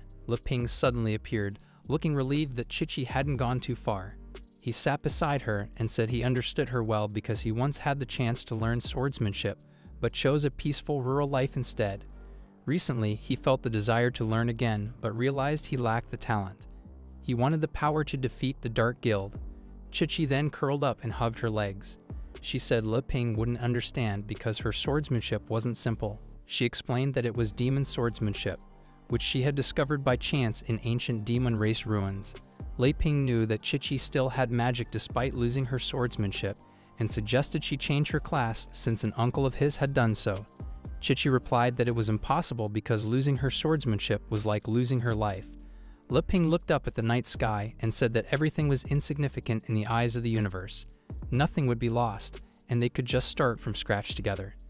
Using her advanced magic concealment, Elizabeth, Ping's worried legal wife, sneaked nearby and eavesdropped on their conversation. Holding a bowl in anger, she couldn't believe Ping was cheating on her. Ping then told Chi that he had recently learned to tie Chi's sword, holding up a piece of twig as he spoke. It was the first time Chi had heard of such swordsmanship. Ping claimed it could be considered a form of swordsmanship without the need for magic. It couldn't destroy enemies, but it cultivated the mind and nourished the body. He then invited Chi to try it with him. Hearing these words from her husband, Elizabeth flinched and started imagining Ping and the Sword Saint getting close and touchy with each other. She even imagined them becoming romantic in the end. She got mad, broke the chopsticks she was holding, and let out her voice in frustration. Ping noticed her and wondered if Elizabeth was nearby. Elizabeth had no choice but to reveal herself by removing the concealment magic and glared at Chi. Ping assumed that Elizabeth would help them since she had shown up. Elizabeth claimed she would do whatever she wanted. She reminded them of the house rules, stating that everything in the house belonged to her and couldn't be given to anyone without her permission. Ping reminded her of the time she took the noodles meant for Chi. Elizabeth exclaimed that everything in the house, including Ping himself, belonged to her. In the end, Ping gave up and told Elizabeth to do things her way. Elizabeth then grabbed something from the air and brought out a space curtain. She instructed Chi to follow her and covered her with the space curtain. The two women then disappeared from sight, leaving Ping alone. As usual, Ping remarked how Elizabeth had a warm heart despite acting mean with a sharp tongue. The Sword Saint found herself in a purple space. She was in Elizabeth's dimensional space. Chi was surprised to see herself in a space realm that could only be achieved by someone at the level of a demon king. Elizabeth then claimed that she had come to help her. The Sword Saint asked how she could help her. Elizabeth then told her that she needed to be destroyed first. She turned imposing, and the next thing Chichi saw was an incoming attack from her. She barely dodged an attack that looked like a demonic hand. Chichi asked why Elizabeth was trying to murder her when there was no conflict between them. Chichi could clearly see Elizabeth's level and knew that even if her swordsmanship hadn't been taken from her, she couldn't defeat Elizabeth. She didn't know why she was being murdered right after being saved. Elizabeth brought out more demonic hands, 4 in total, which creepily scared off Chichi. She told the weak Sword Saint to stand still so she could suffer less. Elizabeth continued her attacks, but Chichi refused to go down. Using her athletic abilities, Chichi dodged the attacks from Elizabeth, though she barely managed and sweated with anxiety. Symbols appeared in her eyes, and she claimed what she had been waiting for had arrived. She then stopped her movements, did a handstand, and took a stance facing Elizabeth. She declared she was the peak 5-star demon ancestor and exclaimed that she would not accept her death easily or let Elizabeth defeat her. However, Elizabeth was unimpressed and told Chichi she didn't want to speak with her. She then used all of her demonic hands to attack Chichi. Despite her efforts to dodge, Chichi was quickly overwhelmed. The demonic hands caught her limbs and held her in place like a witch captured during a hunt. Angered, Chichi demanded to know what Elizabeth wanted and asked her to let her go. Elizabeth saw that Chichi's mind was becoming disoriented. She knew the power Chichi had obtained somewhere would consume her mind and body since she no longer had her swordsmanship. Elizabeth was only trying to help Chichi uncover the danger before it got worse. Like a crazed dog, Chichi struggled and begged to be released. Elizabeth then released one demonic arm and turned it into a fist, pointing it toward Chichi. It went into Chichi's mouth like a snake invading a rabbit's hole. Chichi trembled as the demonic arm rummaged through her insides, as if searching for something. Suddenly, her stomach started deforming and bulging, and it looked like something was trying to get out. While the other demonic arms held Chichi in place, the one inside her grabbed something that looked like a creepy insect. Chichi lost the strength to struggle, and the Crocs she was wearing fell off. The demonic arm slowly withdrew from her mouth, carefully ripping out the insect inside her. The insect was successfully extracted from her body, and the demonic arms dropped Chichi to the ground. While the Sword Saint was recovering from the painful experience, Elizabeth confronted the strange insect, wondering how it had even gotten onto her plane. The insect struggled desperately. Elizabeth kept questioning it, asking if it was connected to the Dark Guild. The insect suddenly formed a face and cursed at Elizabeth for ruining its plans. Elizabeth didn't care and crushed the insect without hesitation. However, the same voice that came from the insect started speaking through Chichi's mouth. Chichi's body began to move like a zombie, standing up and talking about how it had taken over her body. It said its magic could help the Sword Saint reach the level of Demon King, but every time the Sword Saint showed weakness, something would be taken from her. As Chichi's body stood up, it continued to crack, and the same demonic symbols appeared in her eyes. The voice claimed that if its real body was destroyed, it would take over the Sword Saints. It realized that Elizabeth knew about the contract and had broken it on purpose. Calmly, Elizabeth stated that a similar situation like this had happened before. 500 years ago, in a place where magma looked like an ocean, a lone person was meditating in the middle of this fiery sea. A scripture's pages were flipping rapidly, and a familiar woman sat at the center of the Demon Queen's cultivation ground. It was Elizabeth from 100 years ago, determined to become stronger than the hero she was destined to fight. Suddenly, a creepy voice asked her if she wanted to get stronger, offering help. Elizabeth opened her eyes and demanded to know how the intruder had entered her cultivation grounds. The intruder introduced himself as Azathoth, the Lord of the Sea of Darkness. He claimed that it didn't matter how he got there, but insisted he could give Elizabeth the power to become stronger. Curious, Elizabeth asked how. With a sly smile, Azathoth claimed it was simple. He could give her power as long as Elizabeth let him stay in her body. He explained that his chaotic force would help her reach the realm of the Demon King. He told her not to fear the legendary hero from the stories. Elizabeth became curious upon hearing those words and started moving her hand to touch Azathoth. A symbol then appeared on her eye, and Azathoth excitedly instructed her to accept his power. However, Elizabeth suddenly grasped Azathoth hard, surprising him. She wondered who Azathoth was referring to, that was afraid of the legendary hero and couldn't believe a little bug from another space was saying such things. Azathoth realized that Elizabeth was using him to spy on his world. He then told her again that with his help, she could reach the Demon King level if she accepted him and his chaotic force. He claimed Elizabeth's power alone could suppress him and that he wouldn't be a threat to her at all. Still, Elizabeth knew Azathoth's plan as she glared at him. It was to wait for Elizabeth to meet and murder the legendary hero and then take everything from her afterward. Azathoth then claimed they had already formed a contract when Elizabeth briefly touched his chaotic force. He warned her that things would turn bad as she rejected him now. Elizabeth ignored his warnings and slowly extracted Azathoth from his world's plane. She said she had already absorbed a good amount of chaotic force when she peeked into his world. Azathoth couldn't believe Elizabeth was so cunning and unafraid. Elizabeth then released Azathoth and remarked that the power she saw was as barren as the world she saw. She said it was only suitable for bewitching the weak. Azathoth fell into the magma and asked what Elizabeth was trying to do with him. Burning, he exclaimed that Elizabeth would experience some backlash since the contract had already been formed. Elizabeth replied that she would seal Azathoth in the area and rely on her own power to break through to the Demon King level.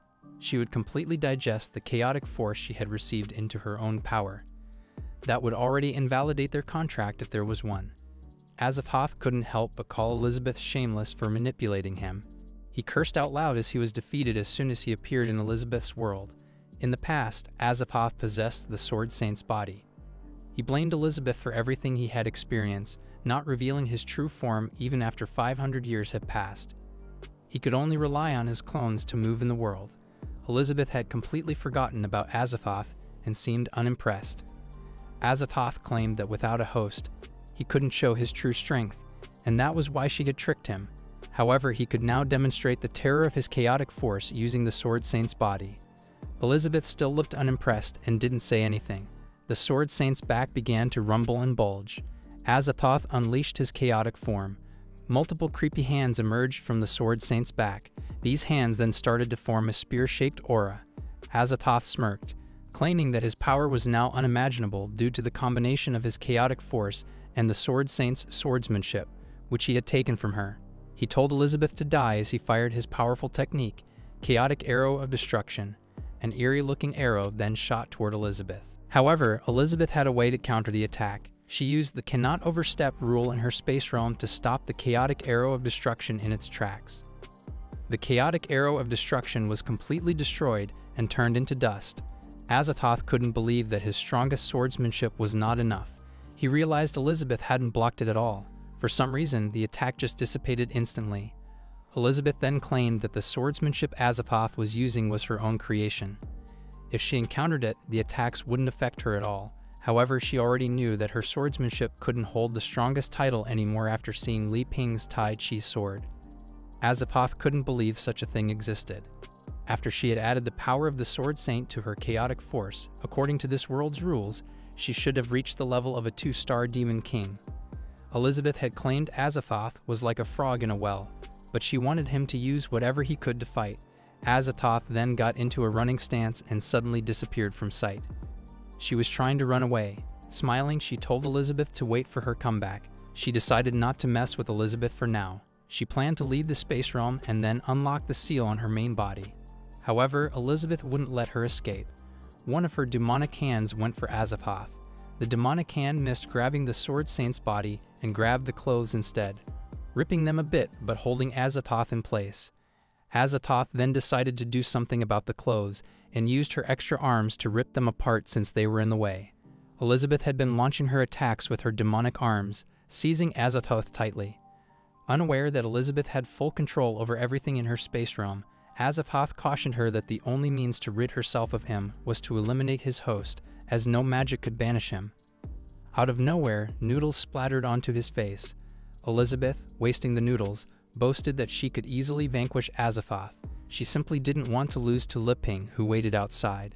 Advising him to have some noodles first, Elizabeth's actions left Azathoth astonished that the mighty Lord of the Sea of Darkness could be humiliated by someone like herself. Azathoth stopped talking suddenly, sensing something peculiar.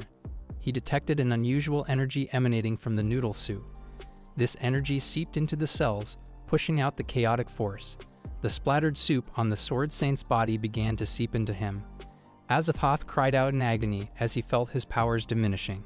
the chaotic force expelled from the Sword Saint's body gathered in the empty bowl held by Elizabeth. Elizabeth couldn't believe she had once again relied on something Li Ping provided to solve a problem.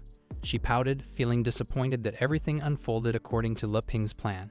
She realized she still felt inadequate compared to him. Shortly after, Li Ping, enjoying his evening stroll, noticed a strange opening nearby.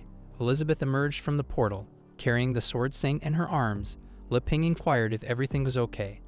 With blood trickling from his nose, Li Ping covered his eyes and questioned why the Sword Saint was now unclothed.